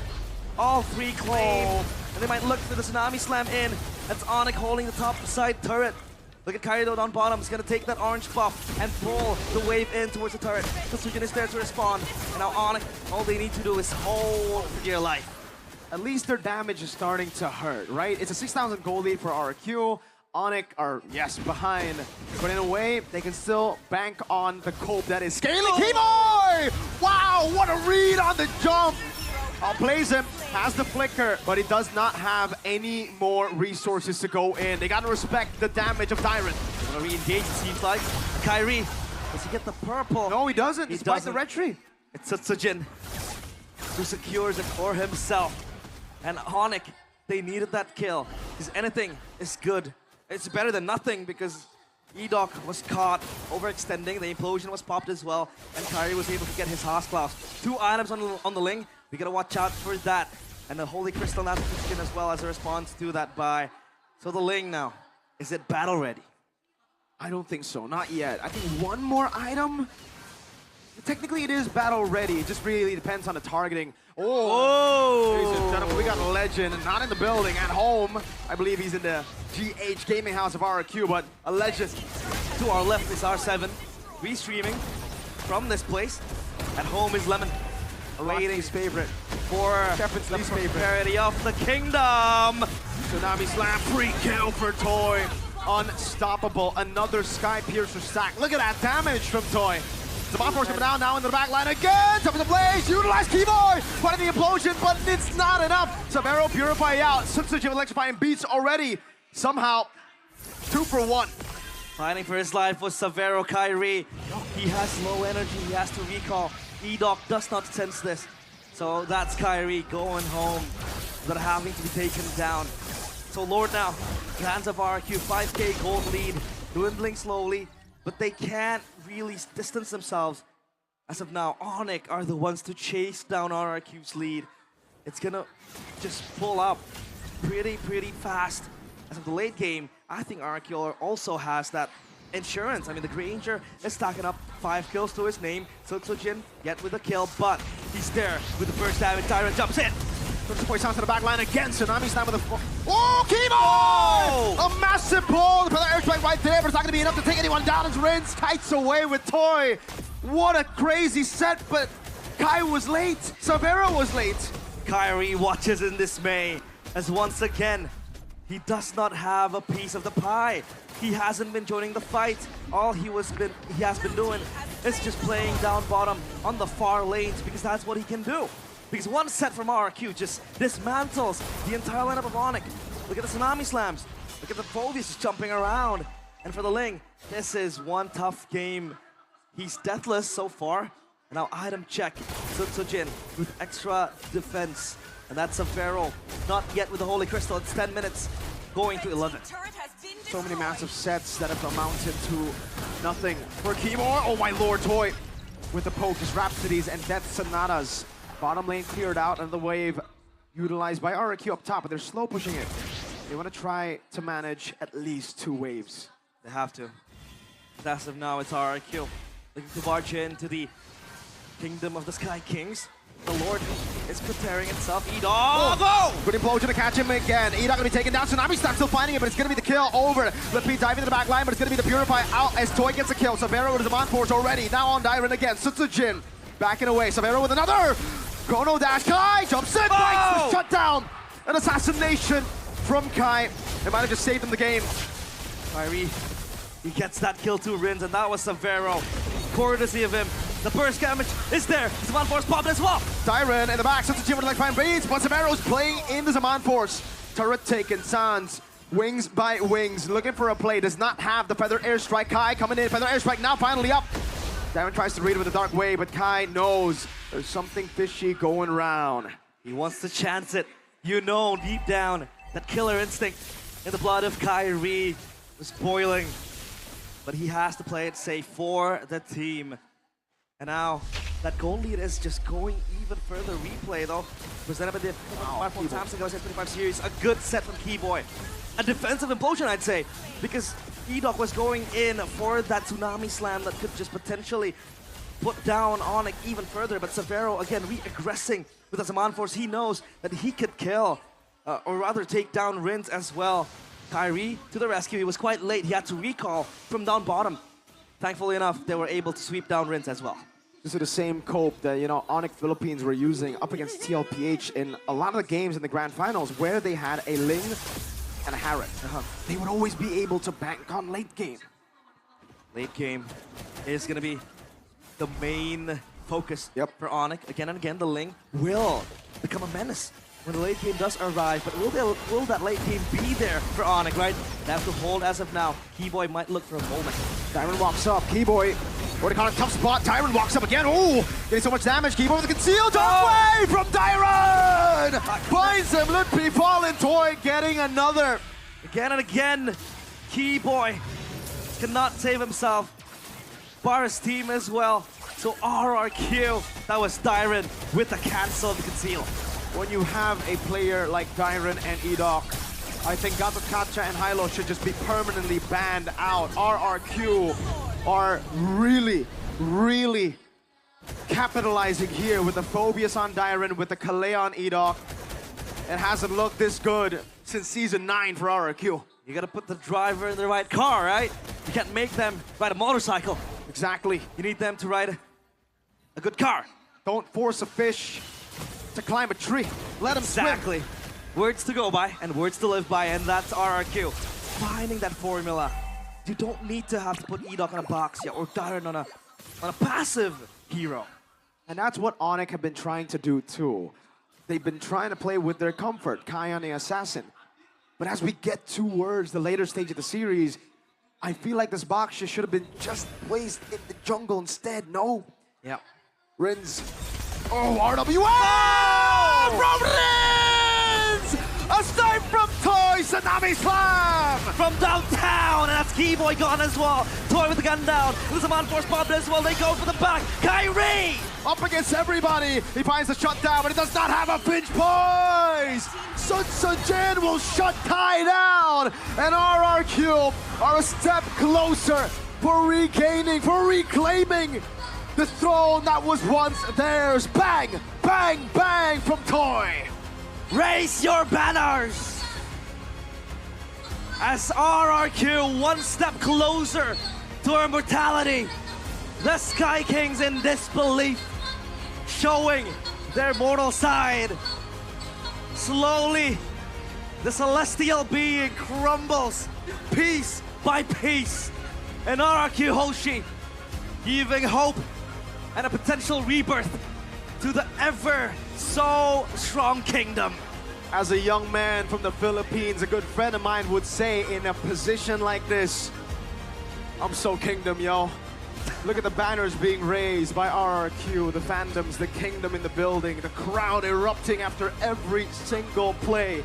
That home ground advantage is starting to eat Onic up. The realization of what has made them so strong as well.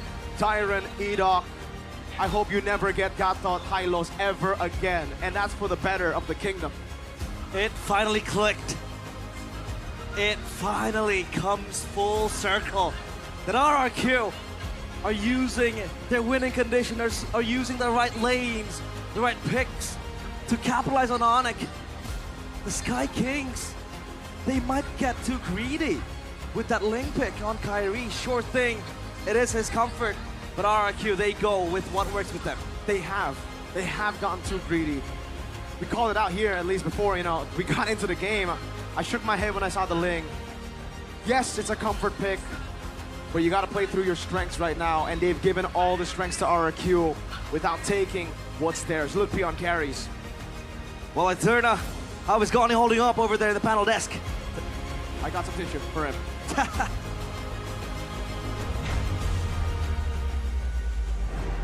We're at championship point, baby. RRQ reeking up the 3 points in a row. Man, RRQ, slow starters, but they're fired up. They finally come back to their winning conditions. And even us on the panel, as we took a look at the final moments of the drafts, we were wondering, is the flexibility a little bit too much for Onic? Seems like it was. It was. Then again, RRQ just displayed, I think, just perfect execution once again from that early. The question that we thought from game one, you got the early game, what's next mid-game? They have secured that mid-game transition again in this game, and it showed that Onic, they were behind early till the end. Yeah, like when I said when we do the opening, right? RRQ need to do their homework. It's the early game because from the second day, I think they are rarely got the early game. But now, look at this. After the third game until the game number 5, they got all of the early game. Even they took Onic very well. Man, sorry. Man, the Kingdom in the venue. Tricky move. It's wild. What about you, Arash? I'm trying to stay composed here. Let's be real. The moment that play happened, the final sequence, I was yelling. Make no mistake, I am excited, but you gotta calm down, bro. You gotta calm down. This is esports after all. He doesn't want to curse it. He doesn't want to curse his This is team. Mobile Legends. It's Mobile Legends. Big win. It's a true win, though, Arashi. He's trying to bait. Arashi, you gonna take the bait? Now I'm gonna bring the attention to Dyron here, the player of the game. Oh boy, look at the draft, man. It's almost like Onic tried to go flexible, and RRQ, this is full comfort. Obvious for the Dyron as well as the rest of the picks as well. This is the highlights presented by the official tournament smartphone, the Samsung Galaxy S25 series, where you can see everyone just seems to be on their A game. Syzygen on the Joy, Rins on the Yve, Toy on the Granger. This is like full comfort. Even on the Kalea as well. It just works out so well, man. They just seem to understand where they can actually push the tempo even more, and the pace. The amount of fights and skirmishes they were forcing onto Onic was crazy. There was no time to go for long, drawn-out setups when the fights just keep going on like this. Kalea is just too expensive, man. I feel like in this series, it's still at 100% win rate when picked. So, yeah, I think that is the #1 homework for Onic next game. What do you do with this Kalea? Because when they picked it up, they got a dub. When they do not pick it up and give it to RRQ, they lose. So again, it's going to be a very expensive hero here in the next game. But yeah, again, just perfect execution. Still, slight mistake here and there were made from the side of RRQ, but this was the final blow. Oh. Yeah. He got Sans as the high ground defender to clear the minion, and that's it. You don't need your roam or even your XP laner to start the team fight, to create the momentum. Even as a mid laner, you can start it. Yeah, the fact that you can take the Farsa out of the equation before using any of the engage ultimates, and you can burn the Purify too, by the way. Sans was forced to use it, didn't help him at all. But the fact that that happened means that Edoc once again just goes in there, gets an engage started, and the player of the game, Dyron himself, went in and just bashed Savero down, dude. Like, Savero really wasn't allowed a lot of space in this game at all. Anytime he pops as a man force, RRQ just barrel through and stand in it so dominantly that he's forced to back away. That's why the Yve pick for the counter against the Harith is just so expensive, because as soon as you put down that real-world manipulation box, it's so difficult for the Harith to entry into the team fight because of the slow and of course the DPS that's already, surpassed the amount because of how much of a lead that RRQ was having. It's really great stuff from RRQ. So yes, the harmony, the synchronization showed again from side of RRQ. The young bloods are actually now at championship point, and that is going to be concerning for the quote-unquote vets. The trio mid vets, they need to step up next game. Yeah, no more trial and error, I think. They need to go all out. Yeah. Yep. Need to take our switching the side is really necessary. Or they want to change their strategy. Even if you look at the items, Wind of Nature from Toy is like a respective item for KAIRI, right? Because KAIRI can go directly to the back line like on the vinyl upper bracket.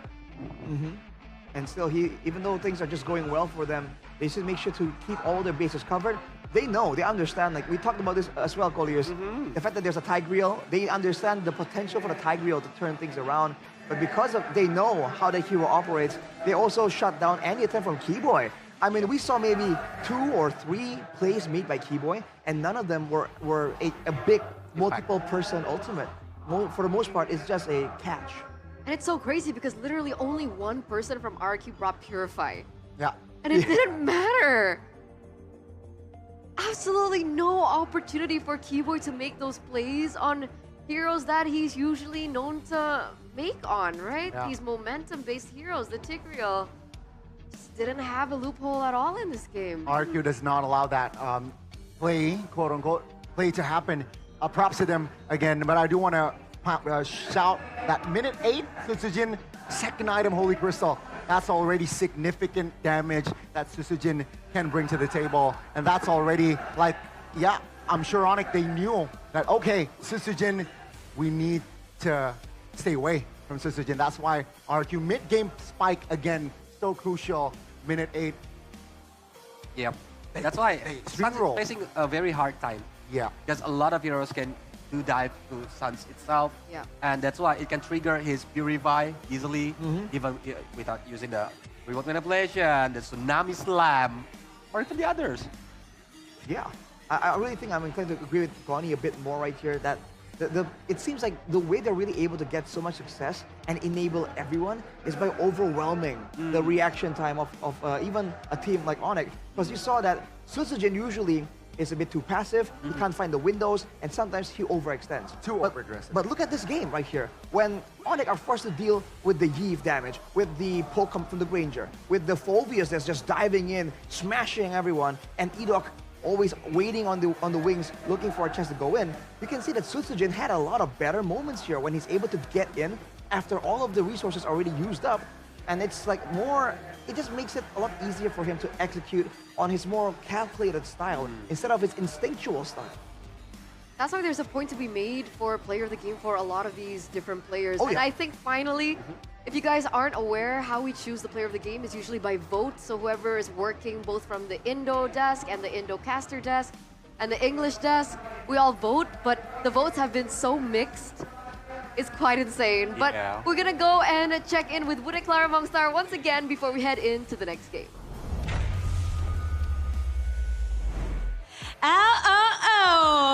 Di tengah-tengah ketegangan dari super fans, di sini Kingdom lagi pada happy karena satu langkah lagi mereka bisa mendapatkan kemenangan di Grand Final ini. Lihat betapa menyalanya dari Kingdom. Dan kalau dari sisi Kingdom, Bude juga udah melihat bahwa ada yang dari jauh-jauh untuk mendukung RRQ hari ini. Jauh-jauh dari Bogor, kita langsung panggilkan Deden from Bogor. Halo Bude. Halo. Boleh disapa-sapa, biasa kita ngeliat Deden tuh di live stream. Oh ya benar, Hari biasanya ini di live stream. Kesini khusus kah?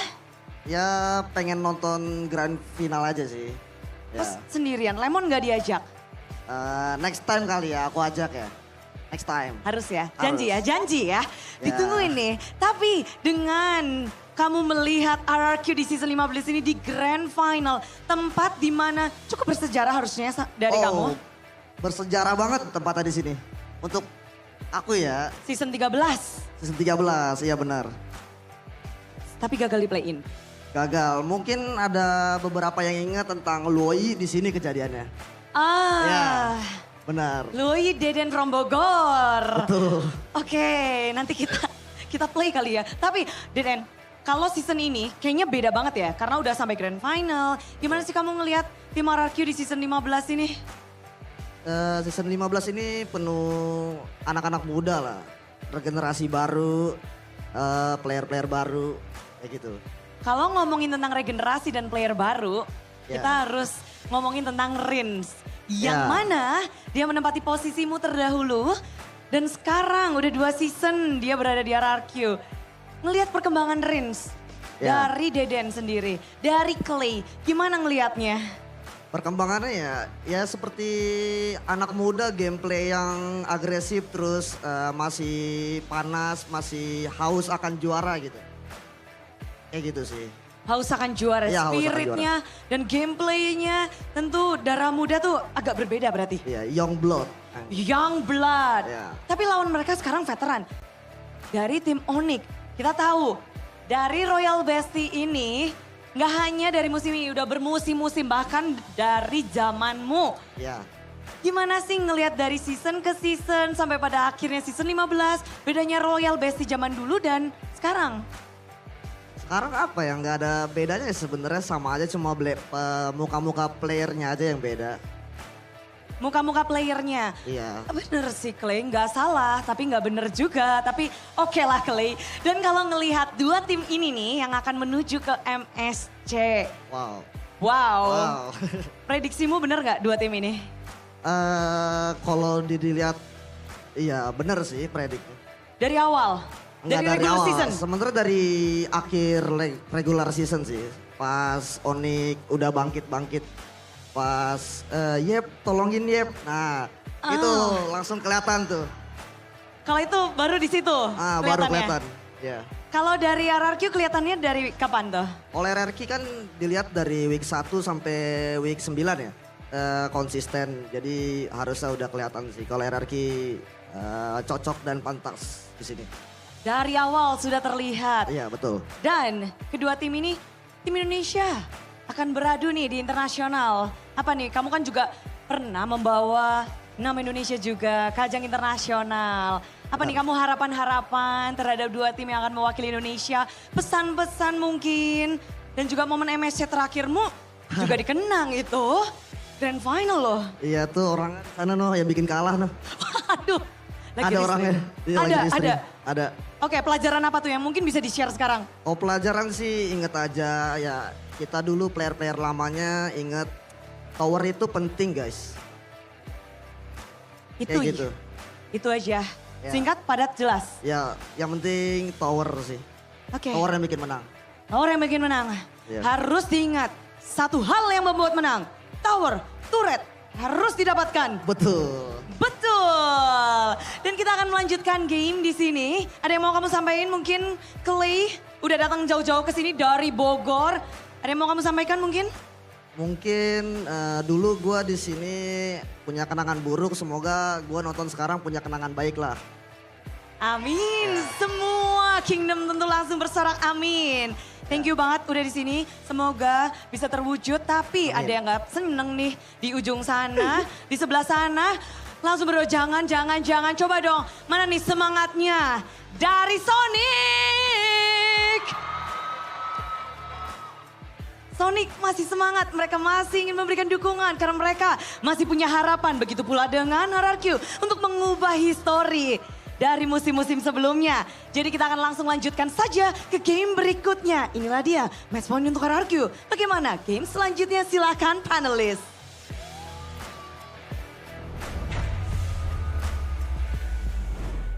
Thank you so much, Bude. A little bit of a check-in with Deden from Bogor, or Clay, a previous RRQ player. If you guys just tuned in to the MLBB Mpl Id scene. What was that before? Why are you no longer Zen? He's on his Zen mode. I was trying to control You wanna go the back? emotions. You want to go back to Zen? We're on podcast. We have to. Why are you controlling your emotions? Do you not have faith that RQ will win? How is MPL? That logic does not check out, my guy. What are you trying to say? This is what happens when you have a panel with a Kingdom and a Sonic. Yes, sir. It's gonna be a little bit chaotic. But because of the results of that previous game, a 10,000 gold difference once again, ladies and gentlemen, we are giving away free diamonds. Thank you so much, GoPay. 110 diamonds are up for grabs for only RP1 or 1 IDR for the first 100 people. So go ahead, scan the QR. You guys deserve it. You've tuned in for the past few games. Yeah. Are we on game 6 now? We are, Game 6. 3-2, game 6. All right. And you know, a little bit of a pat on the back for us for working so long. We get to Oh, okay, my favorite. All right, we get to open up the MPL cards. Pick a packet. There's 4, so you can get 1 each. Pick a packet. Yeah. I'll take this I'm one. gonna be the last. Okay. All Arash. Let's see if we're lucky. Do we just open it at the same time? No, save the best for last. Okay. I'm gonna open. How do you open it? Just open. You It's just not that deep. Just go with the. So aggressive. Oh, I got Tadera. Whoa, hang on a second. Ooh. All right. You got something? Oh, you're Arashi lucky. got something? You're lucky. Nah. Okay. Leave it at the bottom. Okay. Oh, shh. Uh-oh. I nearly swore on broadcast. Uh-oh. Miracle's gonna be mad at me. Uh-oh. Let's go. We show? Yeah, I'll show. Let's go. 3, 2, 1. Okay. I got the Moreno. Oh, you got Yaskiel. Oh. The Ghost of Jakarta Oh my God, can we with the trade? signature. Oh my God. I got a Trade? I got a. Okay, let's check the tier list real quick. A little bit of a refresher of what we got. Yes. All right. I got the B tier Tadera. That's the picture, literally. Ah, I got the okay. Tier A Moreno. Oh, you got tier A Moreno? That's so cool. Yep. All right, Arashi, what's your highest? I got tier A Yeheskiel. Oh, I want that Okay. I want that one. Can we trade these? I got a tier B. Tier B. Tier B Luke. Luke. Okay, that's not too shabby. B01. Oh, sorry, I got tier B, actually. So And then I tier got the tier whole A only Arashi. Navi team. All right. Oh, you're lucky, Arashi. You know what that means. Means You know what that means. Means Somebody will win. Exactly. What? Somebody will win. What do you mean? Can I say? What do you mean, Glenn? What do you mean, do you Arashi? mean? Who will win though? That's Pretty gonna be nice the card. question. Pretty nice card, actually. It is. Got Luke. It got some curves in it. So Yep. sexy looking card. Oh, can I see it? Yeah. All right. Yoink. I knew it. Enjoy it, Trina. You know, you've been a loyal fan. And loyal fans deserve to get rewarded. That was fun. Not like realize. What? What happened? What is it called? A chaser when you're like a bandwagon. Uh-oh. A bandwagon fan. Someone in the back. Oh, okay. Whoa. Oh. Okay, unboxing going on. In the audience, let's see what they pull out. Waifu, Michelle. There's one pack for all of them. 3, 2, 1. Okay, who's that? That is Me? No, that's Azura. Azura. Okay, Azura from Dewa. What did Waifu get? Oh! Hey. That's the... Okay. That's Dreams. That's not bad. That is dreams. That's not bad. Oh, whole team. Oh, The whole team. of Geek Fam, I believe. Yeah, Yep, Geek Fam. that's Geek Fam. All right, What's next? what's the next card? Show it to us. Oh, Oh! it's shiny. Oh! Who's that? Not bad. Is it Chidera? That is Tadera. Tadera. Oh, cool. Tier, I believe. It's like the Yehaskiel one. Final one. Oh, Suelo. He was in the playoffs? I mean, he came yesterday, right? Yeah, Swalo. Oh, Arashi being aggressive here. I like it. I like it. I like it. I'm just saying, what? It's right the light of the moment. Yeah. I mean, you know, it's a common theme here. Despite everything, we can't escape. Yeah. They're gonna be here one way or the other. It's either it's the fans, it's the merch, it's a guest, it's a special appearance. I'm really happy. There's his signature on it too. Yeah. Digital though. He's a Virgo too. Oh man. Wow. Virgo twins. Are you Virgo as well? Yeah. Wow. What does Virgo that mean? twins. Does it mean you get some good vibes, good energy? No? I think I have good energy. Do you think I have good energy, Rashi? I mean, like, do fellow Virgos have like good energy? Oh, I don't know. I've never met a Virgo. But a Virgo, oh wait, I don't want to talk about it. Okay. Miracle will bully me. I'm not allowed to talk about zodiacs. All right, moving on. Let's moving on. Game numero? 6. Yes, 6. Yeah, 6. All right. How are we feeling, guys? Arashi's feeling confident. I mean, Onic doesn't look good. Nervous. Onic doesn't look good. Last two games, I agree, right? I guess a lot of questionable in-game decisions as well. They need to reset fast. Because technically, they opted for that second pick. Stubborn twice, but let's see. Third time's the charm, or will they actually switch things up? Seems like, again, Kalea, very expensive. I want to see them react appropriately here in the in-game. So do you think that there's a big disparity between blue side, red side now? When Kalea's open, I think so. Okay. But MPL Indonesia would like to wish a happy birthday, the 498th birthday for DKI Jakarta. Hopefully, what's the wish? I can't translate this part. What is Jaya in English? So we'll be more prosperous. Prosperous. Yeah, we're ready to be a global city by 2027. Happy birthday. That will be in 2 Happy years. birthday. I'll be 21, 2027. I'll be 12. I'll be 11. Wow. I'll be 18. Oh, okay. Let's Columbus go. 18, 2027. This might be the youngest panel desk we had in the playoffs, man. Yeah. The youngest. In the history of MPL. The history of MPL. Across all regions. Wow. Across all regions. An 11-3-year-old casting. Make it official. I mean, Miracle's casting, so I guess Yeah, he's the baby. he's the baby. He's the baby. Yeah, I'm glad he's not here, or he'd be bullying us back. But he can hurt us, right? Miracle, can you hear us? I'm kidding. Yeah. I was joking. I was joking. No backtracks. But to make Jakarta continue to thrive and host more international scale events, in line with the governor of DKI Jakarta's vision to establish the city as a global city by its 500th anniversary in 2027. Yes, Arashi. Did you see the lines there? Those are not lines. They were lining outside of the main area. Those were people. They can't even, I've been there, right? They don't even have a good look. They have to look through the leaves and stuff, but they're still there. That's crazy. That's the MLBB enthusiasm, right? Indonesia. Oh, okay. First pick again. Still blue side. For RRQ. This is championship point, boys. Yeb's locked in though. Correct me if I'm wrong. On the previous grand final, the score is 2-3 between TL Id and RRQ, right? Yes, sir. RRQ got the 3 points, then TL Id equalized 3-3, and then they won back-to-back. Cornelius, why are we talking about old news? No. I'm just trying to make a connection here. Yeah. So are you confident? Trying to connect the dot, bro. RRQ will lift the trophy today. No comment. You said you don't believe in patterns, bro. Yeah, I don't. So why you get angry? I'm not angry. It's just like, sometimes we have to let go of the past. Yeah. Embrace a brighter future. I should be a politician. Nice. nice. But drafts are upon us, ladies and gentlemen. Championship point for Rex Reckham Kaon.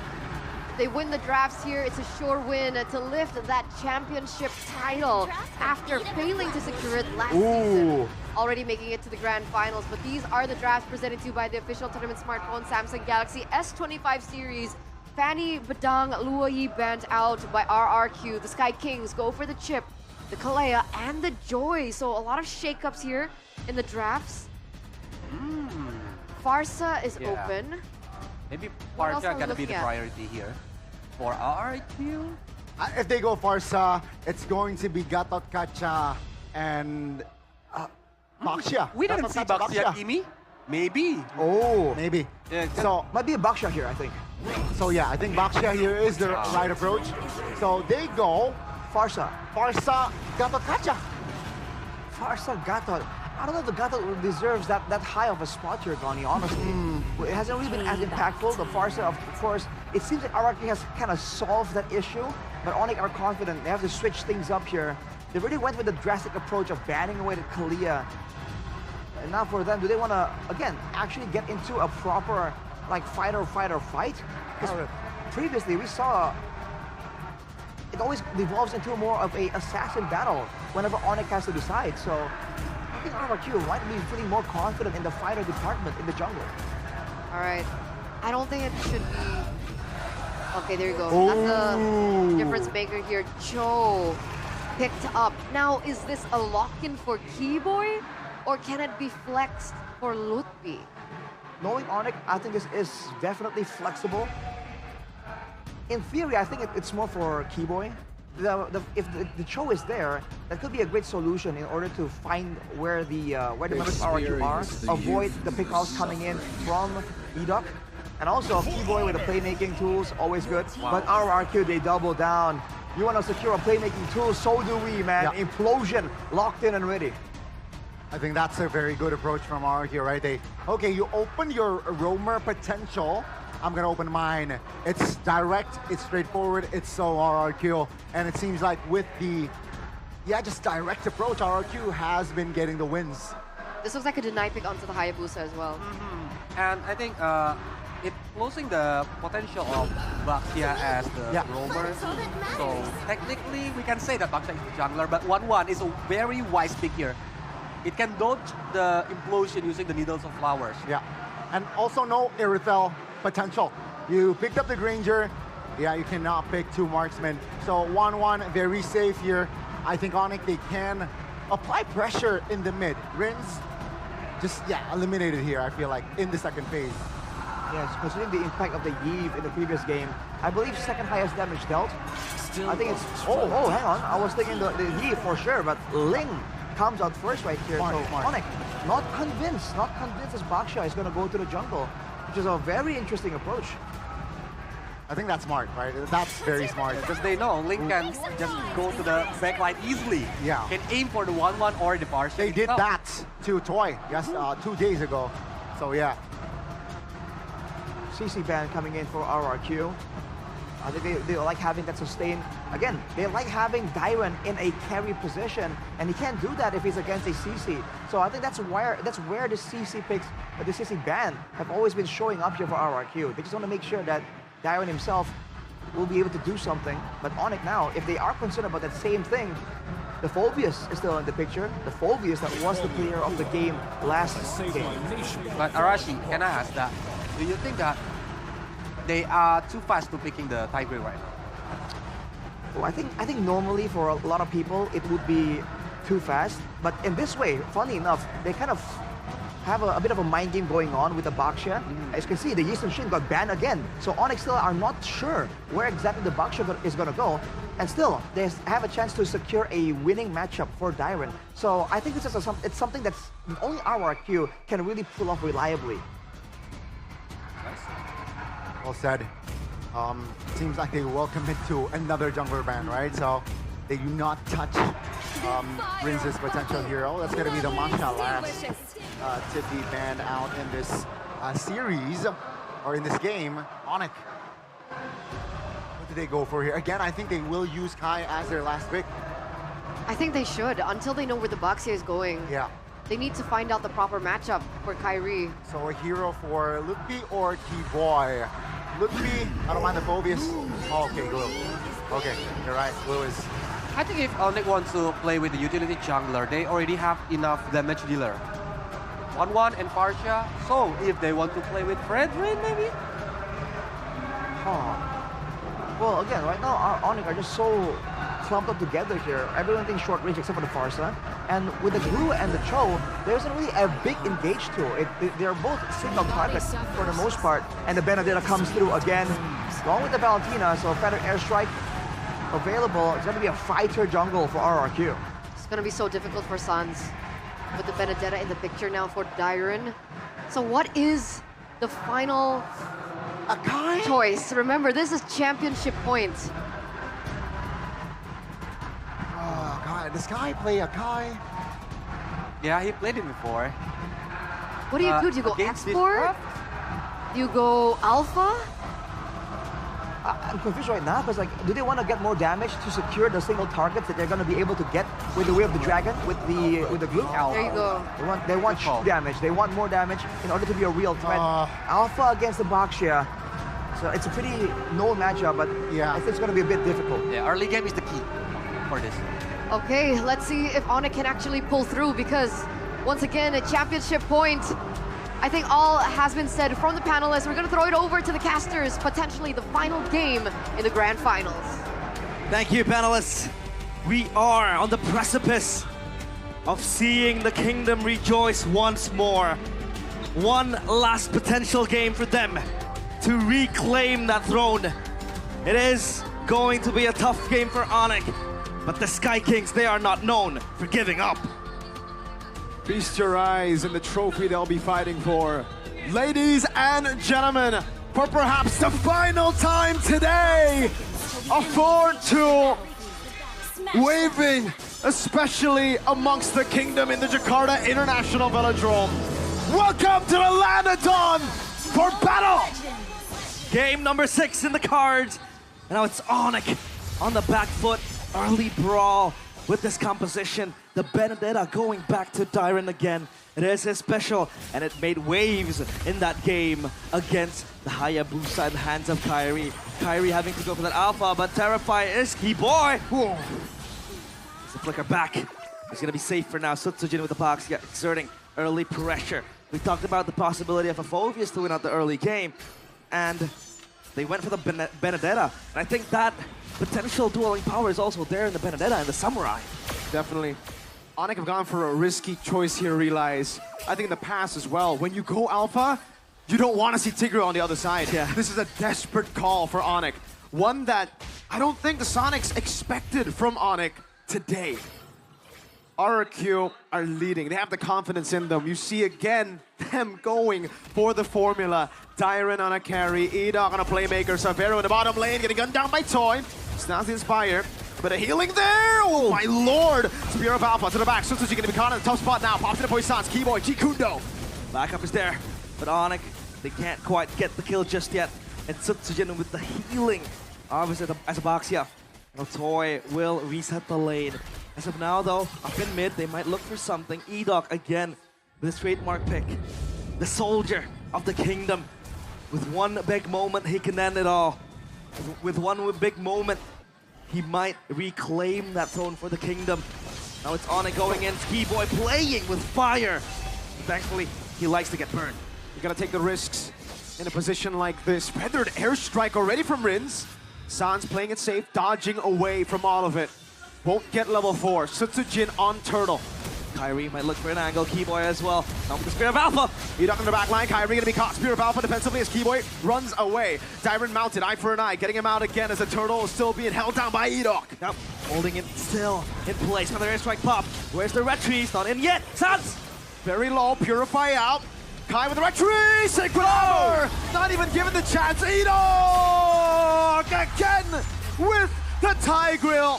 Sends RRQ to Bliss. Dyron almost getting the kill. Lutpi barely surviving. The Sacred Hammer might just turn into the Sacred Crown. As that pushback denies KAIRI of a potential red tree steal. And he's down to a kill as well. That was Edok with the first blood, opening things up for RRQ. Onic, they have to look for a response. But as of now, it's all just them being desperate to look for a trade. The kings who fell, the kings who fail. Always the runner-up, always a loser in the minds of many, are now 1,000 gold ahead, up against the Sky Kings, who came in to the Grand Finals as the overwhelming favorites, the team that put RRQ down in the lower brackets to battle out against the Kingslayers. The Sky Kings has been distant from the skies for at least the previous season, but they are still the Sky Kings. But the Kings of Kings, RRQ, they show that they are immortal. Shield Unity, Savero with a panic already, Inspire used. Toy looking for the siege again in the bottom lane, but it's gonna be cleared out by Savero. Just a few shots at that turret. And it's the slow build again for RRQ, that Testudo that has just been so reliable for them. Again and again, it's Onic having to look for a response. Building up the items is Sans as well. Honor Strike completed on Toy. He might go for the Sky Piercer. It's a 1v2. Sutsujin is rolling in the action. Savero is caught! Shield Unity. Savero! Feathered airstrike coming down. Savero! Still able to survive for a bit, but finally gets shot down. Ty! KAIRI with the Spear of Alpha connects, and now he has to run for his life. Keyboy with the kick! Way of the Dragon. Sutsujin taking down Sans. And Keyboy bringing life back to Onic. But it is still a 2-for-1. Onic now will look for the turtle. No Rins, no Sutsujin. This should be free, but it's traded. RRQ in the bottom lane, keeping their MM down below. Turtle for turret. Is it worth it though? Less. No, no way, Tyrant. Oh. Get the turtle for the Savero! Oh, able to escape. One more shot.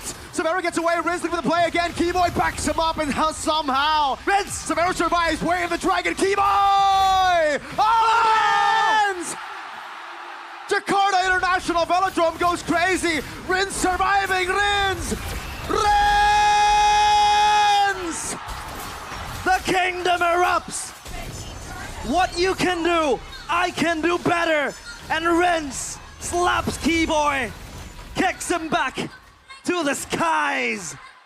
The captain, the man you would expect a shot call to lead, but not to do that. He has shown up today. He's shown up in game, possibly the final game of the Grand Finals. Wow. He leads the charge to get back what was lost for them. The kingdom slowly coming back to pieces, game by game. And now it's a game fact by the new application, GoPay. Throughout Keyboy's pro scene career, Cho has been his most picked hero with a total of 51 picks and 52.94% win rate. To do that in front of Keyboy is disgusting. To do that, oh, Edok. Implosion onto one. Sansa on the back line. Sheila coming down as well, but that's going to be the burst down over to Lippy. Who will fall. Toy picks up yet another Sky Piercer stack. Tier 2 in the bottom lane collapsing as well. The sky's falling. It looks bleak, it looks dark. And it feels like RRQ are inching closer to get their fingertips on glory, on prosperity. And RRQ, today, they might just do it. Keyboy again as the bait, looking to just survive. His favorite pick, his pocket, his comfort. And RRQ shut him down. Sutsujin diving to the back line. Purify out for Sans. Lutpi already with the spread as he goes back to normal form. Kai on the alpha. Game-changing ways. Where does it come from for Onic? How does it come from? Up against an RRQ with a composition that suits them, with a composition that is built brick by the mastermind for them. The mastermind in the very castle walls of the kingdom. Again, just formulating this plan. The sacred plan. Again, with the ultimate from Sans. Looking to clear the wave. That's Edok holding his ground. Split P on mid. Split pop, KAIRI. He isn't able to just pass his way through the front line of RRQ. The Spear of Alphas hasn't been working, hasn't been coming clutch. And Severo has to farm up a bunch before he gets online. But by then, RRQ has soared very high. The glory that RRQ have been chasing has been echoing throughout the chambers for a long, long time. Their last title was in 2022. Keyboy looking for the kick, will be able to find Rins now. Sounds of the better airstrike. Rins gonna be taken down by the Spear of Alpha. Tyron! Implosion from Edok! Electo final blow connects, and that's Severo in a 1v3. Crossbow tank popped in already. Toy with a double kill now. Sutsujin getting tickled by that crossbow of Severo. 3 for 2. Rins and Edok down. But that's Lippy, KAIRI, and Keyboy as one package shipped back to their places. And RRQ again breathing life back into the hopes of a rebuild. And a fun fact, by the new application GoPay, we've delivered 422 dynamic assets, 294 posters, and 143 host segments in Mpl Id Season 15. For this final match, let us just enjoy the game. The content team is signing off. They think it's done and dusted. For all the Sonics back at home, tell us what you think. For all the Kingdom back at home, tell us what you think. Is it truly over for the Sky Kings? Ladies and gentlemen, it's now or never. If Onic want to stay, if Onic wants to win again. Props to the content team for all the effort put, but now it's Onic. Backs against the wall. RRQ again mounting that lead. Charging into the dying night. And Onic, they want to Lord dance this Lord. RRQ still holding their trigger. It's Keyboy looking for a play. Edok still dancing as well. Darren up top, building that wave. They have to respond to this. Sutsujin stuck, mounted. Sutsujin brought back to the team. KAIRI looking for the play. Enoch already hovering over. Severo! Oh! Able to dive into the back, but it's going to be the kill. Lutpi taken down. Keyboy with a kick. Way to drag it over to Enoch. A shred down. Crossbow attack, not popped there. Severo with the chase. Now, Rins has the way the dragon. Sutsujin is waiting. Shield unity. Shunpo! Keyboy spotted out. The usurper of the kingdom. Cut down. And as of now, still RRQ holds control, but Dyron is so close! Oh! Dyron! Finds the assassination now. Can they recover? Dyron running away. Sans looking for the play. Dyron! Almost taking the Purify out. That is big info for Enoch. KAIRI again in the wings. The celestial being descending back to Earth. Reclaiming this kingdom, no Purify on Toy. That is big info. And Lutpi goes in with the kick as Keyboy! It's off. It's very off. Keyboy caught on the top spot. Oh, Sacred Hammer from Enoch. An implosion from Enoch as Rins shuts him down. Sutsujin barely surviving. The glowing wand is taking on him. He has to run. No implosion. Rins in the bush waiting. Severo finds him. They can't go for Lord. Sutsujin in the base already, regenning. Enoch still there. But no implosion, so he has to play with the pushbacks, with the Sacred Hammers. And now KAIRI fishing for that steal, but no, he's screened up. He's body blocked. Stance! Dyron almost finding a final blow to the back line again. Dyron looking for the play. KAIRI in the back. Keyboy with the way to Dragon, pinning him down again with a feather airstrike now. Dyron overzealous, tried to slay the Gila, but ends up dying for it. You're a madman if you want to kill the madman. That's Gila Sans for you. He's able to call forth and summon his own bodyguards. That's Dyron having to bite the dust. Item check now. That Heptasy is going full damage for the Benedetta. Dyron as well. And now Granger is just speeding his way onto the last item potentially in the bag. For Severo, it's all about the defense with the Wind of Nature. The catalyst of the crown, Enoch. The man you have to put your eyes on here, especially for Onic. They're going to be aware of his moves.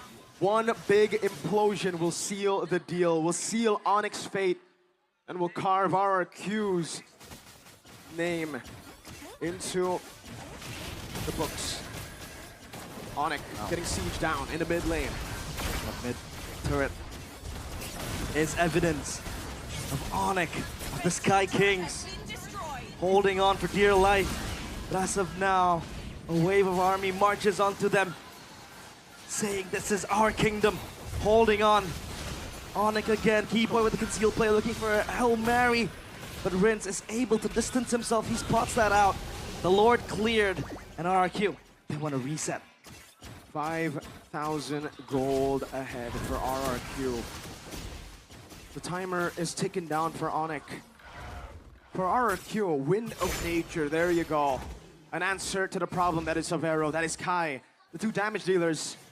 Now, even more pressure on Sans to not just play well by evading for the many threats into the back, but also to target perfectly. Onic will have to play this perfect if they want to stay alive. They have to. It's a game of inches at this point for both teams. It's about not dying, it's about playing it safely. RRQ, they have been disinclined to take risks after what happened to Dyron. And look at Toy, Wind of Nature completed as well. Yep. So that is a safe Granger with 7 kills and 0 deaths. Full stacked, I think, for the Sky Piercer as well. So now, Onic just need to hold their ground. 5.2k gold lead. They don't even have access to go out of their jungle. Look at this. They can't. They're caged in. The Sky Kings divine no more. Caged beasts. Onic are right now. Sea Halberd will be the final choice for Severo for his 5th item. Leather Jerkin still in play. Keyboy with the conceal. Look at the play already. Toy in the bush. Purify to be used. Feather airstrike in the back line. He doesn't find it. Wave the dragon in the back. Let's see if they can find it now. Toy pops into Wind of Nature. That's going to be Kai. He's dead. And the Spear of Alpha connects. It's Toy living to tell the tale. The god in the jungle down. Lutpi somehow able to recover it. And Onic, signs of life, signs of the glory that they once held on to. The gods do bleed. The kings do bleed. and RRQ down to 2-3. It's Edoc. No implosion. Severo starts the Lord. Sutsujin crawling in the darkness. That's Lutfi mounting to Edoc. Feather airstrike, one last one. Crossbow tank gonna be ready! Severo pops it in. Sutsujin with the shield unity took it like a champ. Lutfi tanking up so much. He has to be careful. The Death Sonatas will keep on coming. Reset. The Lord now. Just juggled around. Sutsujin is so low. Oh, that was so close. Sans finds it. Riz walks up. Flicker out for their airstrike. Taken already. Kai back up again. Sutsujin down for 35. Edoc down for 10. 3,000 gold lead for RRQ, but they are the ones scrambling. They are the ones looking for a safe haven as somehow the Sky Kings have climbed out of the trenches. Divine intervention. The Sky Kings, time and time again, find a way out of certain death. The castle walls and the castle halls are shook at the very sight of the Sky Kings going back online into this game. Wave up top, down bottom's gonna be attended to by Dyron. They might look for a push, and this is the time for them to recover what was lost, what was plundered by the kingdom. A siege down, not an Evolved Lord just yet, but it will get the job done for... Oh, what a kill! What a lot of damage! I didn't expect that! What the heck? What hit him? Severo, Rose Gold down. Oh, I would love a replay there just to see again what... What? Was that just Toy and Rins? The burst damage was indeed there. Coming in clutch for RRQ. Dissuades Onic. Dissuades the Sky Kings to move back. Say, don't you dare come to my kingdom. And as of now, it's Onic. Boom. With all three lanes pushed. Lutfi with a conceal. Sutsujin opening up the bush. Lutfi needs to be careful. Oh, he goes for the mount. Free crossbow attack. Feather airstrike to zone him in the back, but Severo still has it. Keyboy looking for the play again. Severo, will he go for it? Edoc in the back line. Petrify baited out. The seal to Edoc. Only finding Lutfi. Now Severo will fly. But how will they decide to do it? The hell? RRQ just leave Edoc. They do not want crossbow. They don't want that tank. It's fat to the wolves. And Onic, they have that kill. Pop. Oh. And now let's take a breather. Because Onic, they are pummeling the Kings of Kings.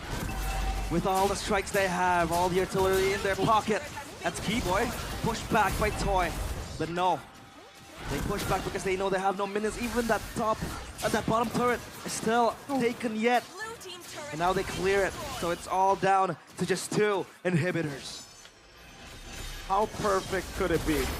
Onic were down 6,000 gold. They're the ones to climb out from the trenches slowly but surely. An uphill battle for them. But a ridiculous climb out, and now they find themselves winning.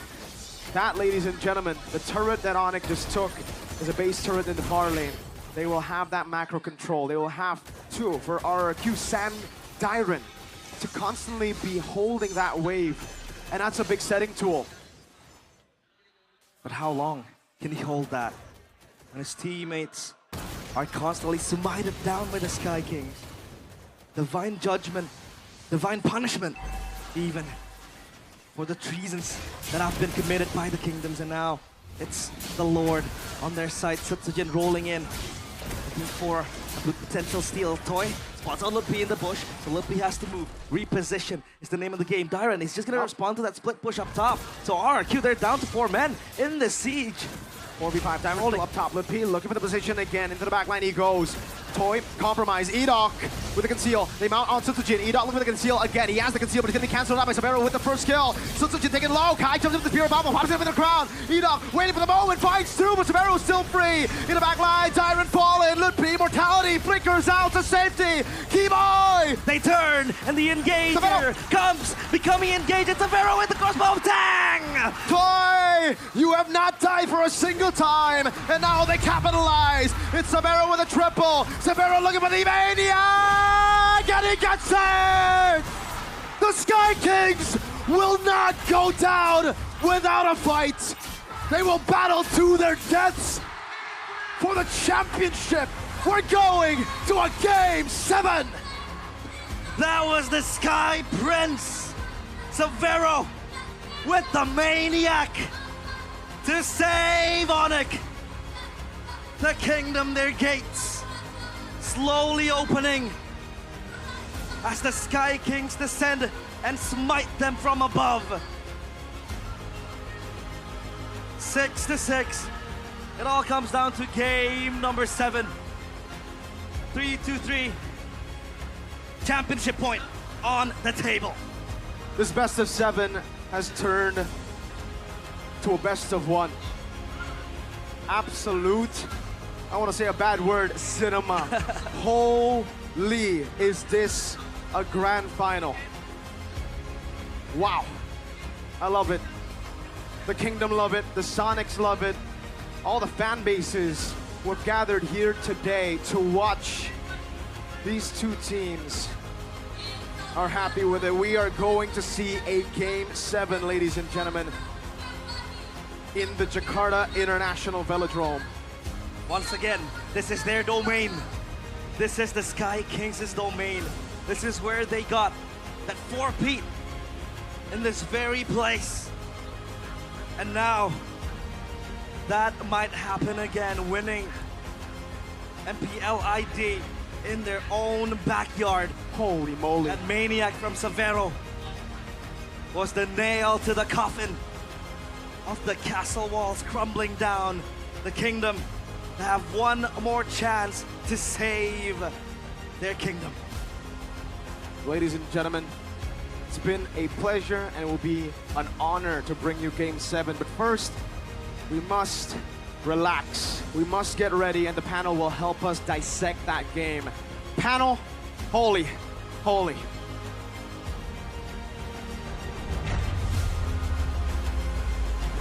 We share the same sentiment, boys. Don't worry, man. All the way 7 games in our grand finals back to back as Onic strike back here to prevent that championship point from happening. Now it's up for grabs for both. Arashi looks a little bit nervous now. Hey, I've been nervous. Looks a little shaky. 3-3.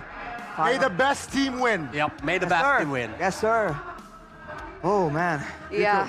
You voted for RRQ. Yep. May the best team win. Let's dissect that Game 6 a little bit. Now, boys, what happened? Because it looked like RRQ was controlling most of the game until some point. What was that point? That fight, that pick off before the Lord. Yeah. I think that certainly is it. Yeah. Because if you look at the, I think Collins was mentioning it as well as we were watching the game. Hey, RRQ are controlling, but the goal difference is what, 5K, 6K? Only 5K. It is still an amount that can be overturned in a single good team fight. And that is exactly what Onic were waiting for. Once they do get the pickoffs, they make, and initially they got the Lord. Once they were able to stall out the game with that Lord, I think at that point, it is Onic's game to lose at that point. Yeah. RRQ were the ones trying to do something crazy, but in the end, you know, with the composition, Onic were just too clean with it. Yeah, after that turret top from side of base, from the side of RRQ was taken down, it was just Onic controlling the macro game.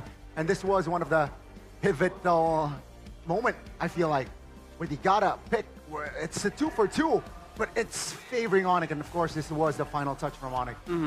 That's why patience is the key, I think. And I think RRQ takes their own strategy, because last time on the Vanilla bracket, they are using Alpha and got comeback, if I'm not wrong. So this time, Onic is using the Alpha. Yeah. Almost, it's similar about the moment, and yeah, here it is. Yeah, your MVP or player of the game presented to you by the official tournament smartphone Samsung Galaxy S25 series. And it's peculiar, right? Because the longer the game goes, usually the 1-1 has little impact because of the itemization choices that are usually built in by the enemy team. But if we take a look at the breakdown, we only see, what, 2 Immortals and a single Winter Crown? I believe some of those items were swapped around as well. Let's be real here. It's a 19-minute and 40-second game. There have been item swaps going around and around for both teams. But in the early game, again, it was just really dominant from RRQ. But at the same time, there were still some plays made by Keyboy. And this Cho, the Cho that's a signature pick by Keyboy, once again shows to be so valuable. in the early game, with the picks that they have, they were able to brute force a lot of these fights, even though there were moments being made by Onic. But afterwards, there were plays like this where they were just able to give RRQ just giving Onic 1 or 2 kills, and despite the outplays here from Toy, from Rins, I believe, earlier in the game as well, stealing the way of the dragon from Keyboy.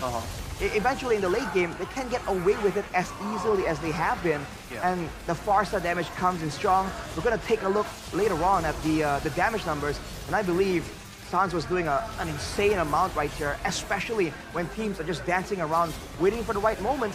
And on top of that, Daiwan as well on the Benedetta is still doing damage. Still gonna be a bit tanky, but now the members of Onic have equalized the gold lead. They have items as well, so he can't really be as dangerous as he was in the early game on that Benedetta. That's why I tell you that the passion is the key, because they know that Savero against Dairon is very good composition, right? The heroes itself. So the one who can just dive in into the back line is only Dairon or Idok using the flicker. Without flicker, Idok cannot go to the back line. Yeah. That's why Savero and Sans play almost together, I think, everywhere. Yeah, they never got too far. Yeah, it's a good like communication, right? Just staying on, tune in and also on the same page. But mind you, this was Savero picking up the Maniac in the Grand Finals in his rookie season. That's a new blood, again, just showing up, not just in the playoffs, in the Grand Finals. Yes. It's a good bonus, I think, about the Maniac. It can boost his morals up for the last game later. But please, Savero, don't get satisfied. No. Hopefully not. Hopefully not. Don't get satisfied, because Maniac is not your goals, right? You need to get the trophy. But that final moment, that final clutch factor coming from Savero, I think really was the groundbreaker for Onic, the nail in the coffin, as people would say, because he outplayed all those resources that were thrown at him, and he was able to get a Maniac on top of that. Arashi, could you break down that moment just a little bit more? Well, again, RRQ, after being so dominant the whole time, we're finally on the back foot.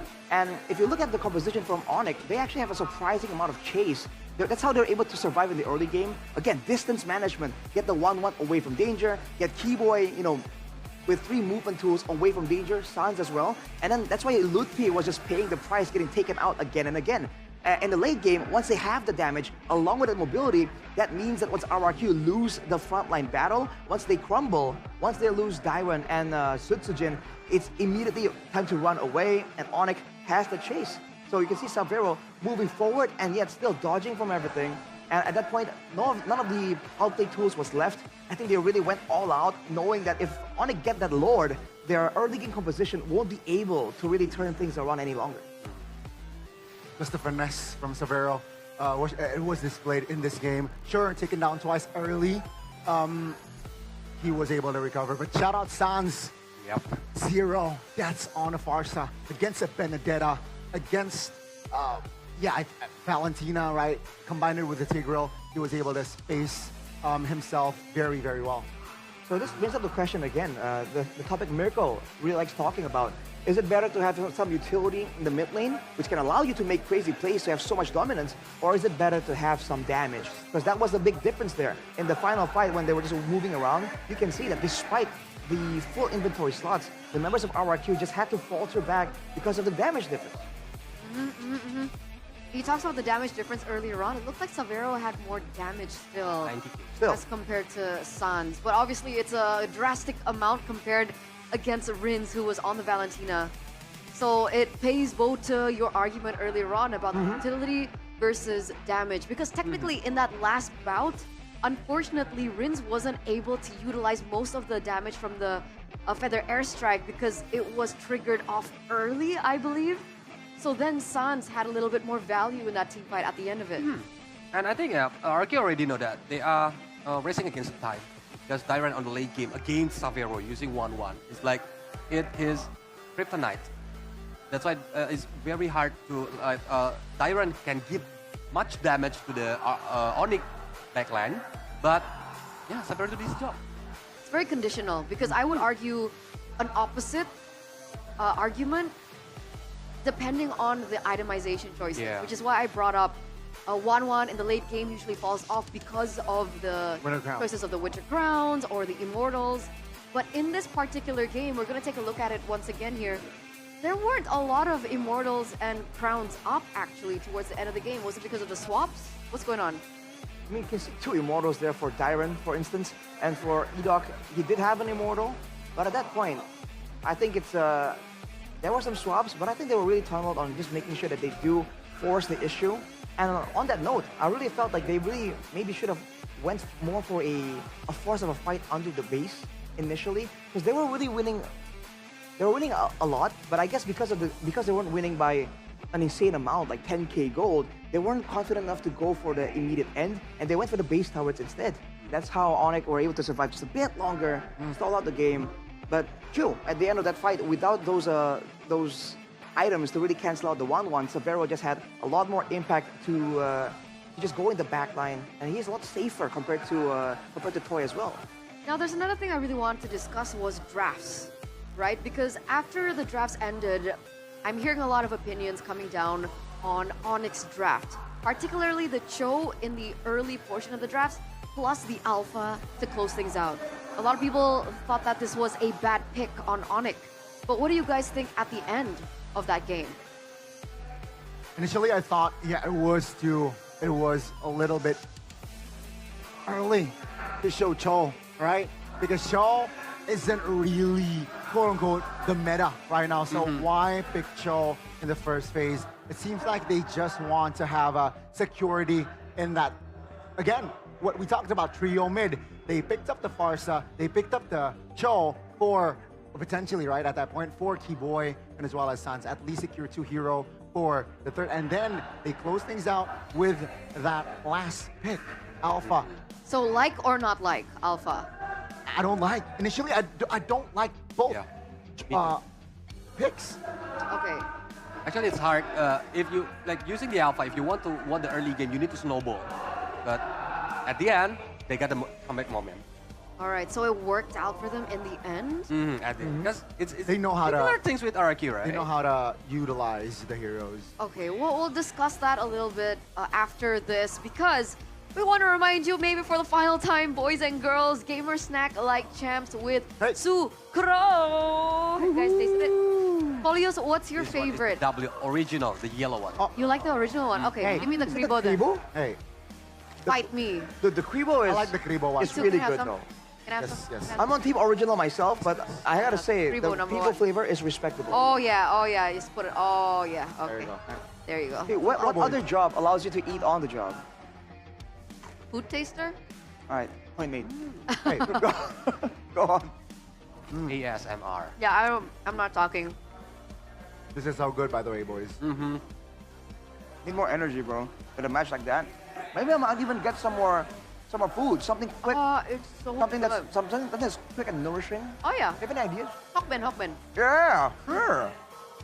Especially if you haven't gotten paid, you know, you're on a tight budget. Have you gotten paid for MPL? I don't think so, right? For the playoffs? For the playoffs, not yet. Okay, so if you're on a tight, you know, budget, Hokben actually offers the MPL Hoka Hemat. Hey! And not to mention, for every purchase of 1 MPL Hokben package, whatever it be the MPL Hoka, you know, ramen or the MPL Hokben fried chicken, you guys can actually get a special code for free in-game items in Mobile Legends. How cool is that? That's pretty cool. You got a booth, basically, you got a code. Exactly. Just like a cash Win-win back. solution. Double value. Yeah, absolutely. Speaking of value though, whoa, what is that? I need some protection for Game 7. Oh yeah. It's gonna get... You should wear it. Dirty. Oh my god, it fits. Is it? I have a bigger head. And this one is the original one. It's the MPL, Oh, not the this team. It's a flat MPL one. I see. Yeah. There you go. There you go. You're welcome. But now you know how it looks like when it's actually worn, and I gotta say, man, it's pretty swag. It's pretty Cool swag. design. Oh, my hair is... But what more swag messy. is invest in gold, bro. Hey, Severo got the gold, and then Crossbow tank popped. So you guys get the gold, and perhaps you might fly high in reality. So you can secure your future today because it's time to invest in gold. Start from just 200k IDR. You can own UBS gold bars. Guaranteed, 100% authentic, completely safe, highly profitable. And gold is kind of expensive right now, so I think it's and it's still moving up. So I think it's a good investment. A safe investment as well. Okay. You're still munching, huh? I'm busy. Yep. Don't bother me. Yeah, this one. I still have this one. Okay. I'm finally done. I think why I'm still munching is I'm still hungry.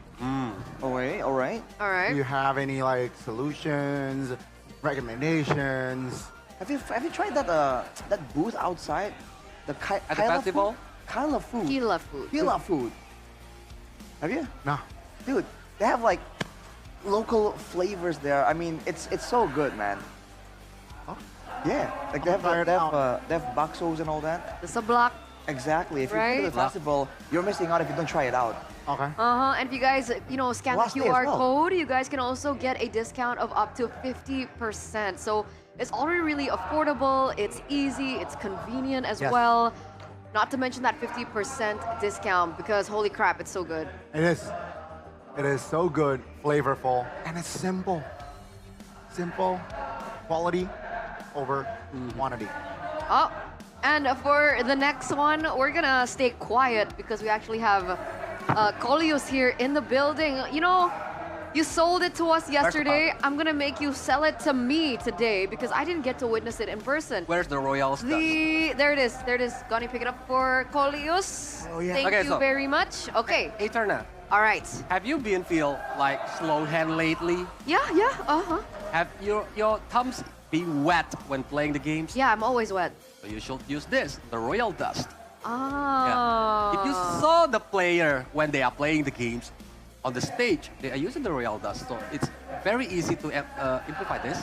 Okay. It not make your screen dirty, and it will make you move faster to use the skills, the retribution, and everything. I didn't need the read the script, right?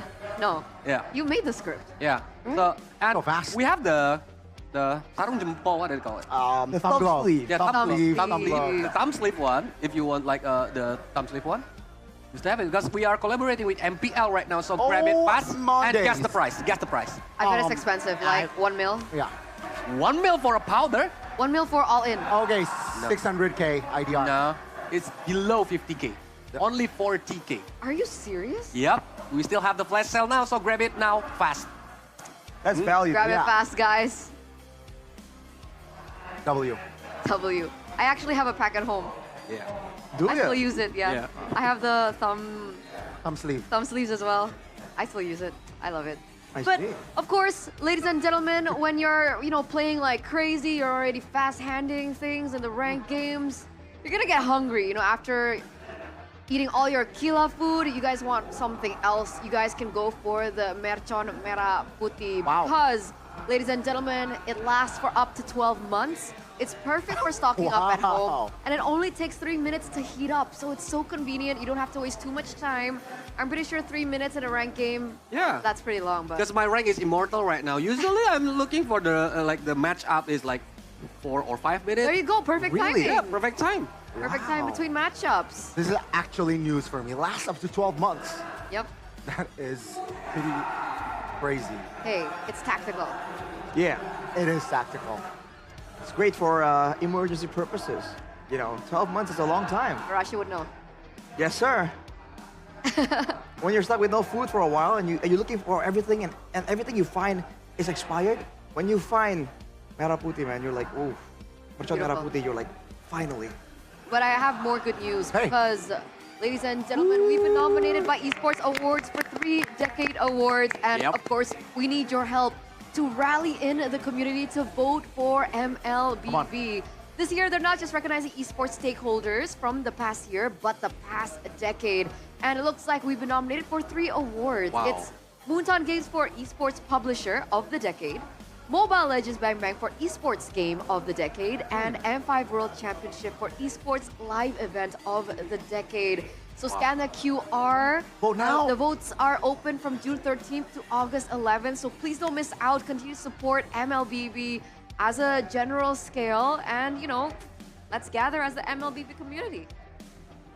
United as one. Just scan the QR code. United as one. It ain't that deep. Just scan the QR code. Vote. Done. It only takes 1 minute, maybe? Less. Less than 1 minute. Less. But technology, because you can just scan a QR code. You don't have to spend time. Yeah, but it's quick and easy. if you want to spend time, you can go check it out on the website esportsawards.com/vote/. There's 2 slashes, don't forget. So /vote/. There you go. But you know what's coming up, right? I sure do. It's what the people have been hyping up, especially yesterday. It's MSC 2025, man. And MWI as well at EWC. Yeah, prepare your sunscreen. Yeah, it's hot. It's really But hot. it's worth it to watch EWC at Riyadh. Absolutely, absolutely. Go for it, check it out, and watch it in person because I don't think you can ever get the same experience. That entire boulevard is dedicated to esports. It's basically like an amusement park Yeah, for amusement esports. park? Yeah, but for esports. It's Imagine that it. cool. Imagine it. So get your pass for the knockout stage and the grand finals now at webbook.com or I usually go scan the QR code, but there's no QR code, so I guess you just gotta go to webook.com, bro. For now. For now. All right. And if you didn't get the ticket or watching the MSC, yeah, you can watch freely on for the MWI. It's free entrance, Goliath. Free entrance. That is. So just book your value. ticket, go to Riyadh. Yeah. And when the MWI happens, you can just come to the venue. Pretty cool. Pretty cool. You can watch Onic Pertiwi in action.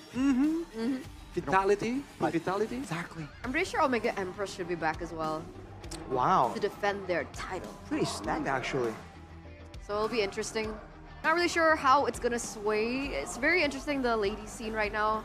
Very, I would say it's more developed than the past few years, right? It's getting more mature, actually, if we're looking for the meta, the gameplay itself from the ladies. Because I think they watch the professional scene a lot for the men's professional scene. That's why they can like adapt what is the gameplay that maybe they can use for the ladies scene. I mean, again, there's so much to take inspiration from, so that might actually be the case, especially with the meta still evolving, man. We're seeing crazy picks come out even now. I want to see more, though. I want to see more crazy. Even more. Even more. Let's go. I mean, we have one more game, right? Oh, yeah, we almost forgot I'm about ready to that. see everything. But this is it. Every off-meta pick, dude. Bang. 3 off-meta picks, 2 meta picks. Because why not? How to catch your opponent off guard. Oh my. But now everything hangs in the balance, ladies and gentlemen. Our final game to close out the grand finals of MPL ID Season 15. Drafting phase for the final time.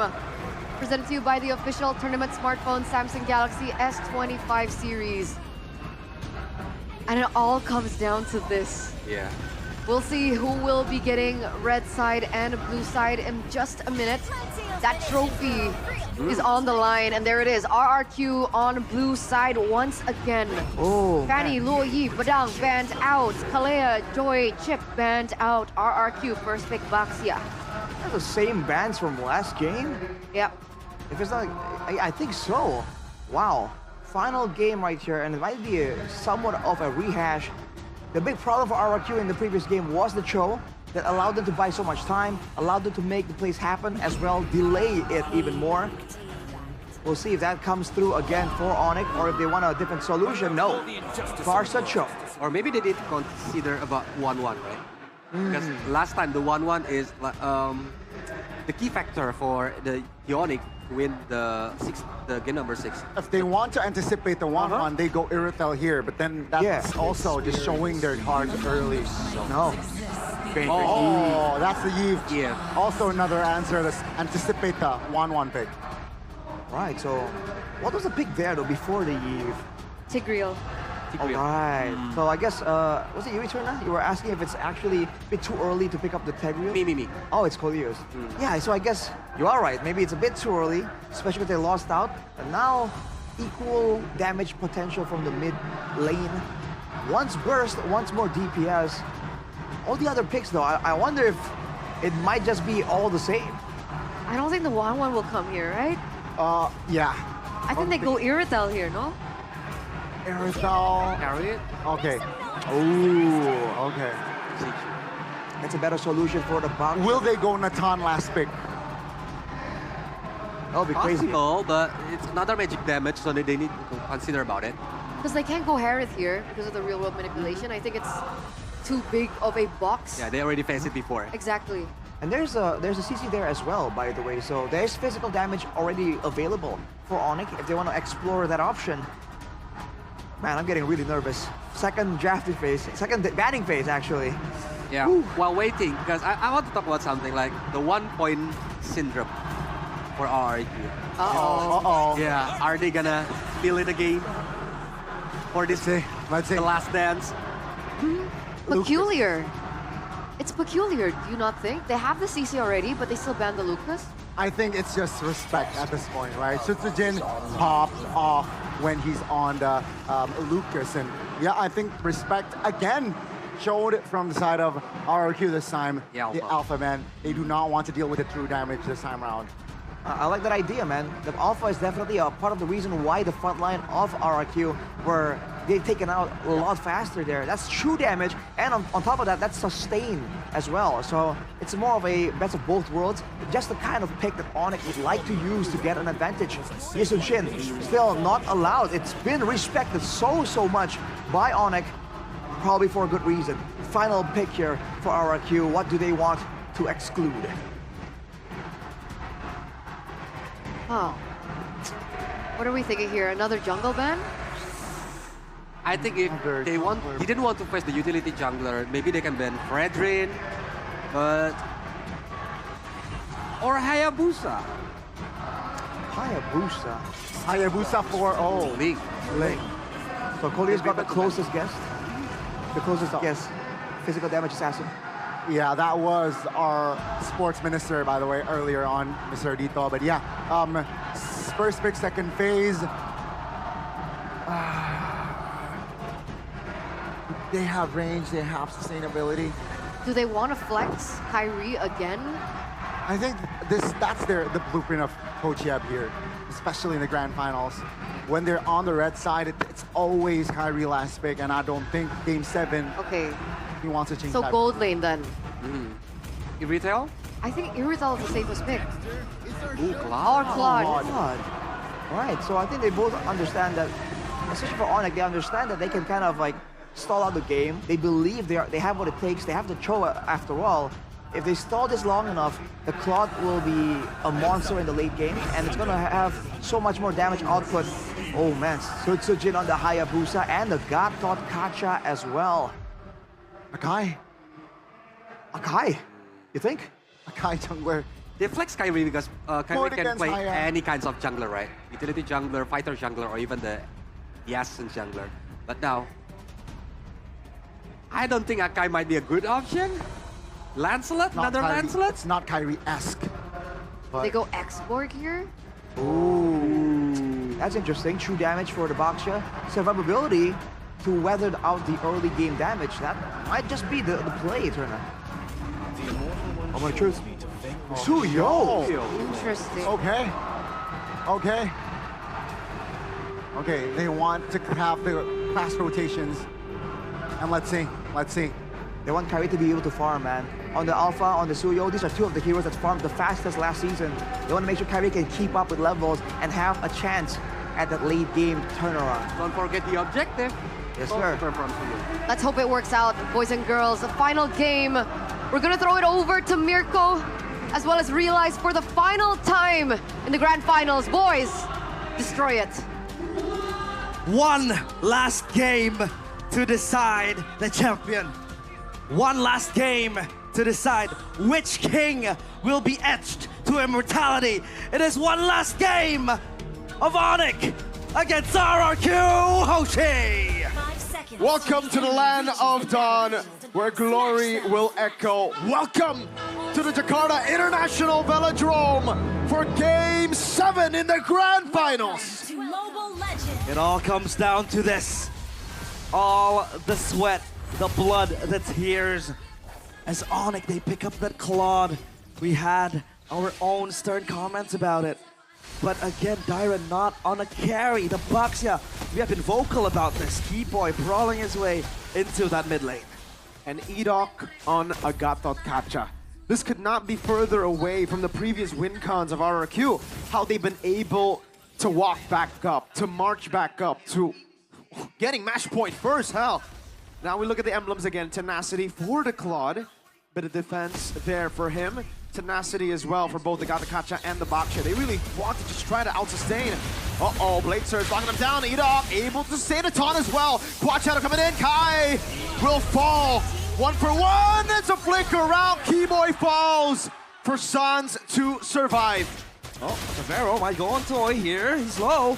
He's gonna be fine. Severo gets the Warriors' boots. Adds that physical defense on towards him, but Tsutsujin, 2 kills. This Hayabusa might just go off to a snowball. KAIRI is here to fight that off. D-Boy backs him up, but no further advances are to be made. Arrow with PMI pops away. 2v1, a sprint coming down as well. Severo taking a gamble, almost finding Toy. He has the BMI back, I think, but Toy will just walk away. Sprint traded for not even a Purify here.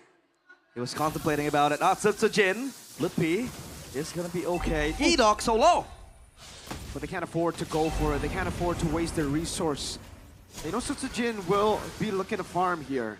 And KAIRI getting a level advantage will be of immense value for Turtle number 1. Now Lippy up top against the box. Obviously CC gets more prio with the damage she's able to deal, and that gives them leeway to open up this neutral objective. Number 1, Keyboy screens for the team. This Cho has been the solution that Onic needed since the start of the series. Who screens effectively? And Keyboy with the Cho does that. Wonderful, with wonderful brilliance. And Severo. Oh, watch out, lands with Shadow Kill 2. Severo with the regen. Blazing duet from Severo! He gets the kill. It's Keyboy with the kick. RWM opening goal. Rins! Severo, what are you made of? Keyboy and Sans with a backup to the young gun of Onic.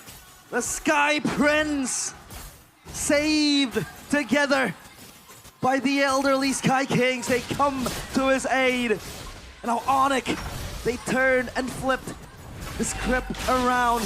The glowing wand secured by Sans. And now Onic, 1.1k gold lead. They flip it easily. So Keyboy has level 4. The kick, though, available. Further airstrike, the combo with down. Tsutsujin doesn't know where to look. Curtain Call locks him down. Keyboy walks up. That's Sequela coming down. And Sloopy down as well. KAIRI can't go any further. Sans stuck and locked, but Sans! Queller on Tyrant. Katon. Last shot. Now the slow. KAIRI dodging away from the bullets. Back to almost level on the board. 4-5. 1,000 gold lead still in the hands of the Sky Kings. All 5 kills for the Sky Kings has been made by the madman, by the Gila Sans. All 5 to the far side. He has the glowing wand, as aforementioned. But it's KAIRI struggling to just go quickly, right? Tsutsujin, that 2-kill lead he has down the drain. Counter-strike secured, Rins with a glowing wand as well. They are battle ready, it feels like, at this stage of the game. But as of now, it's for RRQ to come back and climb back. They have to stabilize the lead. The question is, will Onic stop the tempo? 1,400. RRQ have a pretty good mid-game power spike here. Severo, they'll have to wait quite a while. Yes, a massive outplay down below, but Hassan needs to wait for 3 items for him to really be relevant, especially up against these tanks. Yep. The Claude does struggle heavily in the early game. That wasn't even his kill. Early on. Turtle contested yet again. Edok with the Unbreakable wants to go in. Tsujin, no Quad Shadow. Haunted. No Quad Shadow, you are right. Look, P. Gun down to solo. Dyron's still rolling. They're contemplating. Shield Unity. Keyboy able to dodge away from the AOG, but lands on Ludwig just barely.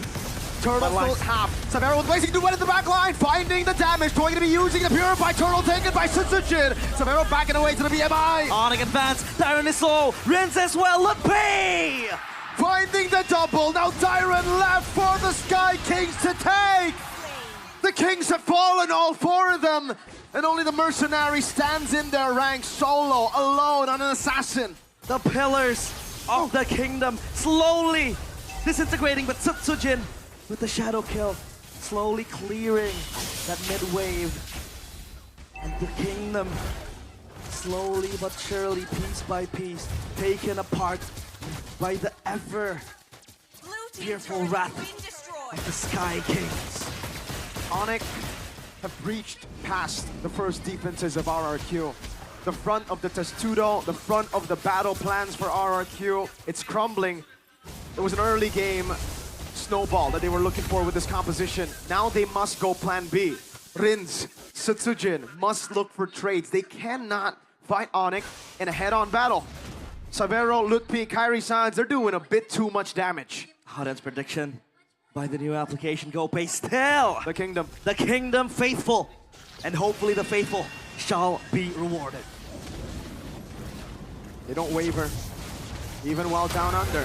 Keyboy taking a beating, forced to flicker out. That's in good resource earned for RRQ. That is information. At least now, Keyboy has to be kept more at bay, playing passively from the back, and take Tiras and that Radiant Armor. But down bottom, though, Savero, 2 items in the span of 6 minutes. Wow. That is the DHS and the Corrosion Sight. He might just be a menace come the following minutes. And he's just one off the Golden Staff. If they win another big fight, like a 4-0 again, it'll probably come in the 8th minute of the game. Keyboy, Shunpu, Shield Unity. Oh, clean dodge from Keyboy and the recall, that flare that you see in the Grand Finals. Beautiful, beautiful, beautiful. Good footwork from Keyboy there. Dodge, Dyrens is rolling. And now the turtle secured by Onic, it seems like. The Sky Piercer by Toy. Whoa! Power! Oh, Keyboy! He's forced out Rinse the Flicker! You see the panic in his eyes! Oh no! Keyboy didn't have his Flicker, not even! It was burned in the purple! That is valuable for Onic now. Toy. Oh man. Holding. That was Rins, by the way, who flickered. Sans is in the bush. Oh man. Wow. They can't panic like that, Rins. Not like this. They gotta have it way more calculated. You can see again the pressure, the fatigue starting to get to them. And it doesn't help the fact that their opponents are 5,000 gold ahead, and now you can see Keyboy, he knows that resource is down. He's playing so far up in the jungle. Look at the item, Golden Staff. Just a few minutes, no, seconds away. He's gonna get it before 9. Yep, they're queuing it quickly.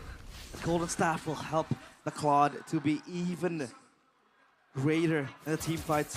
And now they're gonna give them minion waves. Savero clear in the mid lane. Keyboy looking for a kick! Weighted Dragon over to the back. The real room ablation comes in with the airstrike, zones Toy away. Sutsujin still there holding his ground with Toy. Only a revitalized popped in. Now he's gonna be concealed from Edok. They turn. Keyboy, Shunpu dodging away from the Shield Unity. Absolute class. Savero, BMI back again. Sutsujin with the quad shadow landing.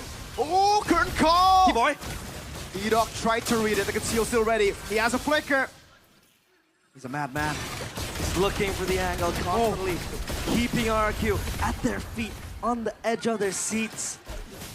And as of now, Onic, look at KAIRI, the confidence to just take that orange buff. But Onic, they're playing with full confidence. Keyboy, this is not the Keyboy we have seen from the past few games. This is the Keyboy we all know and love. With that confidence achieved is the Swift Trinity. Wow. 9 minutes, the Claude is online. Constant feints from Onic. Now that they have the goal lead, they can, or should, only feint. They should never really commit to a fight unless it's all in for them, unless it's so beneficial. But as long as RRQ, again, play with that front to back, it's going to be quite hard to crack it. Keyboy looking for an angle. RRQ looking to contest. We're going to go for the Lord here. This is not going to be contested anymore. Oh, by RRQ, it becomes in Savero! The curtain call locks him down. Keyboy in the back line. Out of the block. Keyboy! Finding the kick on Sutsujin! They get the kick. Edok repositions with the AOG, but that's it. Onic, 2 kills. Sutsujin, Rins, the pillar of the kingdom, gone! 1 down. Dyron looking for more. Queller to Toy. An arrow RRQ full defense mode. Eat off. Curtain call. Another Quella. KAIRI nearly smites them down up from the skies. And this time, it's Onic looking to pop that holy defense. Malefic roar for Toy. But what is it gonna do?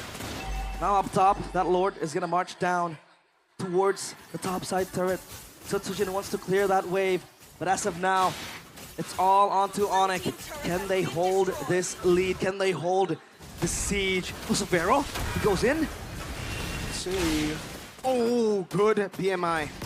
Could have been real bad. He doesn't have Purify, remember, one big mistake and it could be over. Keyboy, oh, looking for Sutsujin there, did not have the flicker, so will not be able to go for it. Immortality third. Keyboy wants to go for a Hail Mary kick that will send Onic to another championship title. 10,000 gold ahead. He's looking for that divine kick. Keyboy, time and time again, has been the playmaker for Onic, the one who sets the tempo. It's Onic just plundering and scavenging all they can have, all they can get in the jungle of RRQ. RRQ, this time it's them. Cage on towards their very own castle. Item check. KAIRI, 3 items. Severo, Widow Nature completed as well, so he has extra safety. Queen's Wings for Kai. Severo, I thought in this game he would choose to go for Winter Crown instead. But no, he's gone for the Wind of Nature. For a little bit more, just ways so that he can deal damage while also being up front, despite not having the Blazing Duet. And Seal, RRQ are really just looking for anything they can find, but unfortunately, Onic are denying RRQ of every angle possible. They're not giving anything. And towards the players of Onic, so just Keyboy holding the immortality completed as well. Now down bottom, it's KAIRI. So just shoving around Keyboy. Almost get taunted. RRQ again. Always looking for that angle. Time and time. Edok, they have no playmaking hero. Could just snap and quickly turn the fight around. It's a telegraph form of engage the AOG. It is also reactive. You have to wait for Onic to either clump up or maybe it's them pulling a blunder. But for Keyboy, it's him constantly screening. A single kick can send RRQ to losing the entire tournament, and that Lord is all free for them. RRQ decide they are better off weathering the seas! Oh! Gila Sans! Sans is godlike. And he is insane. The kill towards Rins might just seal the deal.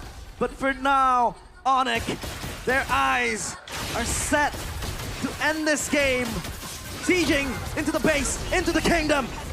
A cannon minute in the mid lane. Toy able to escape. The Feather Airstrike comes in one more time for the Madman. Sutsujin with the quad shadow. Now the shadow kill as well. Sans able to fly by and giving away that damage to the rest. In the back line, they dive onto Severo. A BMI backwards. Onic!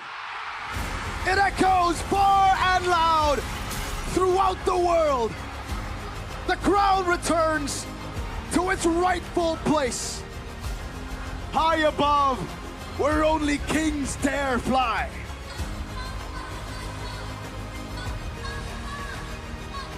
The Sky Kings have ascended upon us once more.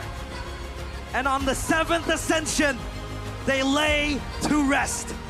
The crumbled kingdom laid down on their feet. From celestial heights, they soar once more. The long-forsaken throne is theirs once more. Their names once again etched to immortality. The Sky Kings are back!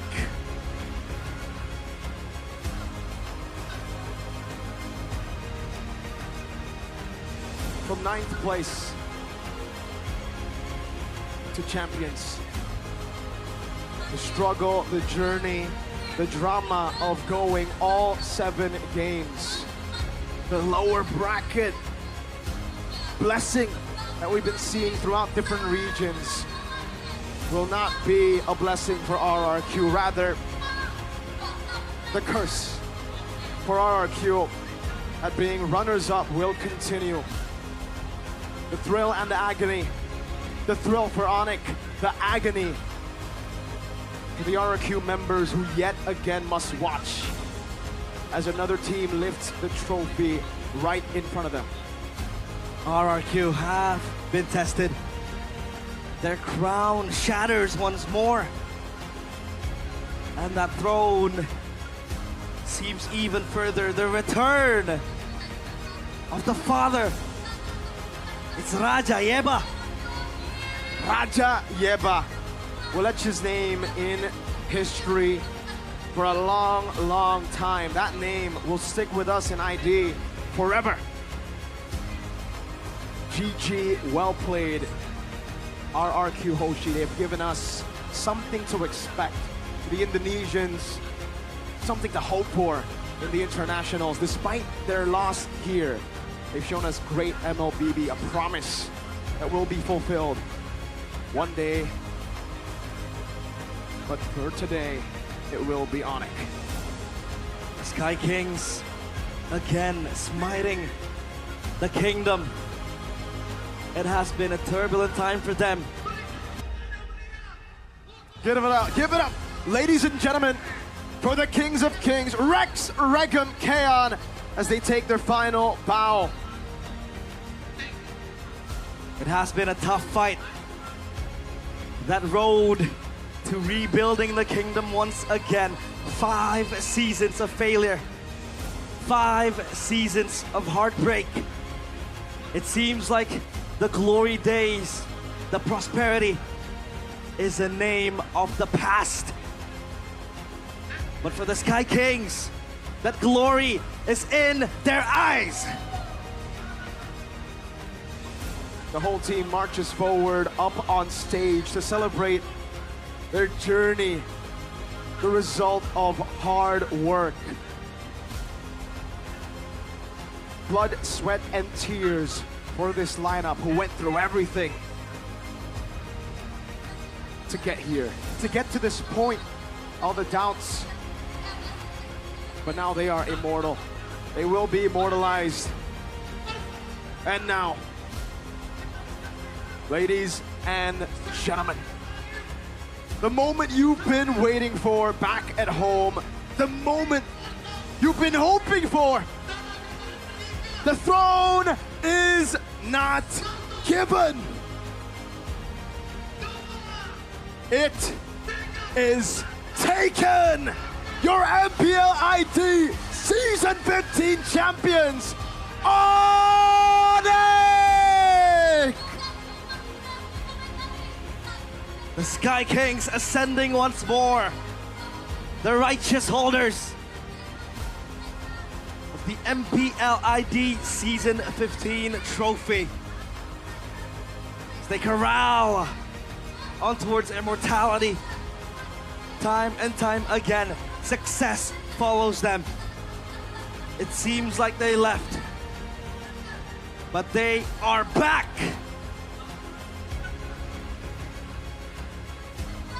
Onic have done it, ladies and gentlemen, but our work here, me, Mirko, and Realize will be signing off. It is done for us. Now we must watch again as we'll get some answers to that phenomenal performance from our champions of Season 15. We have Bude, Clara, Mongstar, and Alyssa up on stage. Onic, Superfans, Onic telah berjuang dari babak regular season. Mereka datang dari hashtag 9, namun pada akhirnya Sonic, kali ini mereka berpesta. Perjalanan tim Onic telah terukir.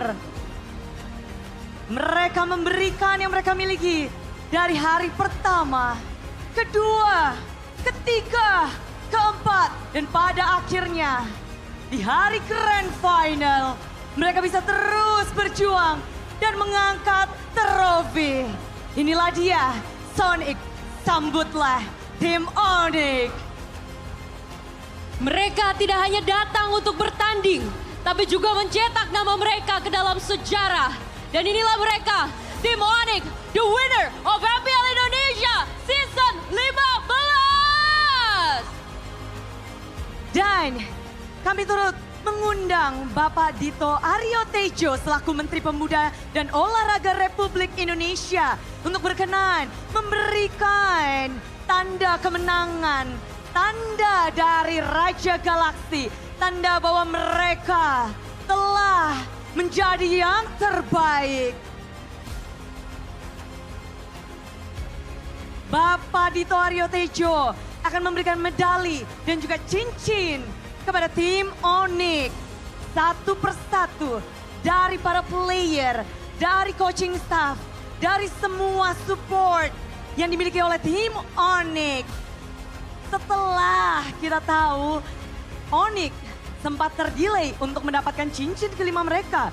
Musim lalu mereka gagal untuk mendapatkan cincin kelima mereka. Namun saat ini kita bisa melihat satu tangan mereka penuh dengan cincin kemenangan dari MPL Indonesia.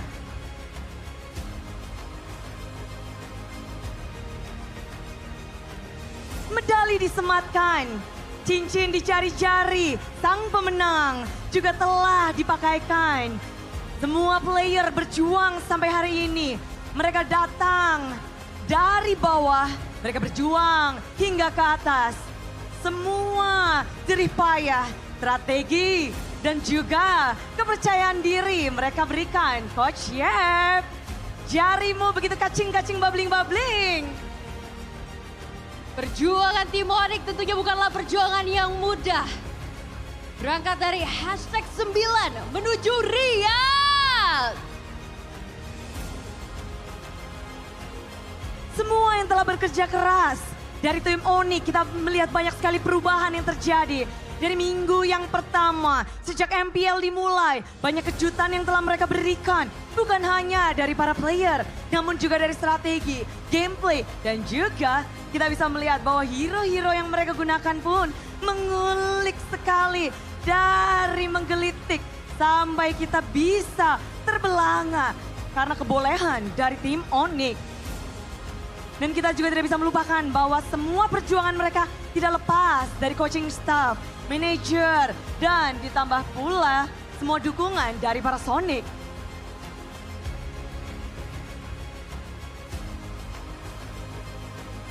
Semua keluarga dari Onic, kita bisa melihat bahwa mereka menselebrasi. Mereka berjuang, mereka terus tumbuh.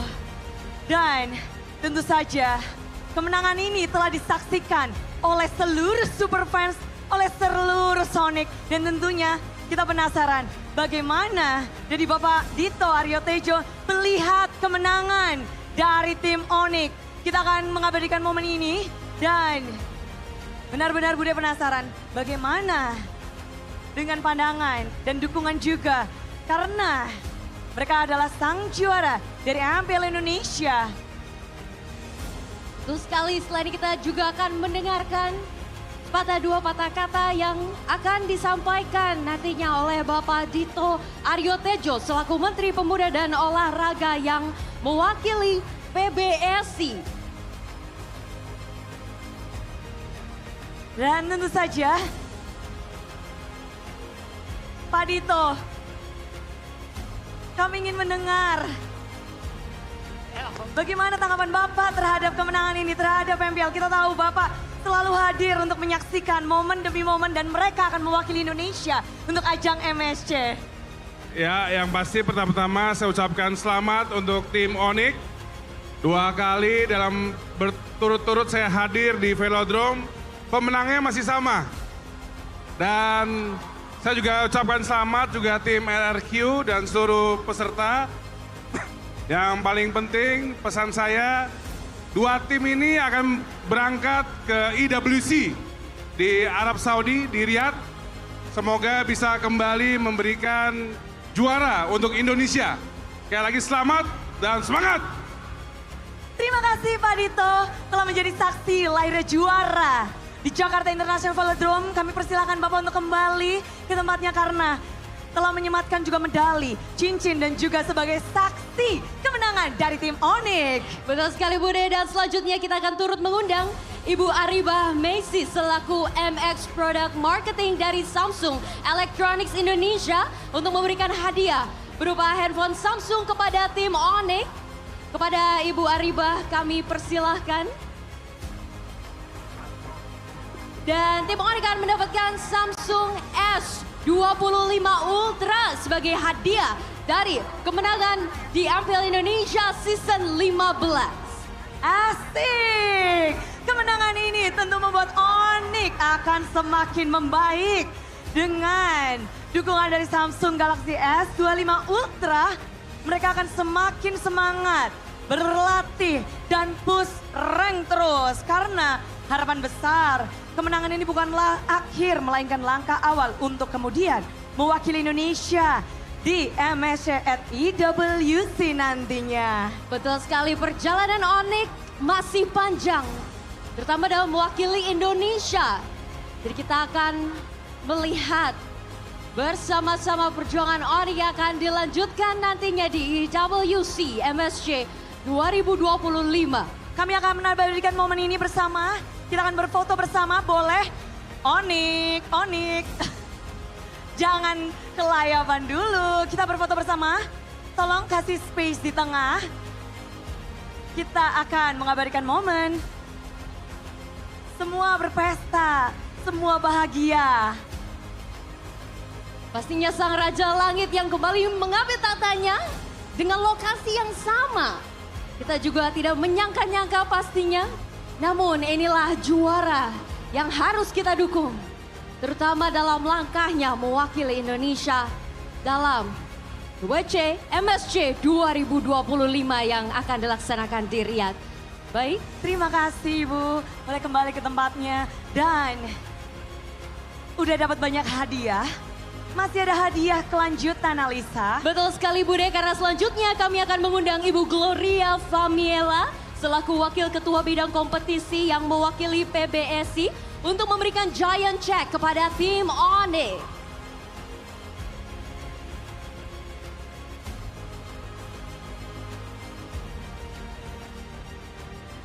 Momen yang dinantikan oleh tim Onic mengukir sejarahnya kembali di Jakarta International Velodrome menjadi Raja Galaksi, mengumpulkan cincin kelima mereka dan ditambah ini akan menjadi momen yang harus diabadikan. Lihatlah ke depan untuk menandakan dan mengabadikan momen di mana ini adalah hari untuk Onic. Ini adalah kemenangan untuk Onic. Konsistensi, kekuatan dan tekad yang tak tergoyahkan. Dan ini merupakan wujud dari perjuangan tim Onic yang lagi-lagi mencetak sejarah kelima mereka. Yap, dan terima kasih telah bergabung bersama kami. Dan kami juga akan selanjutnya mengumumkan final MVP. Kami persilakan untuk Ibu Aribah untuk kembali. Ibu Baik. Gloria. Ibu Gloria. Kami berbahagia dan nanti kita akan mengumumkan final MVP. Semuanya pasti pada penasaran.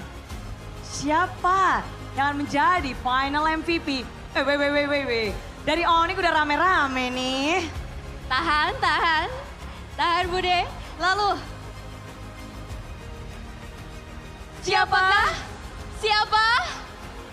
Siapa Sonic yang akan menjadi MVP?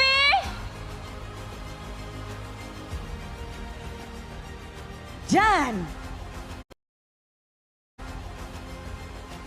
memegang dari final MVP di Mpl Indonesia Season 15 adalah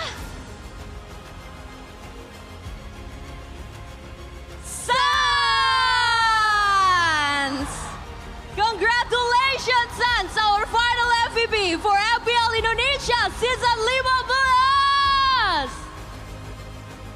15. Dirinya yang membuat semua orang berteriak apa? Sekali lagi apa?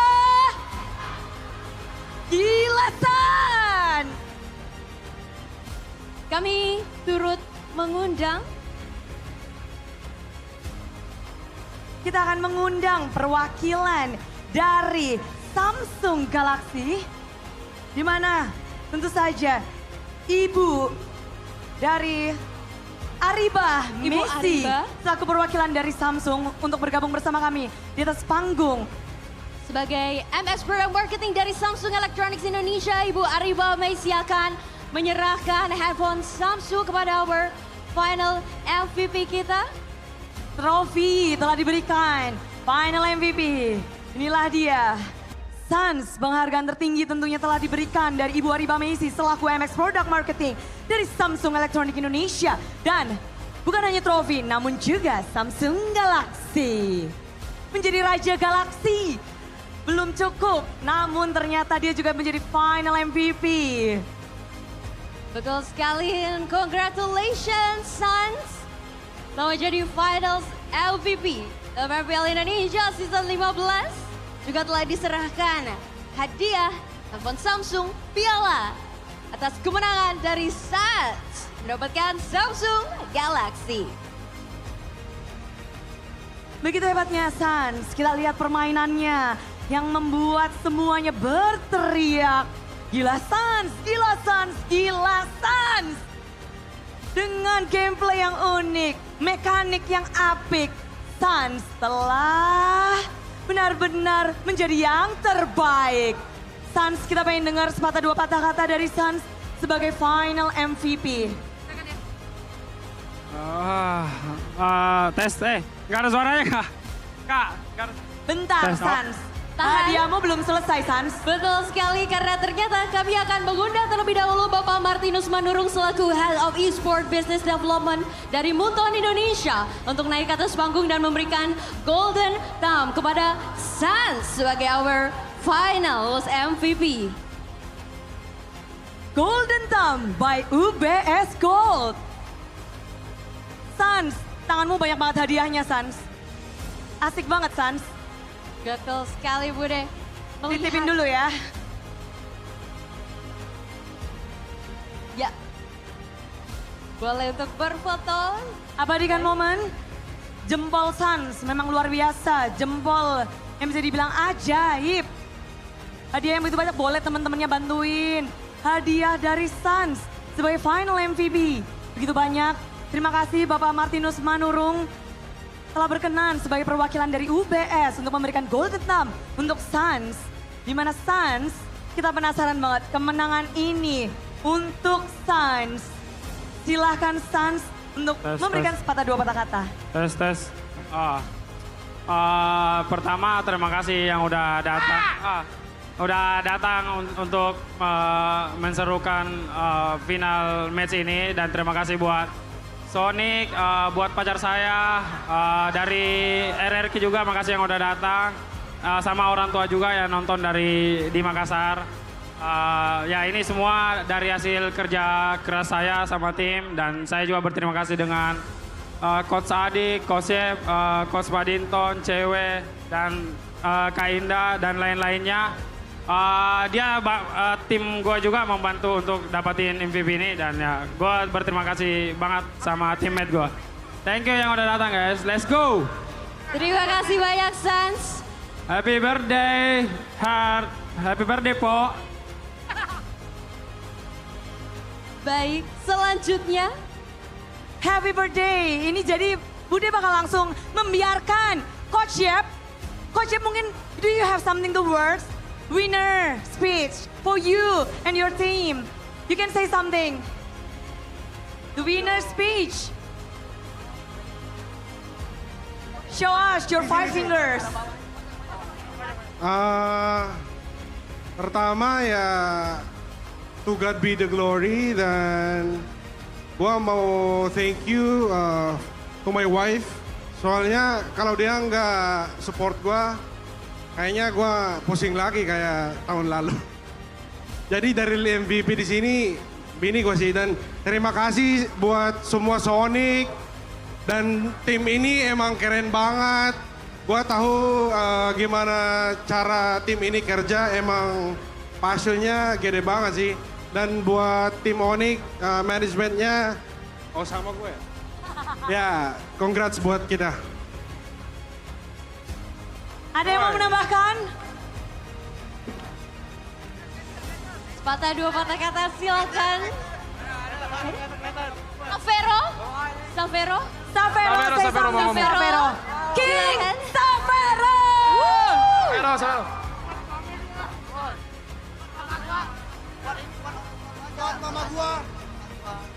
Ya, gue mau bilang thank you buat orang tua gue yang udah nge-support gue dari awal itulah e-sport dari MDL sampai sekarang. Sama gue mau bilang buat coach ini, Coach Yep, Coach Adi sama Paddington yang udah percaya gue dari awal masuk MPL sampai bisa juara kayak sekarang. Sama makasih buat Sonic yang dukung kita hari ini. Dukung kita lagi di EWC nanti. Silakan, mungkin masih ada untuk winning speech. Happy birthday bisa. Sure. Gua cuma mau tambah happy birthday to my wife, Heart Miranda. Happy birthday, I love you. Happy birthday, Miss Heart. Hope you have a blessed one with the winning team of Onic. The gift is the trophy. Oh yes, exactly. Ini hadiah yang luar biasa ya tentunya yang tidak bisa didapatkan siapapun, Miss Heart. So, tim Onic berkumpullah di trofi terbaru kalian, MPL Immortal Cup. Kalian berhak untuk mendapatkannya, kalian berhak untuk mengangkatnya. Dan bersiaplah Indonesia, MPL Indonesia Season 15. Sambutlah sang juara kalian, Raja Galaksi Tim Onic!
Dan semua perjuangan ini telah sampai pada akhirnya.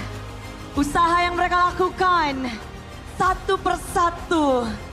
Sampai pada akhirnya di hari terakhir babak playoff. Mereka bisa mengangkat piala, trofi Immortal Cup. Dan kita juga melihat bahwa Sonic turut menjadi bagian dari perjalanan tim Onic. Dan tentunya segala kesuksesan yang terjadi dalam MPL Indonesia Season 15 tidak luput dan terlepas dari dukungan para sponsor yang juga telah mendukung MPL Indonesia. Karena MPL Indonesia Season 15 powered by Munton, supported by PBSI, presented by Official Tournament Smartphone, Samsung